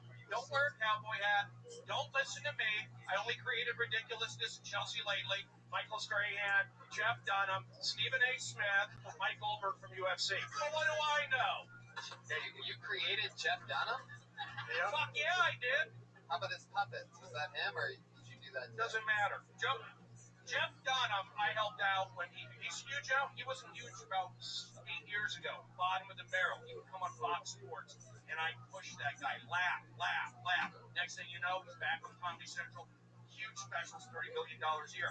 But that's how I live my life. I visualize that. But what do I know? I only sold the show to HBO, Comedy Central, Adult Swim, but I don't know anything. Brody Stevens, everybody. I love it. Brody Stevens. Passionate tonight. Didn't Jim, the owner of the Laugh Factory, tell you to wear a cowboy hat? Yeah. Tony? Yeah, he did. You strike me as, in a good way, somebody who seems to be a little bit underwater. So maybe call your special underwater. It's true. You're welcome. It's true. I can see that. Hello? For a guy that doesn't 2 million. Call me when you're serious. Same joke. The 2 million Annie. Fuck yeah, everybody. Eric, how do you feel about what you did here tonight? Well, then that last joke being a repeated one, it was fun. I felt.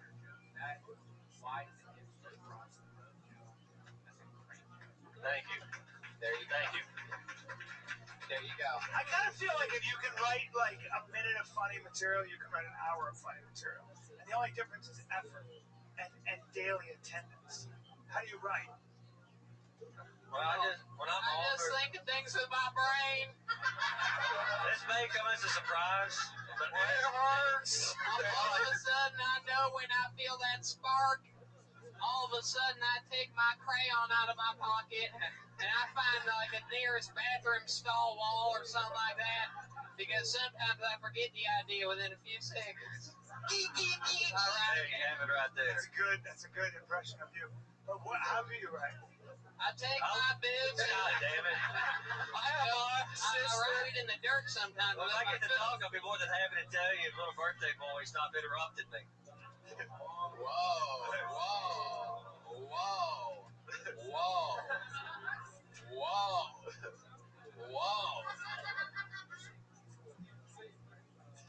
Wow, listen to the Mexican calling that one out. Just fighting words. Fuck yeah, man. Thank you. The Mexicans love watching two white guys fight. Eric, what the fuck is the question? Oh yeah, what is your writing process? I usually sit there. Oh, that's it. God, all right, thank you. That was good fun. No, you're gonna stay. Tell us. You're gonna stay. Tell us. Can I? Yeah. I usually like to sit in the car and listen to classical music. There's a classical station on FM, a little college radio. And that's why I mentioned Chopin. Sometimes I write when there's Amadeus Mozart hour. Sometimes I write when I'm in the shower, where I take one once every couple months, and that's where a lot of the good ideas come to me. Sometimes also when I'm taking a shit, either on a toilet or on a That's actually true. I write when I shit. All right. Well, It is true? Keep doing it. Yeah. Be fine. That's the universe telling you that some of them should be flushed down the toilet. Because he said he writes on the toilet, you fucking idiots. Not a groaner. Really smart. You didn't give it the credit it's due. I'm with Brody on this one. I think this crowd's a little shady. A little bit weird. Like, that's not a groaner. But I guess, I mean, you heard that Hillary Clinton joke. What was that again? Can you repeat that very first joke that sort of fell flat? A couple of months ago, Hillary Clinton announced her candidacy for the Oval Office, as we call it Mississippi. Oh, shit. Now, what does that mean exactly? You call the Well, it's a rest day. Figure it out. Because it's because she's a Democrat. There you go. You got it. Wow, you seem furious right now. Really defensive about this Hillary joke. You've been making fun of him for 20 minutes. So. I think you can tweak that joke, but I'm not sure how. So you need to lay off my buddy Eric over here, okay? Right. Hey, man, you need to calm down, Donnie. He's a good American man from Mississippi, okay? Wow, not only is it Billy Bob Thornton, it's also Hank Hill, everybody. Hey, I actually do the voiceover for Hank Hill, so that's wrong. Whoever you want the impression to be of, that's what Jeremiah is really good at. Fuck yeah. You have any other ones that you want to do? And just let us guess who it is. Well, I noticed that Ronnie Oh, that's a good one. And at Michael Jack's you can find any kind of tank. Ronnie Stevens. That's a good one. I like that. Michael Caine. The Billy, is it the Family Guy? Billy, somebody from King of the Hill. I thought of that. Or King of the Hill, right? Oh, don't you guys know? See, Patrick Warburton is one of his big ones. You see what I mean? Like, known for like 7 episodes of Seinfeld. I thought of that Hank Hill thing a while back. I didn't say it because I didn't feel confident. So I want to let you know what goes in my mind. I held back. When I do an hour and 15 minutes in the main room, you think I hold back? I don't hold back at all, and I keep audiences till 2 in the morning. So start being positive, and that's how we go. Brody hates you guys. I don't hate you. I just want to fix this thing up. I agree. Energy. Yeah. Bring on another guy. Eric, you've been there for an hour. Eric Carter, Wasting everybody. my fucking time. Frank this. I'm 45. I got more energy than anybody. Stop staring at me. Everything's on fucking film. It's annoying. Fuck yeah. I'll keep doing them. You laughed at the last mic drop, right? So I did it again. You didn't laugh. So now I'm going to keep doing it. If you gave me 2 laughs, I would have stopped. You gave me 1? Fuck you. Wow. Wow. I've heard of WrestleMania, but I've never heard of Mania. This is really... I mean, that's really impressive. Okay, this looks like a new name. I'm excited about this. Put your hands together for Renata Orishka. All right, here we go. Here she comes. Oh, I like this song. Is this from the MTV Beach House? Renata Orish. Is this a new Maroon 5? Renata. Brody just switched back to positive. For those of you keeping track of his bipolar right now. Miss Orish. Ladies and gentlemen, Renata Orishka. I'm originally from Russia. This is oil. Fight me. I was walking down this gay neighborhood in Seattle with my mom, and she plays cool. She tries to be liberal or come up as liberal, but she's really, really conservative. So we see this gay couple holding hands. She turns to me and says, "Renata, I promise you're gonna have 3 kids." I'm like, they cannot all be gay. Yeah, Mom, they cannot all be gay, but all 3 of them could be black. I used to Google Mitch Hedberg jokes to make sure that I didn't write them first. What? I used to Google Mitch Hedberg jokes just to make sure he didn't write them first. I still do, but I used to, too. that joke. Fuck yeah, that's a minute. Renata Orish, everybody. Yeah. Renata Orish. Bravo. I was waiting for a cat call, but it never happened. Brian couldn't even turn around to his soundboard because he was mesmerized. He's out of control. It's gotten to the point where wow, look at that. Renata gets the inside jokes. How long have you been on stand-up? A year. Really? Takes a long time. Seattle. A year in Seattle. How long have you been in LA for? I teach a stand-up comedy workshop. But his is not as extensive and hands-on as mine is. So if you want, I teach individual classes. It's You can want in mine for free. yeah, mine's usually $3,500. I'll pay you to come to my show. Where in Seattle are you from? Capitol Hill area? Yeah, it doesn't matter. It's all the same city. Seattle's a good town to get started in comedy. Low blood sugar, a lot of facial hair, and a lot of coffee, and white people with sensible shoes in Seattle. Is it a good scene up there in Seattle? Are you getting mic time up there? Oh, yeah. So let me get my thing I saw. I would move the mic stand out of the way. When you go up there, you got to command the stage. You're new, but you got to move the mic stand out of your way. Also, I move Brody's cane out of the way. Yeah. No, but that's the right thing. That shows you're here for business. And you have to move kind of up. You would like hit in the back of the stage. I actually think you have a lot of stage presence. I think you're confident. Do I have a stage future? Well, I think that's it. I think you do. I think that's a very hard question to answer because stand-up is one of those things that takes forever, right? It's a little bit like learning how to play the guitar. I don't think you learn how to play the guitar fluently after a year. I think it does take like 10 years. But you know, I think it's hard to be funny in a different language. I think English is your second language. Yeah, but you have a lot of confidence. I feel like, and you have a lot of. You may not feel that way, but it certainly looks that way, and that's a huge part of it. But but explain to me the joke. Like you said, the joke about the two gay guys, and then the joke was I could be married to a black guy. They could all three be black. Is that the idea? Yeah, that all three kids could be black, which is worse. Which is mom. Yeah, mom. I like to bang black guys. Okay. So maybe be a little more clear with that joke, but I like where you're going with it. And I think we need to round the race up a little bit. And then I love it. It was what's in the oil cup? It's just coffee. Right. But you were talking about just basically how Russia has a lot of oil. Yeah, and then that's why. Joke. Yeah, it was. I got it. No, I like how she came up with the wine or the vodka. That'd be funny. Like in a club, come up. That's a funny thing. She said it's coffee. It is, There's but coffee in a plastic cocktail cup. Looks like oil.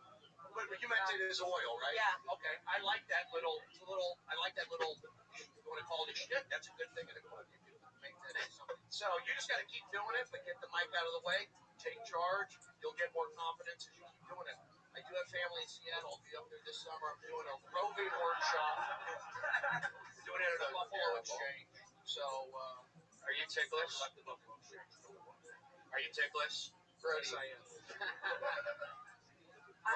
I have some connections if you ever want to do an open mic in Jaitai. What? Where? Jaitai, it's a place in Seattle where people do open mics. Is that on Broadway? Yes. Around the corner from Dick's? Close by. Did you ever go to the topless coffee place up in Seattle? Yeah. No, who else? Brody? You think I do open mics?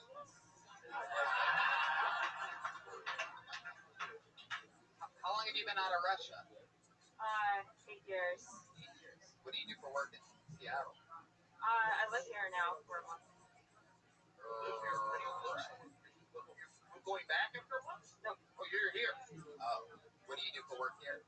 I host at the Beer Valley, which is 532 Western. Did you just give a shout out to the Beer Belly? The Beer Belly.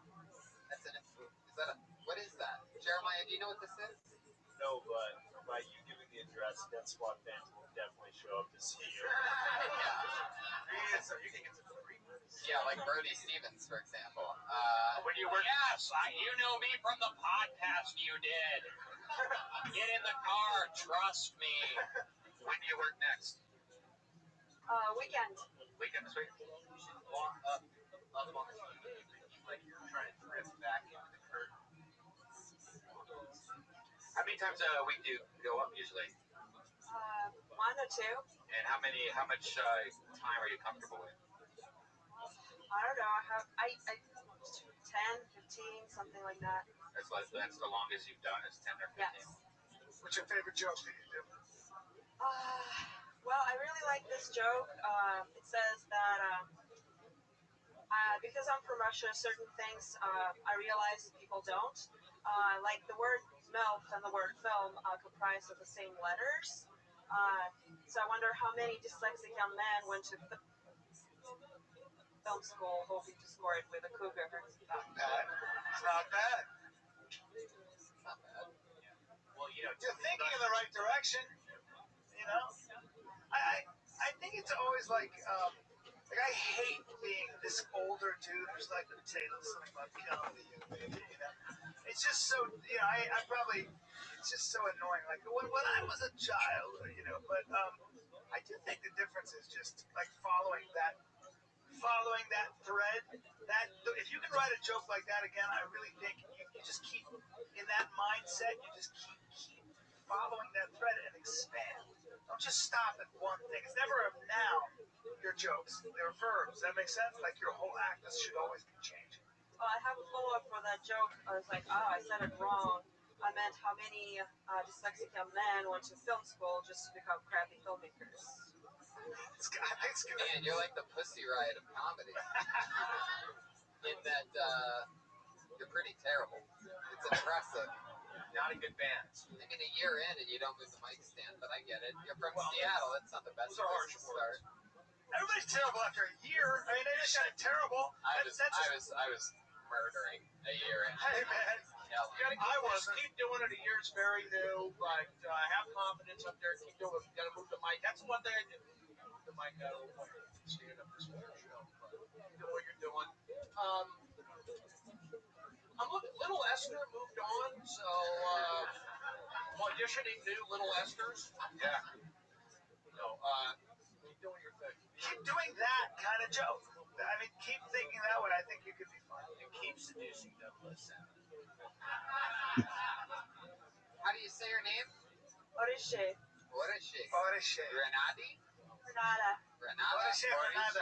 I say, my name is Renata with 2 A's. Alrighty.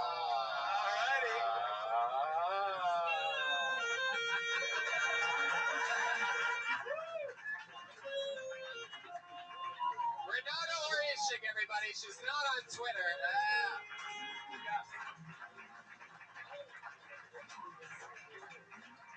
Put the mic foot through. Fuck yeah. Oh, wow, look at that. Thank you, Renata. There she goes. Taking her cup of oil with her. Fuck yeah, everybody. Okie dokie. Let's keep the fun train moving along here. Put your hands together for Jesse Rothenberg. There he comes. Another new name.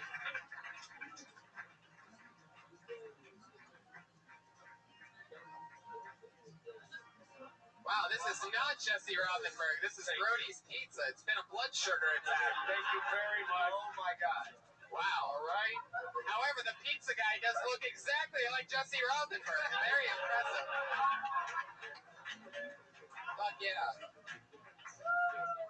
Wow, I thought you just gave bad comedy tips, Brody. That's pretty impressive. $5 a good tip. Got a bigger laugh, by the way. That's an in-the-moment joke. Wait, hold on. It would have to be a show where the people are getting tips. Hold on. Okay. $5. Go. What's a good tip for $23? Whoa! You don't talk to me that way. Killing it. Isn't 5 a good? Tony said that was a good tip. Should I do more than 5? 6. How many hangovers? How many hangovers were you in? All right, here's 5. Even 6. And I gave you 5 in here. That's 11. Is that 11 good? Yeah. All right, get this guy an 50%. Yes. Thank you. You have any, So what are you getting? $11? That's not bad. you have any jokes you want to do, man? See you later. Joe's Pizza, everybody. Joe's Pizza. Put your hands together for your next comedian, Jesse Rothenberg, everyone. Here he is. All right. Alrighty then. I'm here to take a stand, guys. Take a stand against the #1 issue facing men today. That's right, the fact that we can't be respected in shorts. It was a hot one out there today, and you know what? I didn't like it. So I went and changed to shorts after work. I mean, girls, sure, they get paid 30% less, but they get sundresses and skirts. It's easy, it's breezy, it's beautiful. So, I don't know, if you agree with me, if you're a guy, I think you should join in, take a stand with me. I mean, some of you might prefer pants, but you know, some of you prefer looking buttholes too, so it's up to you. If you're with me, these are my knees, let them breathe. These are my knees, let them breathe. These are my knees, let them breathe. I'm full of shit. I haven't pooped in 2 days.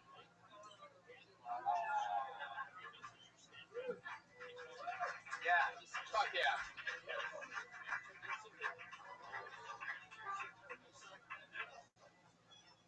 I love that. All about the shorts.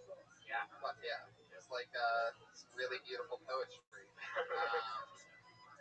I like the new campaign slogan.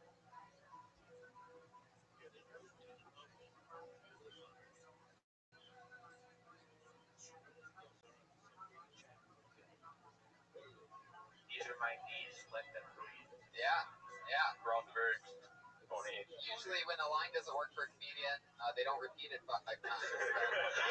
That's what I like. That's true comedy.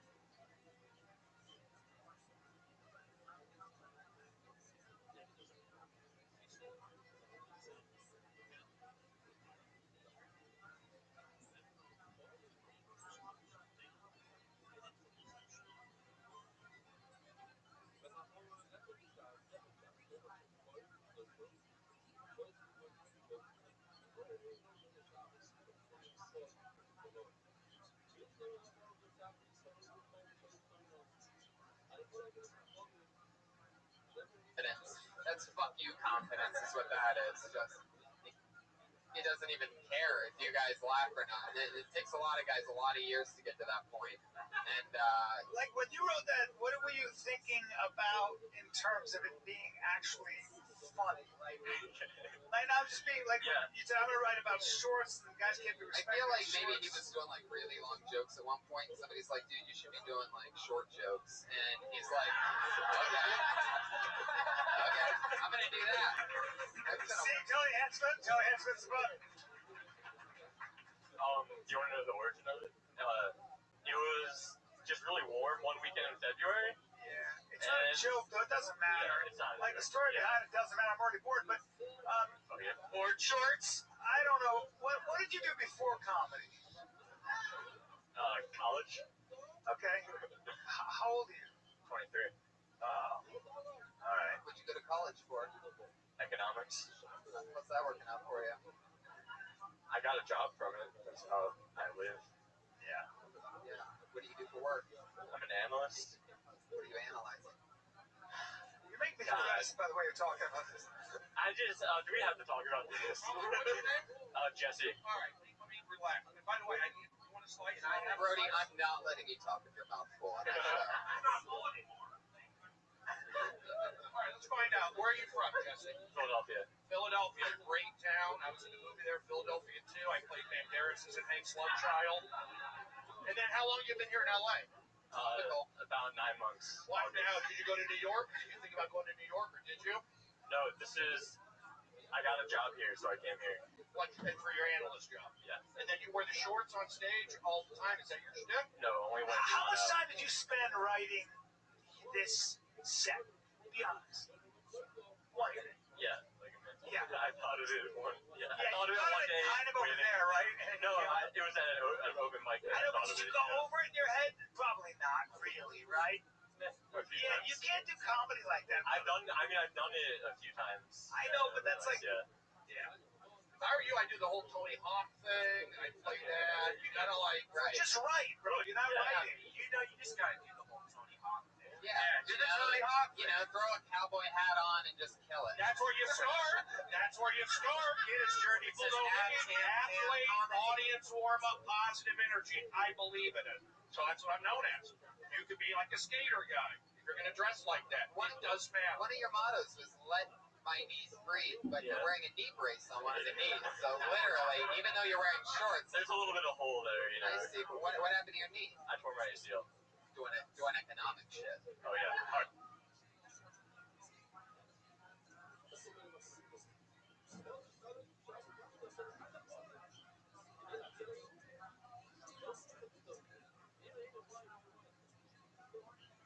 Sure. Navy SEAL stuff or what?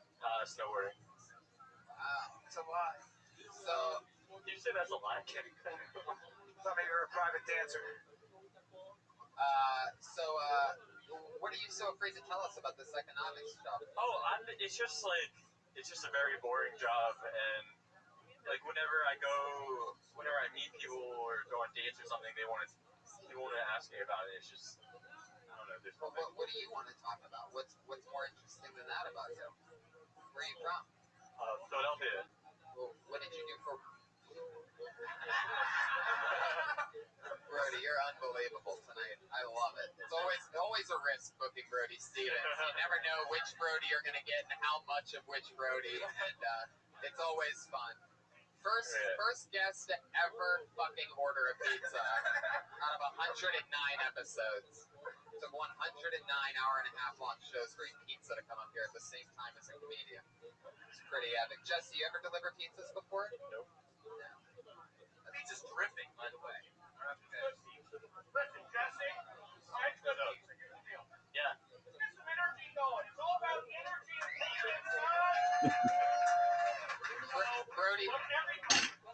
Brody, you're doing crowd warm-up right now. That's what we need right now.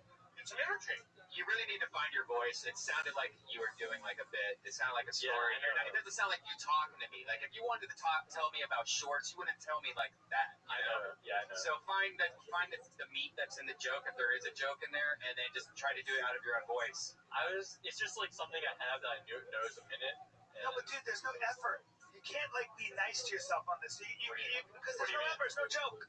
You're just talking about, hey guys, girls wear sundresses, we wear shorts. You're like, you got to be a little bit like Anushka, whatever her name was. She actually like at least was trying to figure out.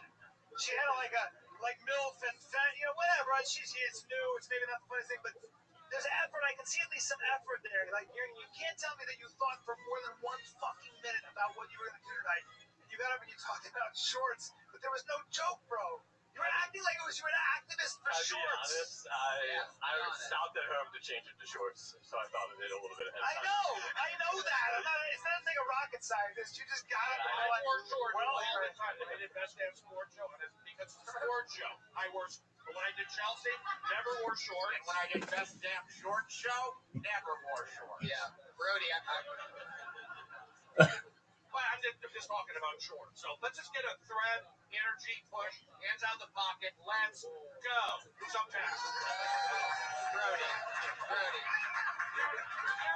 Brody, you do this thing where you keep pushing the. My man, you know what? My instincts are right. I'm not going to go against my instincts. I'm from LA, 818 till I die, born and raised in show business. I have a natural knack to understand comedic timing and energies. Let's push it along.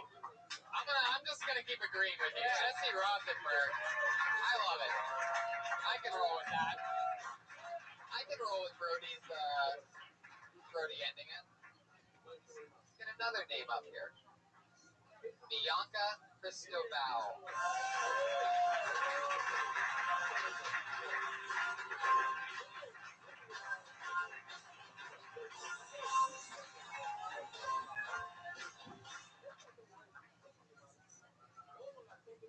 and Bianca. Hi guys. I'm actually from the Czech Republic. I know I don't look like a typical Eastern European girl, and I don't know what to tell you. My mom is white, blonde hair, blue eyes. I've never met my father, but I'm guessing he's not. My mom loves me though. I remind her of the best summer she's ever had.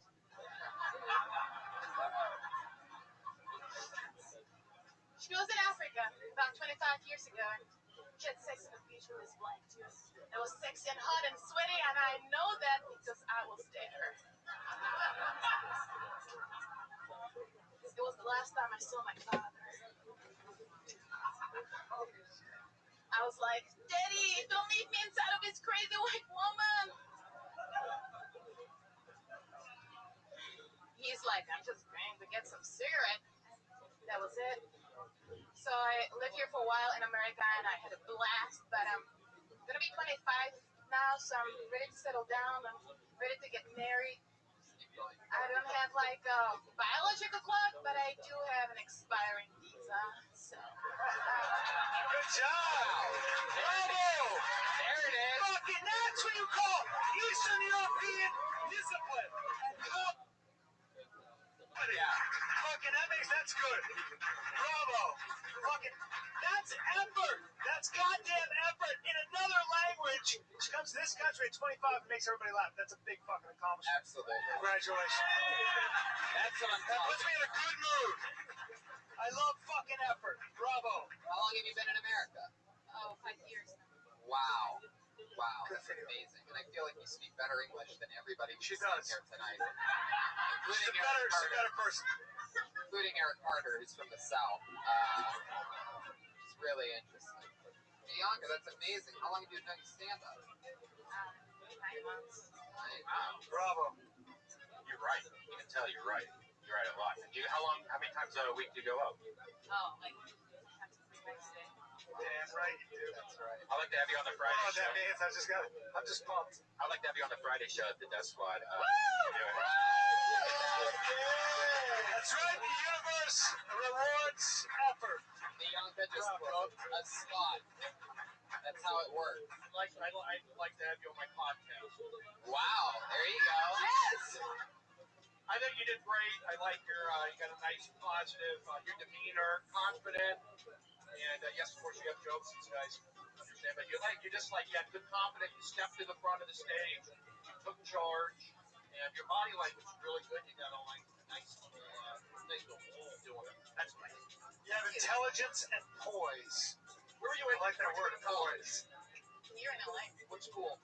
I'm in some school. Can I get your transcripts, please? I just booked another student movie. Oh, I messed up. Darn it. They're 9th graders. All right, that's the joke up. Sorry. I'm nervous. So you've been in LA for 5 years? Yes. And did you come straight for film school? Yes. Wow, the Czech Republic. What's that place like? It's not like it's next to Germany and Austria. It's very like that, except we speak Czech. It's more like closer to Russia. What city in the Czech Republic? Prague. Prague, of course. What's that like? It's beautiful. Yeah. Amazing. I think a lot of it was spared during the war, so it's... Oh yeah, because when Hitler came, you're like, you can have it. We didn't fight at all. The Nazis didn't bomb it.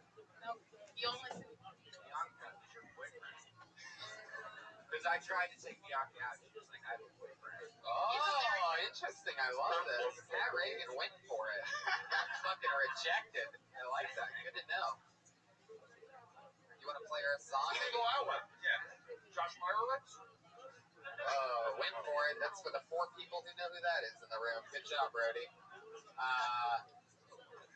Bianca, what's your type? Pat Reagan is a young, rising, amazing talent. Who's the most attractive man for you in Hollywood? I guess my boyfriend. Oh. Okay, Michael Fassbender.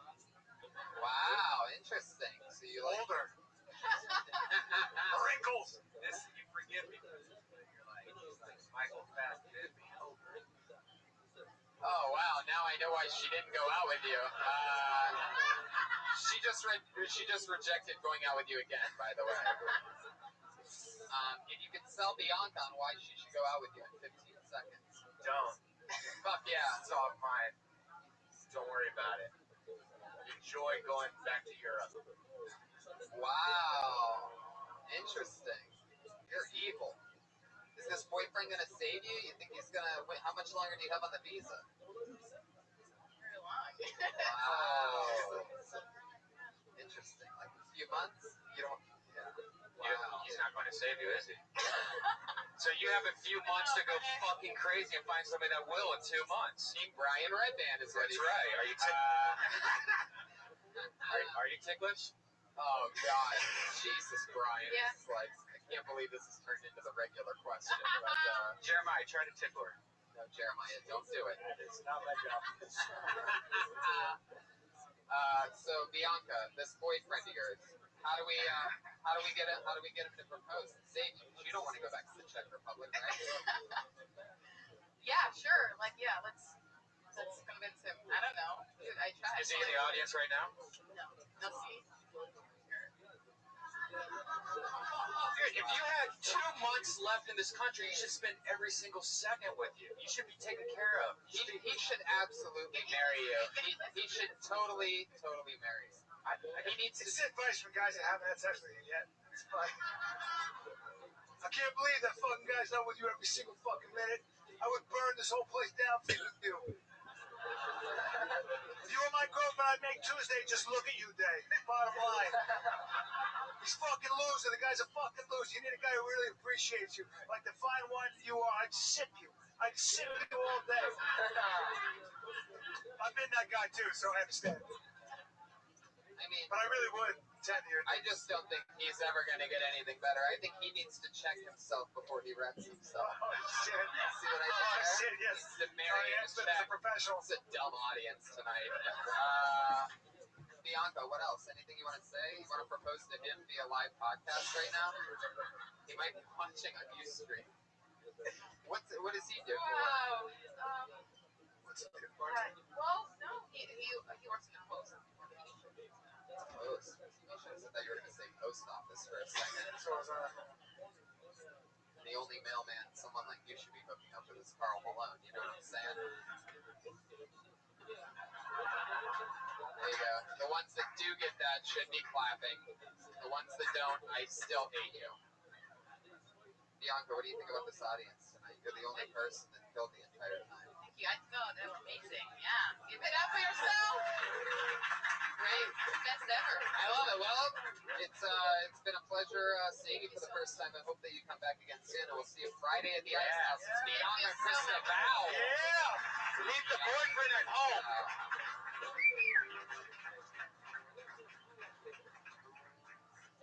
I love it. This fucking place is crazy. Your doorway's just packed with people. It's an exciting feeling in this room. Fire hazard mode. You know what? Let's move to. Actually, no. Let's get one more up here as fast as we can. Let's see what happens here. Put your hands together for Mark Stevens. Simple enough.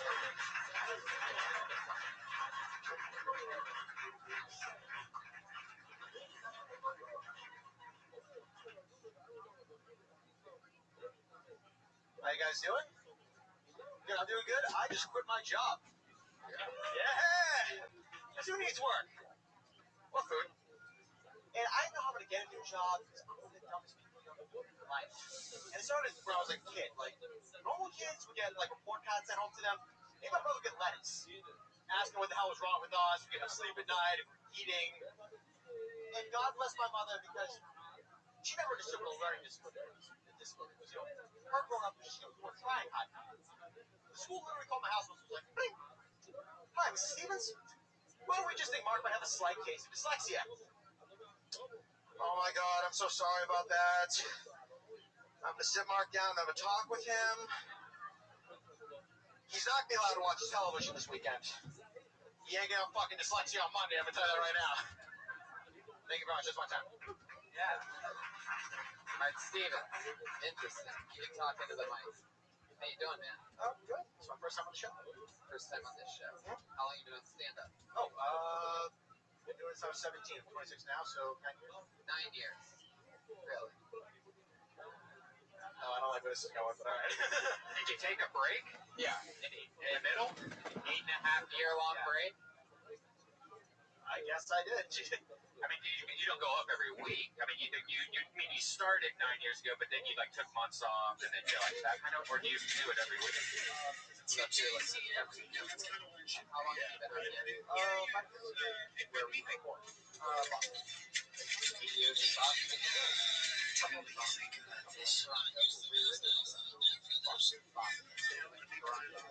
Yeah, I got to do cheers, like Writing what? Jokes, that's for sure.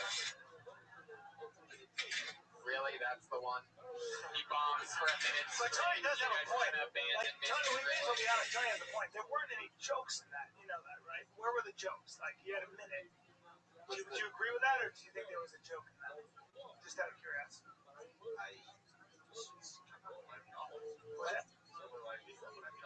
What nationality are you? Armenian.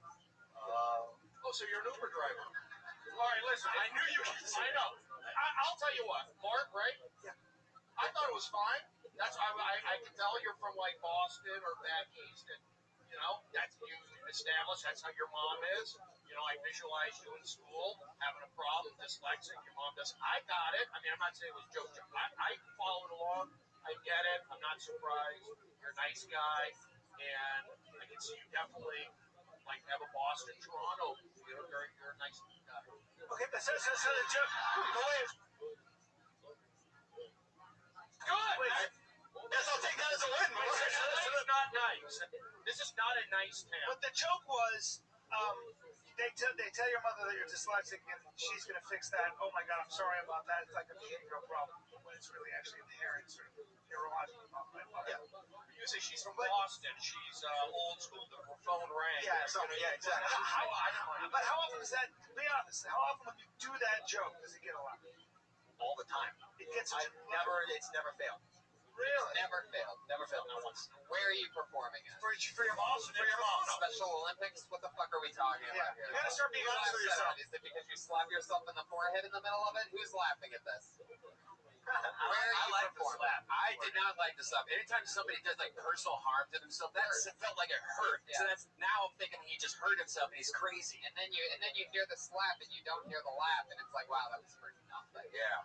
All right. Like I said, I would be comfortable giving you like a dinner gig in Boston or New York or Brooklyn. It's nice comedy. Nobody got hurt or threatened to. If you want to say maybe the smack on the head, whatever we call that hacky or whatever. But I thought it was fine. You know, What do you mean by you thought it was fun? I thought the story. I understood. Yeah, but it wasn't funny. Mark, are you not saying it was, but it was an introduction to his life. I know, but he had a minute. So in a minute, you're supposed to do jokes, right? We're just being honest to help you. This is not about criticism. Oh, I totally understand. I mean, who cares about that? But I'm more interested in helping you. So let's be honest. That's not a joke.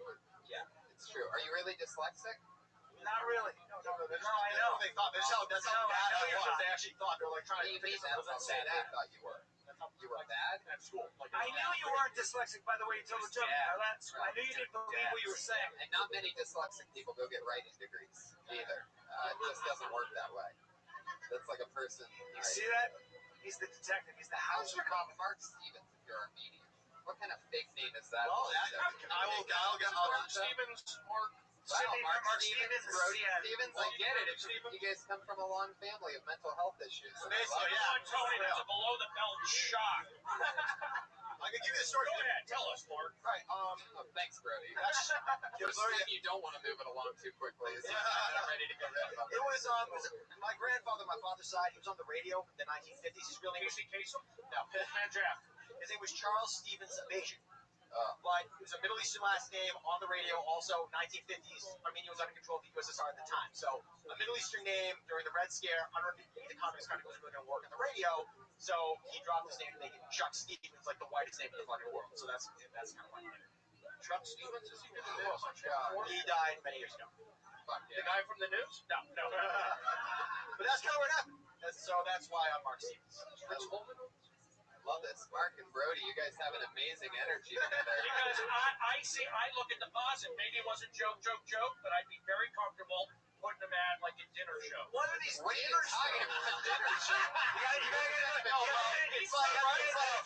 You gotta get into a time machine and go back to the Kowloon in Boston. I know exactly what you're talking Because about. when I lived in New York, I do shows in Brooklyn. They have those like nice shows about old mothers because like they don't know. Right? You got it. I'm gonna book you for a brunch. There he goes, Mark Stevens, everybody. That's it from Mark. Don't feel bad, Mark. He's on Twitter. Keep doing it. Be positive. I have mental illness also. That's I haven't right. booked anything since that came out. It's hurt my career. Mark the Shark 927 is what he is on Twitter. Bianca Cristobal, by the way, is Bianca Cristobal. BIANCACRISTOBAOO. No W there. AO at the end. Guys, this is the part of the show where we have our two regulars come up. They do a brand new 60 seconds every week. Their names don't go in the bucket. They just do this. They write a new minute. They perform a new minute. This week's no different. Going up first tonight with a brand new minute. You know her from the Dysentery podcast. Tell Tony. Put your hands together for the one and only Sarah Weinshank, everybody.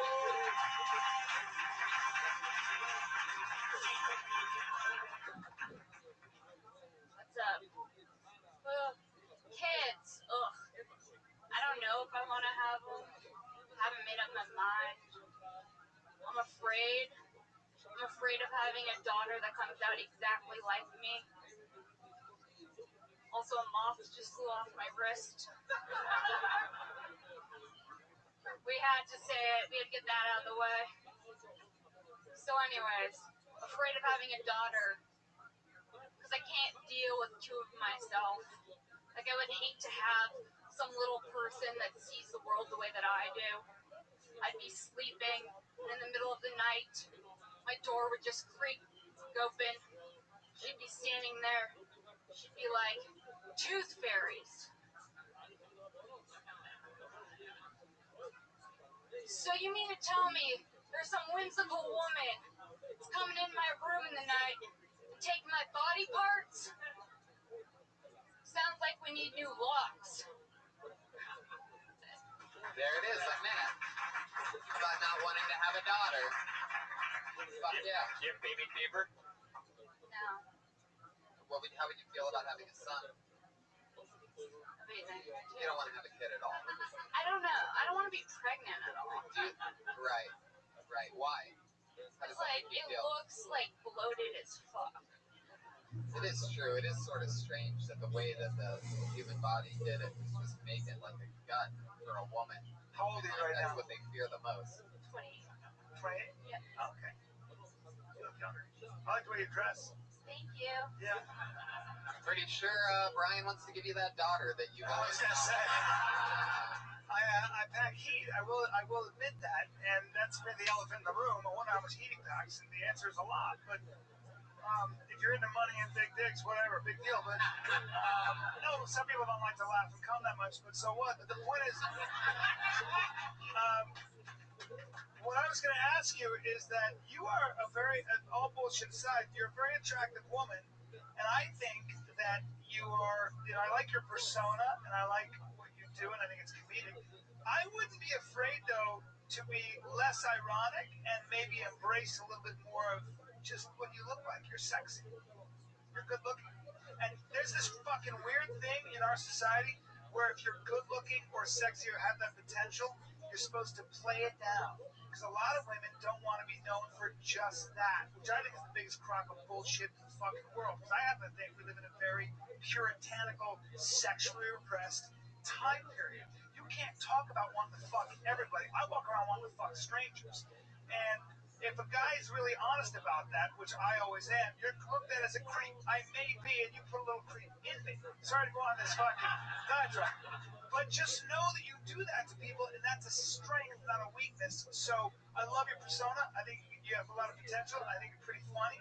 But I think it's no big deal to embrace the fact that you're also a fucking good-looking, sexy woman. I feel like singing a song. Powerful. I thought for sure that was going to end with "Will you marry me?" But I love it. Brody, anything for Weinshank? Great. It's hard to come up with coming up with the material material for the week. I saw the beginning and the end. I see it, the little thing. You could go a million directions with that. It's true, and I think you might want to hit it a little more on the head, with Tooth Fairy. Almost like, what's the deal with that? Like, what's funny is the daughter being comedian-esque, and that's the part that you're getting to, but I feel like it took a second. Like, people that know you will know that, people that know your style, like Bill Mooney fans and stuff like that, but to make it a little more, to make it transcend to everyone, to a brand new crowd, make it more like, almost like even though you wouldn't say what's the deal with Tooth Fairies, Is not wanting to be pregnant. I mean, and I like to do more. That's funny. Right. That should be part of your joke. Right. So should the pregnant thing. Yeah. Okay, there you go, Sarah Weinstein. Thank you, guys. Sarah Weinstein. Another new minute. Your final comedian of the night with another brand new minute ever since her first time on stage. Put your hands together for the dropout from Florida University, the one and only Kimberly Congdon, everybody. There she is.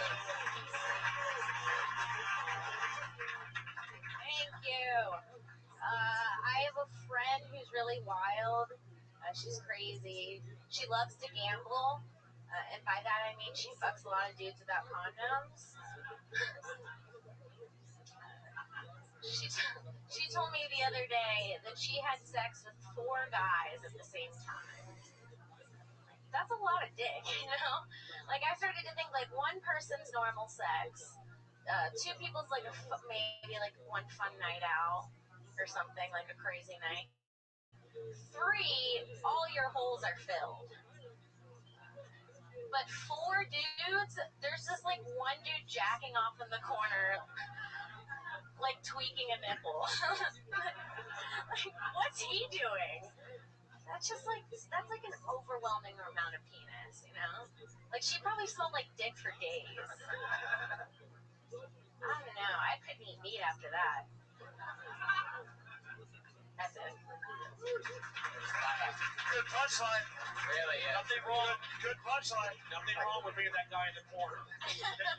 But, yeah. It's not a bad spot. Even when they don't know you're there. Even when they don't. Good stuff. Again, it's like you see the confidence before you do it. You see like everybody having more confidence when you take the stage.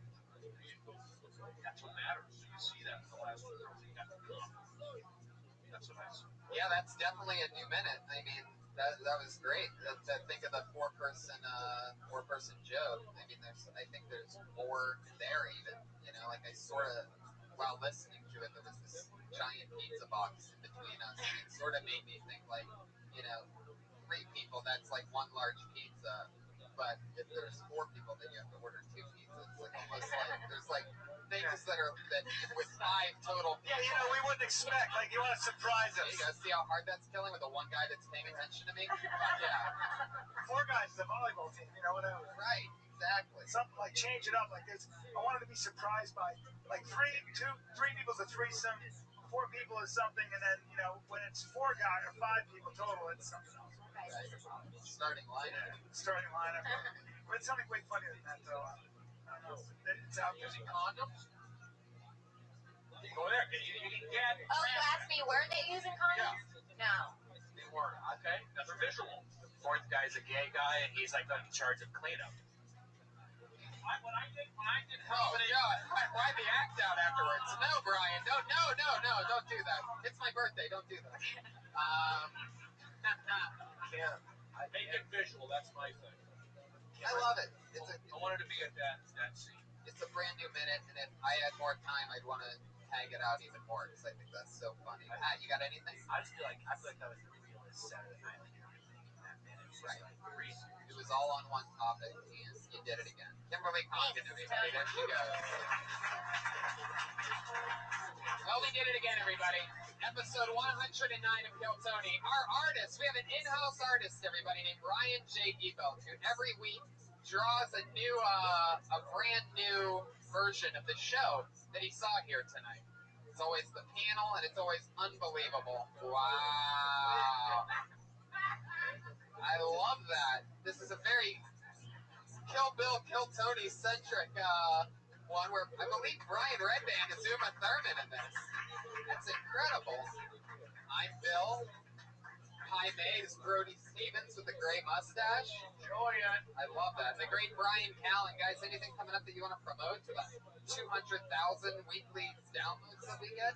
I'll be in San Francisco June 25th, 26th, 27th at the Punchline.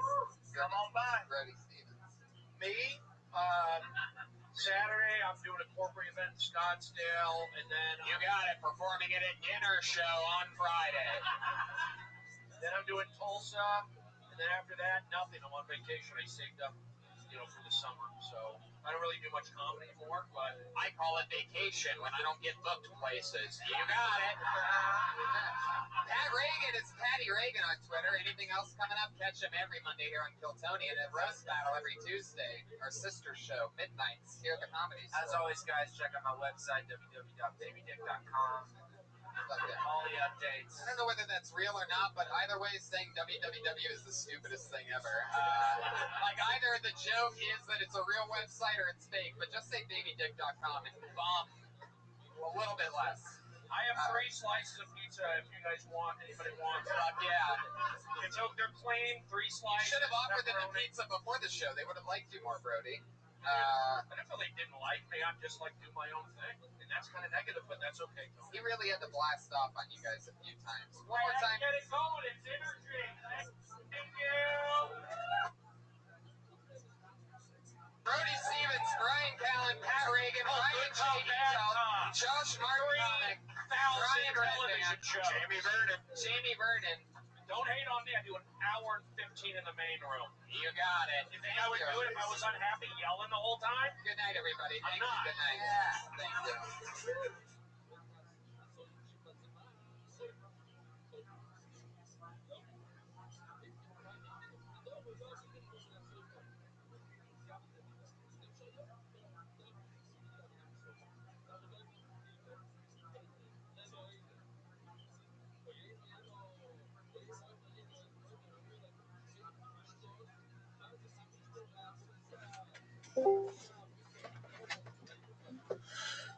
Welcome, Tony. How you living, big dog?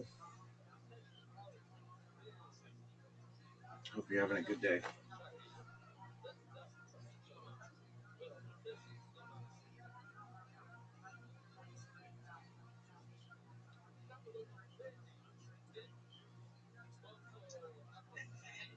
Hello. Hello, how are you?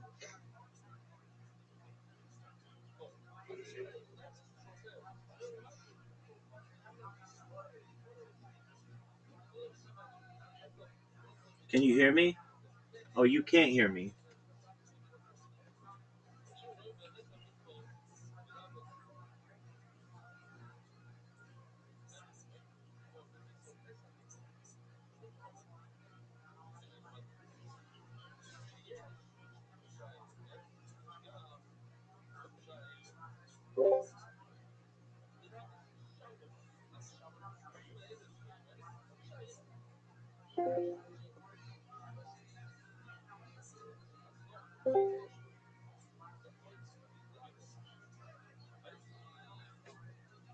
Yeah, here we are again, everybody. Another beautiful Monday evening. It's like a real live show. You can tell we have some new people in the crowd staring at Yo. us.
بركة أشياء بجانب المستقبل ظهرني كثر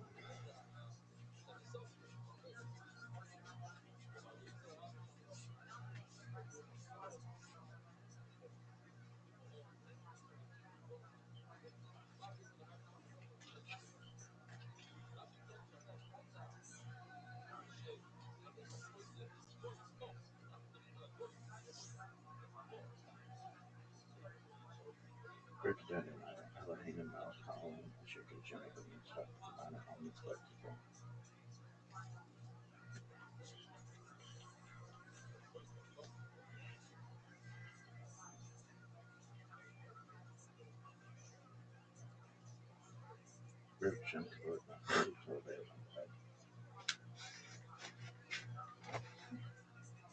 Shema Yisrael Adonai Eloheinu Adonai Echad.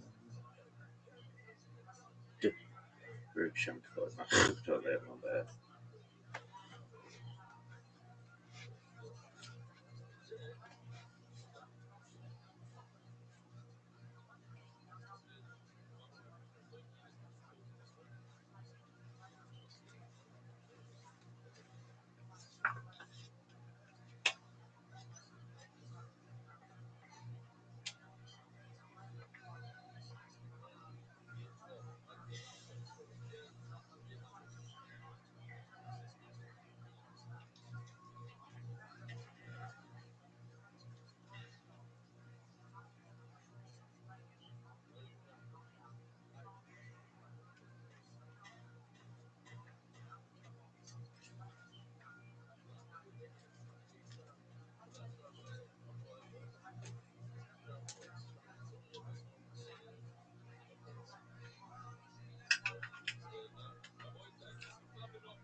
Stone Faces, how are you, sir? You okay up there? Fuck yeah, the thumbs up. Great for podcasting. Hi, everybody. Welcome, audience. You guys ready for a crazy Monday night or what?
What's up, sluts?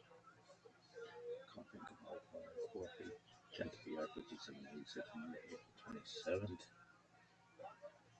No one really knows for sure. Elevate, Elodip, King, Chaim. This is the majority of live by.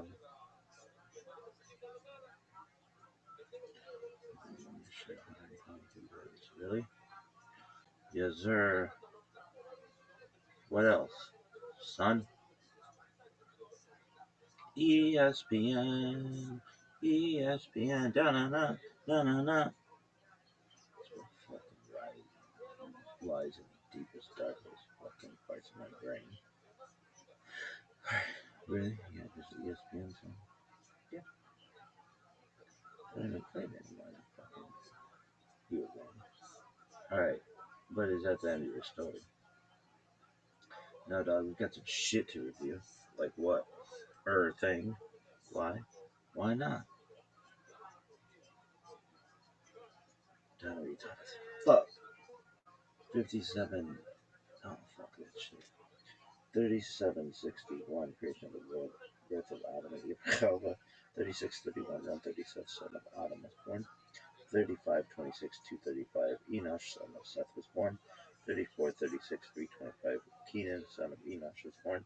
3366. 395. Mahalel, son of Kenan, was born.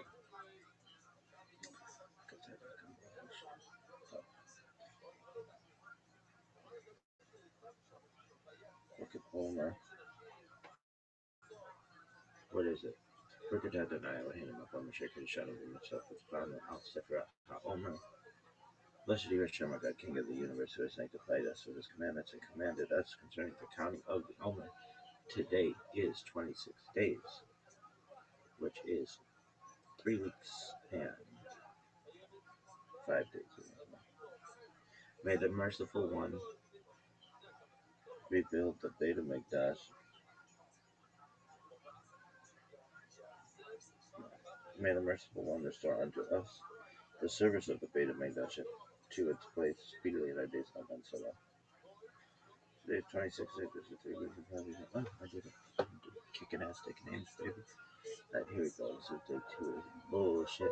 Oh, we look up hot wet China and Asian chicks. That next. Asian next.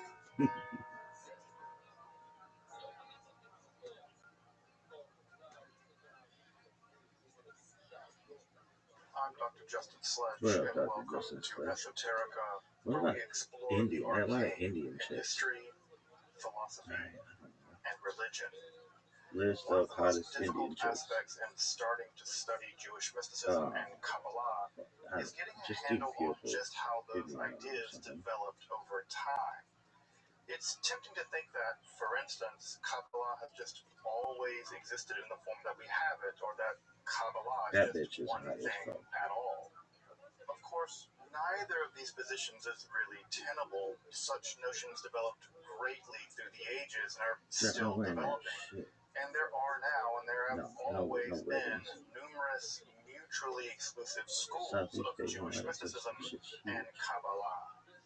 This class is meant to serve as an introduction to Jewish mysticism and Kabbalah from the point of view of its incredibly complex development from the prophets of ancient Israel into the rise of modern Hasidism in the 18th century.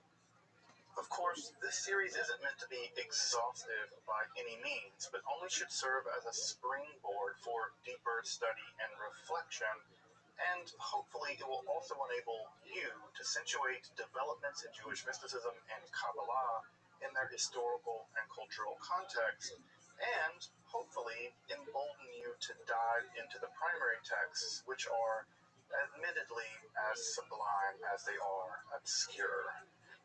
Let me express my gratitude to Congregation Tchia for allowing me to use these lectures to reach a larger audience here on Esoterica. If you want, you can find the entire series under the playlist Entering the Garden, an Introduction to Jewish Mysticism and Kabbalah. I'll be uploading them over the next few weeks, or if you find these episodes after autumn of 2021 and you want to watch the entire series, you can find them in that playlist.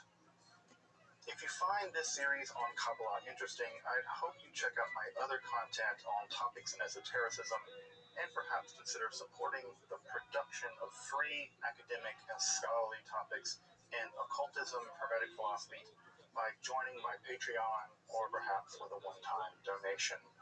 You can find those links below, and I really appreciate your consideration. Now, let's enter the garden of Jewish mysticism and Kabbalah. Well, I want to say welcome back. Welcome back this evening to the second part of our 10-session romp through Jewish mysticism and Kabbalah. And as we talked about last time, right? And Kabbalah, right? We're still 1,200 years away from Kabbalah. It's still way off in the distance. So we're still very much in a time period right around the turn of the Common Era. That is to say, around the year 0, right? That's if you want to get an anchor of where we are. And just to recap a bit, right? Just to recap a little bit from last time, to sort of see where we are in the lay of the land. We defined mysticism, at least for the purposes of this class, which doing things like defining mysticism makes it certain that everybody will disagree with you that studies this stuff. So I'm just basically, anytime I say, I'm going to define mysticism, it's like putting a target on my back. But the way that I want to define it is as a non-rational mode in which one experiences or learns about fundamental reality, and also the traditions that accrue around those experiences. So I would say, I would call someone, for instance, that studies mysticism for the idea that those mystics learn fundamental truths, even though perhaps that person themselves didn't have those experiences. I would also consider that person a mystic. So I would say that there's also the idea that you lean on the mystics to learn what they learn, and that puts you in the tradition of folks who are, in fact, mystics. And there's an entire tradition in Judaism of what we'll call intellectual mystics. We'll get to those much later. And intellectual mystics are those that say, look, I never had this experience, but I trust that this person did, and I think that they're fundamentally right. So that's also, I think, another form of mysticism that actually doesn't involve mystical experiences. And as I mentioned last time, the first Jewish mystics weren't even Jewish. The first Jewish mystics were Israelites, which is a much broader category. Remember that the Jews received that name, the Yehudim received that name as being the descendants of one of the tribes that comprise the 12 tribes of Israel. And so Jewish mystics actually make up a minority of this. Many of the prophets we have in the Hebrew Bible are from all over. They're not necessarily Judahites. And we said that the two forms of mysticism that seem to have been prevalent in Israelite society at that time were folks who experienced theophany, that is to say, God showed up to them, God appeared to them. And on the other hand, for other people, God spoke to them. And if you speak on the behalf of God, that makes you a navi, a prophet. Although sometimes those folks are referred to as ro'eh, as seers. But the idea there is that we have the idea that either those folks can see the future or they hear something from God and they communicate that to other people. And those folks we typically refer to as the prophets. And the most important theophanies in the Hebrew Bible, historically speaking at least, we don't think that the theophany described in Exodus, where God showed up to the Israelites and to Moses, we're fairly confident that that's a mythological piece of information, not a historical one. But we are relatively confident, many scholars are relatively confident, that the prophets Isaiah and Ezekiel did have some kind of phenomenological encounter. And that encounter they recorded in the literature of the book of Isaiah and the book of Ezekiel, respectively. Now, the idea that you might be wondering, right, how can you say that Moses didn't exist? Well, it's not about whether he did or didn't, it's about what we have evidence for. And we just don't have evidence, really, to believe that that happened. But we have pretty good evidence to believe that the experiences of Isaiah and Ezekiel were, in fact, recorded. And as we talked about last time, prophecy is very well attested all over the ancient Near East, with the weird exception of Egypt. Egypt is kind of prophet-free, which, all things being equal, sounds great. I wouldn't want to live anywhere. I don't want any prophets in my neighborhood. I don't want any guy walking down my street screaming at people because they're like, woe to the disbelievers, you always got to kill you all. I'm like, I'm going to call the cops on you again. So I don't want to live anywhere near prophets. And so Egypt feels like a pretty great place to be prophet-free. But at any rate, we saw last time that there are a great deal of prophets that live all through the ancient Near East, and especially in the Neo-Assyrian context, which tracks very carefully, very temporally to the ancient Israelite context. And so we actually know a good deal about those other ancient Near East prophets. We also know that one of the things that happened in the ancient Near Eastern world were prophetic duels. They just didn't take prophets' words for granted because they kind of seemed crazy. And if they seem crazy to you, they seem kind of crazy to people back then too, right? Just because you see Jesus in your toast doesn't mean Jesus is in your toast. It might be that you might need help. And so many people in the ancient world also thought, right, this guy's just drunk, right? And there's many cases in the Bible where people do prophecy and other people are like, yeah, they're drunk. And so this was an idea, and so we see other ancient Near East cultures engaging in prophecy and other mechanisms that wish to detect whether a prophecy is reliable or duels between prophets to establish which prophets are actually telling the truth. Prophetic duels needs to be a video game, just saying. It's a fighting game with prophets. And what brings prophecy to an end and what sets us up for our transition tonight is that, as you may remember, part of what happens in the theophany literature of the Hebrew Bible is that the God of the Israelites, Yahweh, makes himself known by revealing a bunch of very inconvenient rules. And by revealing all these very inconvenient rules, the idea is that the Israelites are bound to follow those rules, and Yahweh will protect them and give them land and provide for them to have large families and agricultural surplus. Well, what ends up happening is that for various reasons, the Israelite state is destroyed and the Judean state is destroyed. And as you might imagine, when your entire theology is founded on a vassal contract, right, and your vassal, the person who justifies your vassal relationship, gets defeated, well, that's the end of that. And so, again, it's like you're living in a house and your landlord gets bought out by, I don't know, some sketchy investment firm. Well, you got a new landlord. You have no longer a relationship with old landlord. Well, now you got to deal with other gods. And so the Israelites have some pretty complicated problems in their hands. And the pretty complicated problem on their hand is we predicated an entire theology on one system and it didn't work. Our God seems like either God is defeated or we're defeated, and what now? Right? What do you do now with the awkward relationship with your former landlord? And so what's going to happen is that prophecy, the idea that there are people speaking on behalf of Yahweh, what's going to happen is that's going to increasingly go away, right? And a new form of religiosity is going to emerge. And that new form of religiosity that's going to emerge is going to be a new kind of mysticism. And that new kind of mysticism is what scholars typically refer to as the apocalyptic. All right. Tanakh pop quiz. I bet you know this was coming. So, Tanakh pop quiz, and this is a trick question because, of course, it is. You're in a class about mysticism. Does anyone here know, and feel free to put it in the chat, where in the Tanakh are the events surrounding the Hanukkah story recorded? So I see Ashley said they're not. That's the Daniel answer that's the less wrong answer. You're certainly right. They're not recorded straightforwardly. Anyone know where the events of the Hanukkah story are actually depicted in the Tanakh? Not in the Apocrypha, like in the book of Maccabees, where they're literally described, but in Tanakh, in the Hebrew Bible, in the Old Testament, as you may know it. Everybody's like, why you ask me damn questions like this? I'm the one taking this class, right? So actually, you are right. It is not described transparently in Tanakh. It is, however, described encodedly in the book of Daniel. It is actually encoded in the book of Daniel. Now, the book of Daniel is probably the least read Jewish book in the Hebrew Bible. It's in some ways one of the most confusing.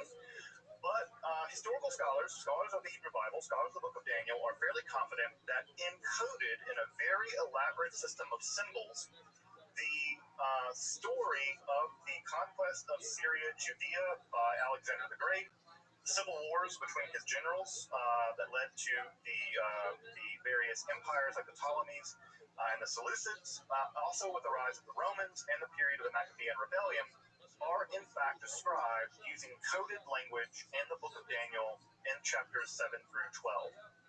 If you've never read the book of Daniel, it's a very weird book. And by the way, it's one of the few books in the Hebrew Bible that actually has extensive sections actually written in Aramaic. In chapters 7 through 12, there is a section that is encoded using a very elaborate system of symbols that describes all the things I just put out. Now, what's very interesting about this section of the book of Daniel is that the writer, whoever's writing it, is describing the very beginning of the Maccabean Rebellion, right? But they never describe the end of it. Now, that leaves an open question. Why don't they describe the eventual success of the Maccabeans? And they're very pro-Maccabean, at least they're kind of tempered on the Maccabeans, actually, which a lot of people were because they were terrifying anyone that wasn't a religious zealot. Everybody in this class will be killed by the Maccabees, just FYI. Everybody. They would gladly killed all of us for being, like, not them. Which is always weird about Hanukkah. Hanukkah's a complicated idea if you're a progressive, liberal-minded Jewish person. Because they're like, yeah, that's celebrating the very people that would have literally, the Taliban of Judaism. At any rate, we don't know why they don't finish. We don't know. They may have just died.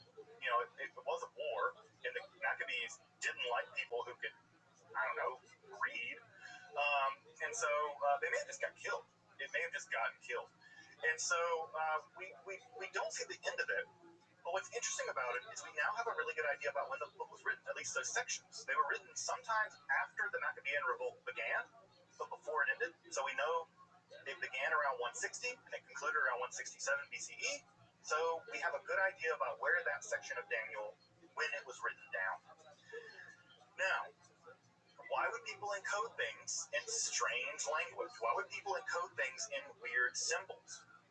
Well, because it's a new kind of literature emerging, a new kind of religiosity emerging in the aftermath of the demise of the prophetic period, and that new kind of religiosity is what we call apocalypticism. Also, by the way, describing current events as if they're taking place far in the future is what we call in the literature ex eventu prophecy. The vast majority of historical prophets did not predict the future. We'll talk more about the ones that tried and failed in a minute. But the vast majority of prophets who describe all kinds of weird things, and I'm sure folks have read some sections in the book of Daniel or the book of Revelations written by St. John or Nostradamus. Folks who've read Nostradamus, it's always weird stuff like an eagle comes from the east and attacks the great bear, and the bear follows the sun, and the sun turns to blood, and you're like, what in the hell are you talking about? They're not describing the future. They're actually describing the present using encoded language, right? This is what we call ex eventu prophecy. They're describing things that have happened using codes. Why would they do that? Well, because it might be politically expedient to be a little cryptic, right? Because again, what is one of the things these people like to do? Criticize the standard order of things. And do you really want to be the person living in the Roman Empire being like, the Romans suck and I hate them and God's going to kill them all soon? Do you want to publish that? You don't want to publish that because they'll crucify you for it. So what do you write? Well, the Kittim, right, will arise from the sea and then blah, blah, blah, blah, blah, right? You encode it. And the encoding mechanism is part of the apocalyptic literature. So what isn't apocalyptic? That's the first thing we need to do. I know, right, that when most people hear the word apocalypticism, they're thinking end of the world. They're thinking all the crazy stuff happens at the end of the world. The Messiah's going to come, and there's going to be this and that, the Battle of Gog and Magog, and there's going to be all this stuff that happens at the end of the world, the Battle of Megiddo, or whatever. And so many people typically imagine that what apocalypticism is about the future, because the word apocalypticism has been filtered so heavily through Christianity, and Christianity does tend to think of the apocalypse as like something happening in the future, although early Christians thought it was going to happen pretty soon in their lifetime. Jesus kind of dragging his feet. But they really thought it was going to happen soon. And this idea that it's going to happen in the future is an idea really from Christianity that has sort of shadowed and flavored the way that we use this word. Most apocalyptic writers, most prophets for that matter, in the Hebrew Bible and the Jewish tradition, don't do much in the way of trying to predict the future. They just don't. In fact, the most famous case where anyone tried to predict the future in the Hebrew Bible is in the book of Ezekiel, chapter 26, where Ezekiel made what at the time was the single most predictable prediction that one could predict. That is, Nebuchadnezzar would destroy Tyre. Well, he predicted that because Nebuchadnezzar was destroying everything. Everything, right? It's just like predicting, right? Like it's like American imperialism will continue. Yep, it's going on, right? It's a completely normal thing to predict. And then they attacked Tyre, and it didn't work. Nebuchadnezzar was repulsed. And so Ezekiel himself actually has to come back later. He actually comes back in the same book and says, well, what I meant was, he has to reinterpret his own prophecy to explain the fact that he was wrong, even though it was a completely actually predictable thing. So making predictions, especially clear predictions, is a bad idea, right? Folks may know the very famous quote from Friedrich Nietzsche, right? It never hurts a prophet to be too vague, right? If you predict on Tuesday, March 22nd, 2029, that blah, blah, blah, blah, blah, well, your prophetic career rests on that. most of the prophecies, they don't predict the future by and large, right? And in general, this thing. By the way, that whole Nebuchadnezzar thing for people who are biblical literates is a real pain in their tuchs, because they have to go back and explain why the Bible, why a prophet got it wrong, and then why a prophet admits that he got it wrong, and then how he put a spin on it to fix it, and then they further spin it to further fix it. And my favorite example is, yeah, it eventually got conquered by Alexander the Great 400 years later. Somebody conquered it, so Ezekiel wasn't totally wrong. I'm like, really? That's the best you got? Okay. Most Jewish apocalyptic texts just don't have much interest in the end of the world. In fact, when they do describe the end of the world, they almost always lean on Hellenistic ideas. And those Hellenistic ideas, specifically the Stoic idea, was that basically God was going to trash everything at the end. That there was going to be some kind of global conflagration, that the world would be destroyed by a giant fire. That was a very common idea in the ancient world.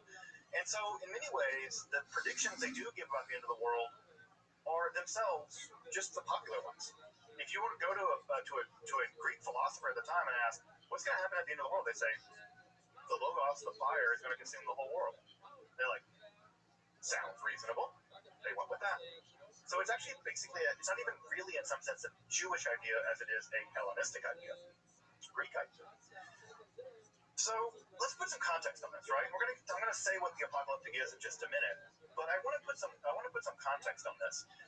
What you have to understand about the rise of the apocalyptic is a time period in which it emerged, the political and theological upheavals that lasted from roughly about 586 BCE, when Judea was destroyed, the last independent Jewish state was destroyed, all the way up to around 135 of the Common Era, where the last attempt at an independence movement on the behalf of the indigenous people of Judea, Jews, against the Romans, led by Bar Kokhba, was defeated, with hundreds of thousands of Jewish people being killed in the process. What's important to understand about this political and theological landscape is that there is a major breakdown, as I mentioned earlier, in the theology of the time. As I mentioned earlier, right, this entire theology is built on what is called the Deuteronomic theology, which is, again, the idea that Yahweh and Israel have a covenant, and that covenant works in the way that the Israelites perform religious duties and Yahweh gives them stuff, right? So that is the way it's supposed to work. The prophets, the way that they understood themselves was as sort of a voice for God telling the Israelites, you're doing wrong, you're breaking the contract, and if you persist in this, God's going to punish you. God's going to break the contract. Well, after everything comes completely apart, beginning in the 8th century BCE, but by the 6th century BCE, the entire Judahite state is completely destroyed. There's just a serious problem. And the serious problem is, if the prophets were right, and if every single Judahite was massacred, well, that would have brought the prophecy to conclusion, right? You broke the treaty, and everyone's dead. Done, right? And that would have been a very neat, and I say neat, I mean not untidy, except for all the gore of everyone being massacred, but it would have been a very tidy story theologically. Well, what happened? The Babylonians didn't kill everybody. They took the entire Judean aristocratic section into exile in Judea. And they kept on keeping on. Not in the land, right? Not in their own land, but in Babylon. And not only that, they had a good time. We have extensive records of the Jewish population living in ancient Babylon. And we know they were living relatively well. They owned slaves. They had land. They had businesses, right? In fact, their life was so good in Babylon, in exile, that when the Jewish people were allowed to return to Israel, to Judea, by the Persians, many didn't want to go. They're like, why do I want to return to, like, a rock that has no inhabitable land? I can live here by these rivers, and we can, like, live in good, this is a great empire. They didn't want to go home. And so, home, right? Because they weren't born there. They were diaspora Jews living in Babylon in comfort and security. Why go back to a wasteland to rebuild something, right, that isn't that great after all. It's like a rock in the middle of the Judean desert. And this was a big problem. In fact, there had to be Jewish people actually pressuring them to go back. So again, when we talk about the Babylonian exile and weeping by the rivers of the Euphrates or whatever, a lot of those Jews were not weeping by those rivers. They were very happy to be in exile in Babylon. And we know that because we have records of them living there. The problem, again, is a theological problem. They're still there. They still believe in Yahweh. What do you do when the prophecy meant that you're supposed to be destroyed and you weren't destroyed? So, does God make a new deal with us? Should we still believe in Yahweh? Like, the temple's been destroyed. What's going on with, what do we do with this Yahweh thing?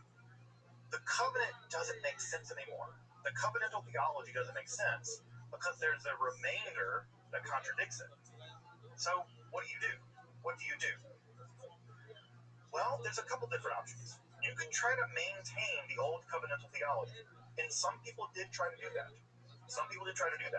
But you can see the logical problem trying to maintain it.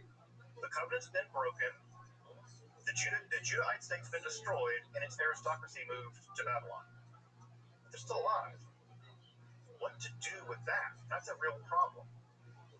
Well, what arises as a way of settling that problem, right? The way of settling that problem is by shifting your theology, right? Never let a good catastrophe go to waste. You simply innovate your theology.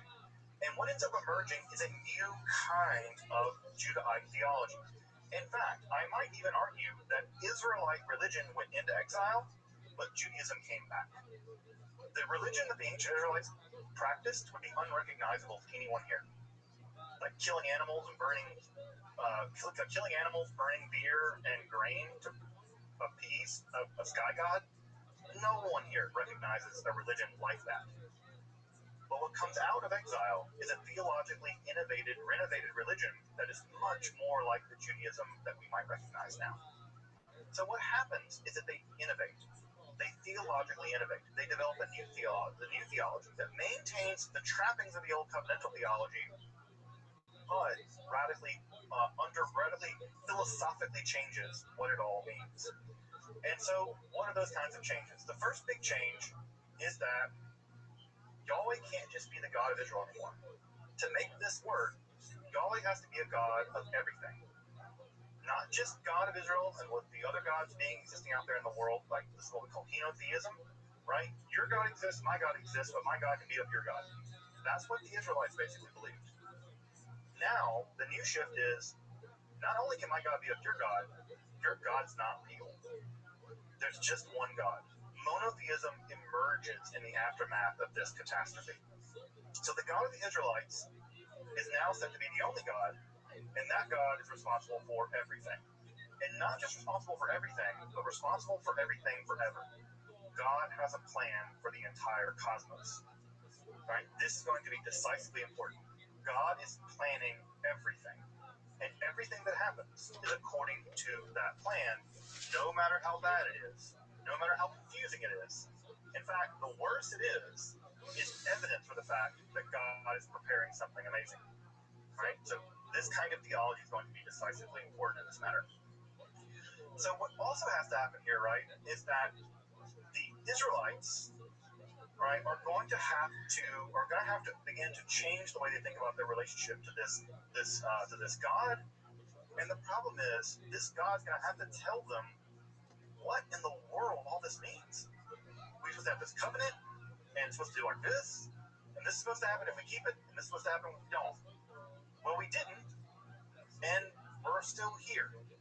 What's happening? Well, what ends up happening, what ends up emerging, is that new kinds of prophets emerge in which God shows them the plan. Right? Again, hear the language here, right? The older prophets heard God and communicated what God said. The new kind of prophecy sees what God's showing them, right, and communicates what God shows them in the literature. So this is a much more literary movement, and it's a much more visual movement. And it's so distinct that we now think of it as a distinct kind of religiosity. It's not prophecy. They're not speaking on behalf of God. They're describing what God has shown them, what God has revealed to them. And that is a completely different phenomenological mode of experiencing mysticism. Right? A very different kind of mysticism indeed. Now, what precipitates this? How do they get the ability to... what underwrites this? And the answer is really complicated, and the short answer is, we don't know. We don't know. Because we don't have good records about... we don't have good records about how this goes down. The best theory I've seen is that what ends up happening is that the Judahites go into exile and they come in contact with an up-and-coming important religion called Zoroastrianism. Now, you have to understand that when the Judahite aristocracy goes into exile, the Judahite aristocracy is still a relatively... what's the right word to describe this here?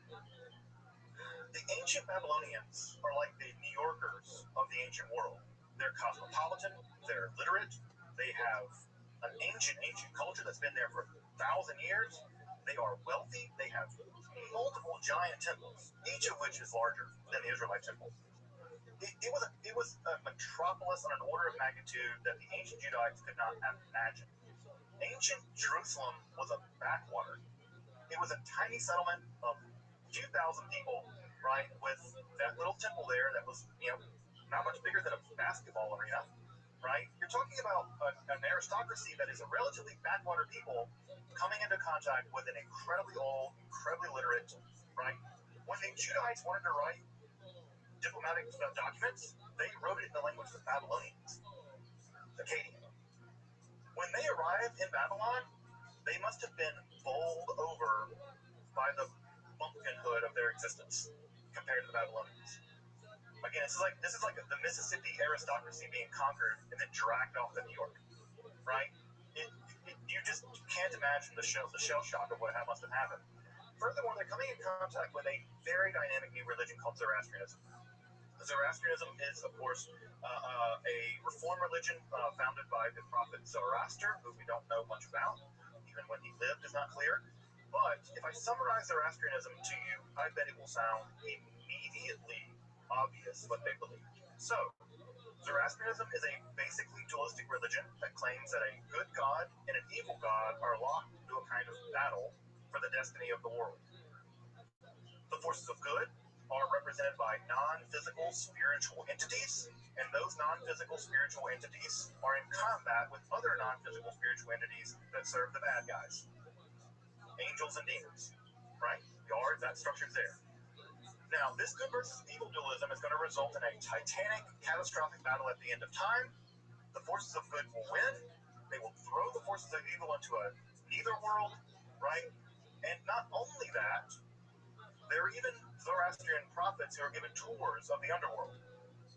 Those tours of the underworld filtered their way up to Europe, and we're fairly confident that Dante Alighieri was influenced by them. The Divine Comedy is probably being influenced by these tours of hell of the Zoroastrian literature. Now, near the end of the world, there's going to be a savior figure, Saoshan, who will lead the forces of good against the forces of evil, and at the end of time, everyone will be resurrected bodily, they will be judged, right? And there is a massive set of literature, right, being composed by Zoroaster, and the idea is that your relationship to scripture is more important in many ways than doing sacrifice, like sacrificing animals. Those priests, by the way, are called Magi. You may recognize them from the Bible, right? Those are the guys that show up to adore the baby Jesus. At any rate, that should all sound pretty familiar to most of us. If you take a little Judaism and add a little Zoroastrianism to it, shake it up in your cocktail shaker, pour it in a glass, you have all the ingredients for a great cocktail called Christianity, or Islam, or apocalyptic Judaism. Now again, many people detest the idea that Judaism could be influenced, informed, changed by non-Jewish, pagan people. I got news for you. When the Jewish people arrived in this area, they would have viewed the Zoroastrians as a completely intellectually superior group of people. And I can guarantee you they would have been influenced by them. They would have been influenced by them. So Zoroastrianism probably has a huge impact. And in fact, many ways, Zoroastrianism has a huge impact in world religions in general. It also has a huge impact in music. You may know Freddie Mercury, the lead singer of Queen. He was a Zoroastrian. So thank God for Zoroastrians. They produced There's at least Freddie Mercury. So sadly, it's a threat to religion now. It's a very tiny religion, primarily located in Iran, America, and in Iraq, or India rather. But they're not doing that great, unfortunately. They're pretty small. So we've now talked a little bit about the groundwork for apocalypticism. What is it, right? We call it a religious mode. And I use the word mode there for folks who have some background in philosophy, right? A mode of being. It's a way of doing religion. It's not a religion itself, but it's an articulation within a religion. It began to exist primarily in Judaism, but obviously it will persist into Christianity. In fact, Christianity is just, in many ways, apocalyptic Judaism perfected. It's when, in fact, apocalypticism becomes the religion, right? It's when the shift completely goes over to one side, and the apocalyptic is what really matters, and Judaism becomes an adjunct riding on the tails of the apocalypticism. One can imagine Christianity that way, but also in Islam. Islam is also largely an apocalyptic religion. Again, it's a religion based on a guy being shown things by an angel. It's fundamentally an apocalyptic religion. So what makes the apocalyptic? Now, what's important to know about this is that no one sat down in Judea or in Babylon and said, I'm going to invent apocalypticism. What they did was be religious, and they innovated. And the specific religious innovations that they developed, we now call apocalypticism, right? So it's very important to note here, this is a scholarly term applied to an ancient people. And it's always important to know that when you do that, when you apply a schema to ancient people, it never fits perfectly, right? Some things are left out, some things are left in, but it's such a stable kind of scheme that we do think that this is an important and decisive break with the prophetic religion of ancient Israel. So what makes apocalypticism? The first thing is what I mentioned here at the last, but I'll mention it first, because the last will be first. Is the name apocalypticism, right? It comes from the word apokalypsis in Greek, which means to reveal or to uncover. And what's important about this with literature is that what tends to group it all together is the idea that God is revealing something fundamental to the person, to the apocalyptic prophet. God's not speaking to the apocalyptic prophet, telling them, go condemn, I don't know, some king, somebody's like king, right? Go condemn those people being bad and being rich. That's the way a prophet like Amos works. God spoke, and Amos went and said, right, woe to you people, cows of Bashan. No, here we have God revealing various kinds of things to a human agent. And typically, that's being mediated by a divine, semi-divine being, typically an angel. So an angel shows up and says, let me show you something. And what do they show them? All kinds of things. What kinds of things? Typically things like cosmology. Apocalyptic Judaism is very interested in how the universe works. If you've ever read the Hebrew Bible, one of the things that is weirdly missing from the Hebrew Bible is any discussion of how the world is arranged, right? There's some vague discussions in the book of Genesis, but there's no real sense of like, what is the world exactly? Because they're not really interested in what is the world exactly, right? They're interested in what's going on in Judea with this king. So cosmology becomes very, very important in the apocalyptic mode of Judaism. Also, they're very interested in the past. This is sometimes ironic, considering that most people think of apocalypticism as primarily dealing with the future, but mostly the apocalypticists are interested in the past. So they're very interested in how did we get here? And the thing that they're very interested in is where did evil come from, right? Because if evil is in the world and it's out there, what kind of existence does it have? And they're very interested in where it came from. You'll never see much in the Hebrew Bible about discussing the origins of evil, right? Even the whole talking snake in the Garden of Eden, the writer of that story in the book of Genesis never says, and that's where all evil comes from. It names some things, right? You have to work for your bread, and women's child pain, and the pain in having a child will increase. By the way, it says that the pain will increase. It never says it wasn't to. It just went worse, right? So it never says, and that's why everything went off the rails, right? The apocalypticists will be very interested in this. Also, they're very interested in the use of symbolism, right? The Bible doesn't do much in the way of symbolism often. right? But the apocalypticists will be very interested in symbolism. They're in fact virtually encoding their writings. And also, again, as I mentioned earlier with the exit into prophecy, they're going to be really interested in engaging in the same kind of social criticism that we saw in the historical Israelite prophets, but they're going to be doing it in a way that in a literary form in which they encode those criticisms by describing them as if they're happening in the future, right? So they describe present events in an encoded way as if they're happening in the future. That's going to be a tip-off for an apocalyptic writer. Amos didn't encode anything. He called people cows for being rich. He's like, you people are bad because you're rich and God hates you. Like, he's not encoding anything. Like, he's not like, and the cows will become fat of the land. No, he's like, I hate you people and God hates you too, right? That's not what these apocalyptic folks do. Also, what they're really interested in is oppression, right? They're very interested in oppression and tribulation. Specifically, why do bad things keep happening to us? If our God is the only God, and we have a special relationship with this God, why did the Greeks just like whip our ass? Like, that's a bad thing? Like, we just got whipped by the Romans. They just killed like a bunch of us. Like, what's going on, God? Right? That's a real important question to ask, right? I mean, we all ask the sort of like, why bad things happen to good people question. It's like, why did we all get wiped out? Or most of us. They're very interested in why this tribulation's happening, right? And again, I say tribulation. The idea is it's real bad for a while, but for the apocalypticists, God has a plan. And not only that, the apocalypticists claim to know the plan, right? They claim to know the plan. They're also at some level interested in the end of the world. Right? Now, and I say end of the world, what they're really interested in is the righteous and the wicked being separated, and the righteous being rewarded, and the wicked being damned. There's no hint of that in the Israelite religion. Everybody in the Israelite religion went to the same underworld, Sheol. It doesn't matter if you're a good person or a bad person. You went to the same place, it sucked. Well, the apocalyptists say that's not fair.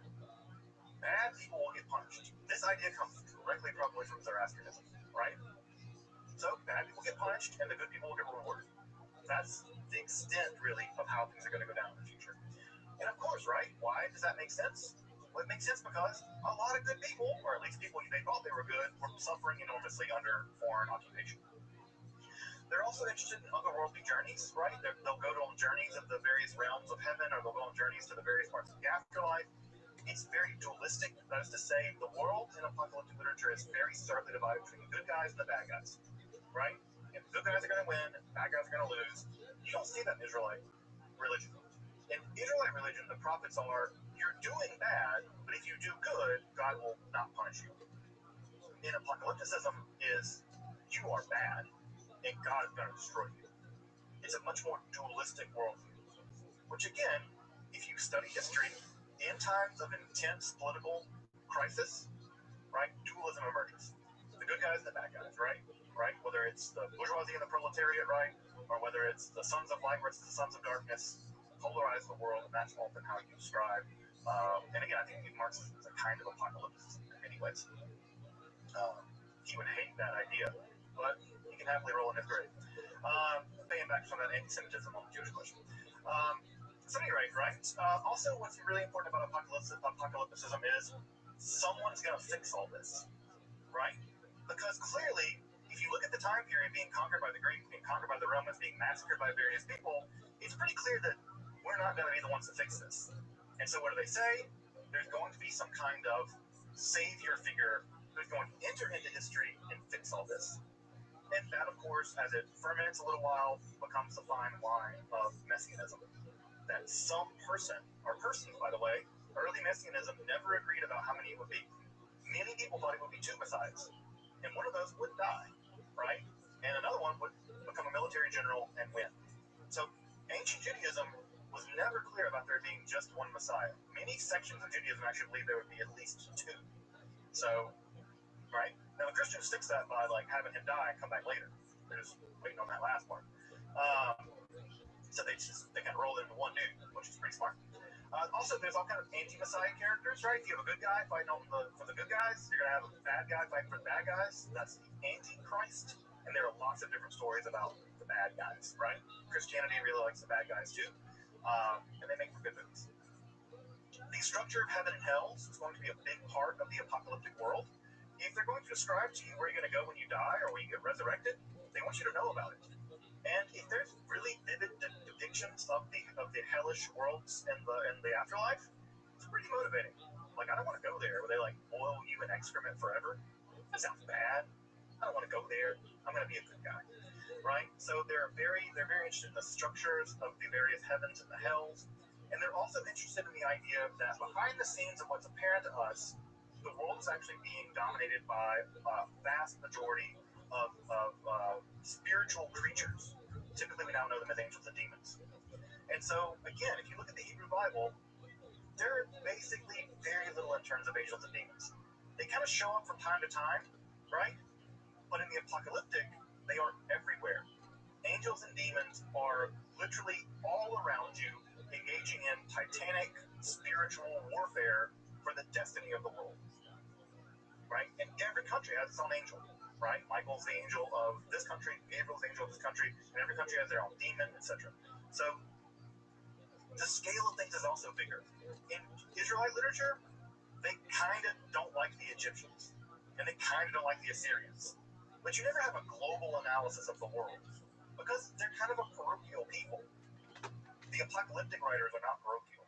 They imagine the entire world divided into countries, and they explain political science in terms of this spiritual battles that are going on behind the scenes that we don't see. Their literature, which we'll talk about more in just a moment, is typically pseudo-anonymous, although they like to claim that very ancient people wrote them. So Enoch wrote this, or Abraham wrote this, or Shem, right, wrote this. So they like to allege ancient authorship, because, if it's just like Menachem, the dude down the street, wrote this, who cares, right? Like, Manny wrote a book about angels? Oh, yeah, Manny, the guy that like fixes their shoes. Like, the hell does he know, right? So, Manny the shoe guy, Manny the cop was like, Enoch wrote this, right? And so he puts Enoch's name on it, right? The patriarch who never died and was like, Noah's grandfather, whatever. Noah's father. Like, yeah, Enoch, that dude, yeah, he was real. Let's read his book, right? So you throw a name like Abraham on there, and people are willing to read your book. They're not going to read Manny's book about the end of the world. No one cares about what Manny thinks. So let's talk about this literature, right? Let's get into what makes this work, right? Why would anyone write all this stuff down? Well, the first is historical and psychological. You're living as Judahites in a world of theological and political turmoil, right? Now, I don't know about you. I don't like turmoil. And when my life is in turmoil, one of the things I try to figure out is, why is this happening to me? Right? Because we think, because we're stupid, that if we understand something, we get power over it. You don't. Right? You can be real smart, and they basically just like throw you into a jail or whatever, right? But again, if bad things are happening to you, you want to understand why. There's no person I don't think of, right? You can be as existentialist as the day is long, right? And you're still going to want to know what's going on. Why is it happening? Right? Why is this happening? Very few people are going to suffer through immense, like, physical and psychological turmoil and think to themselves, okay, guess that just happened, right? Most people don't do that. So what do? They try to explain why it's happening.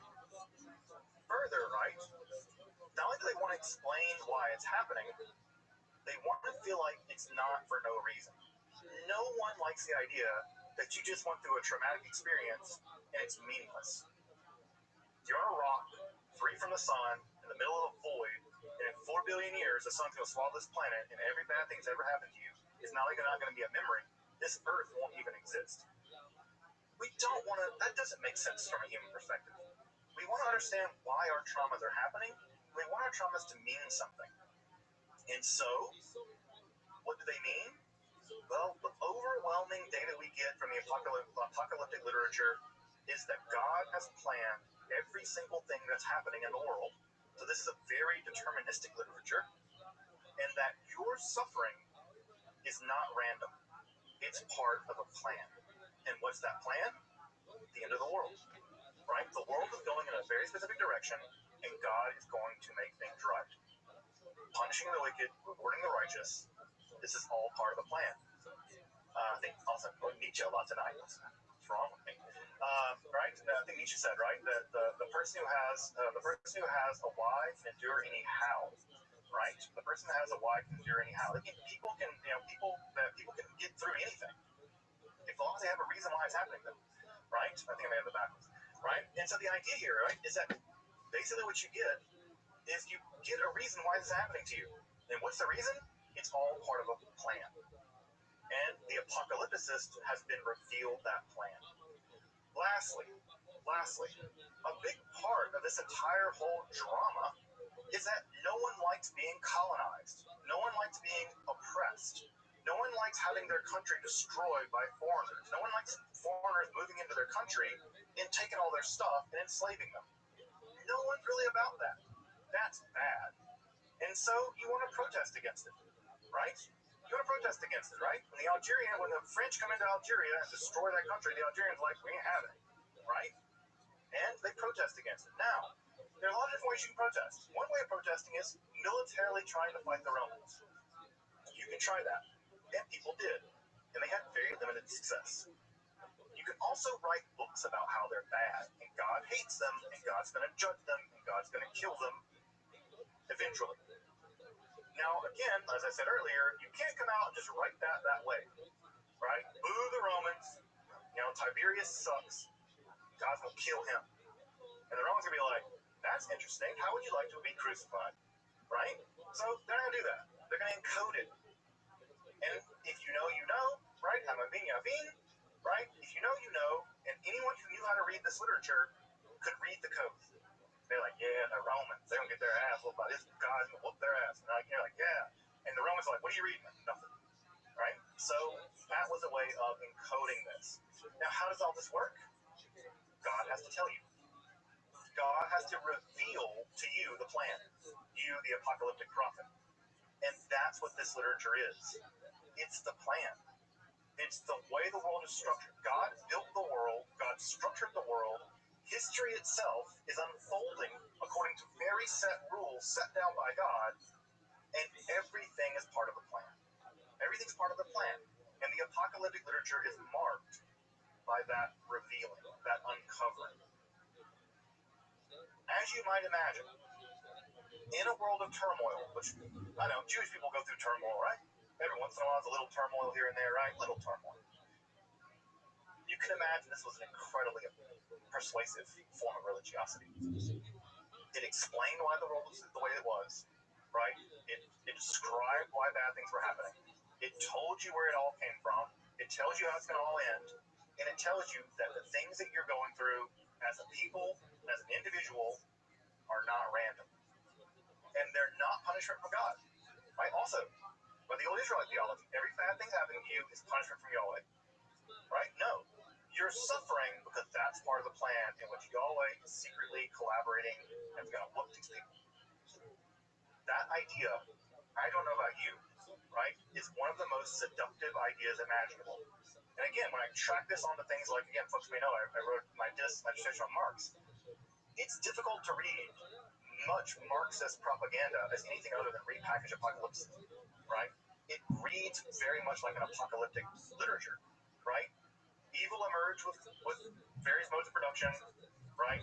That's being driven forward by history, and eventually it's going to come to a cataclysmic battle, and then after that, everything's going to be great, right? Dictatorship, proletariat, or whatever. You're like, didn't we heard this already, right? But Marx is like, it's material now, son. It's not God doing it. It's history. So you can see how influential this has been. The apocalyptic form of literature flourished for hundreds of years. One could even argue for 1,000 years, beginning roughly about 350 BCE and extending all the way through the Middle Ages, honestly, right? Because, Jews with the turmoil, they continued. And so the apocalyptic literature kept being produced. Christianity is in many ways an apocalyptic religion. It's a religion that more forcefully accepts the apocalyptic paradigm than any other form of Judaism, with the exceptions of the Essenes, those folks living at Qumran that wrote the Dead Sea Scrolls. They believed it so much, by the way, that when the Jews revolted against the Romans, the folks that lived at that site, if Josephus can be trusted to do anything other than make Josephus look good, They thought the world was about to come to its final end. They tried to organize a resistance to the Romans. They were massacred at 2 battles, and guess what? They stored all their scrolls in the caves near their buildings, and they never came back for them. Why? Because they were dead, because they thought this was all part of the plan.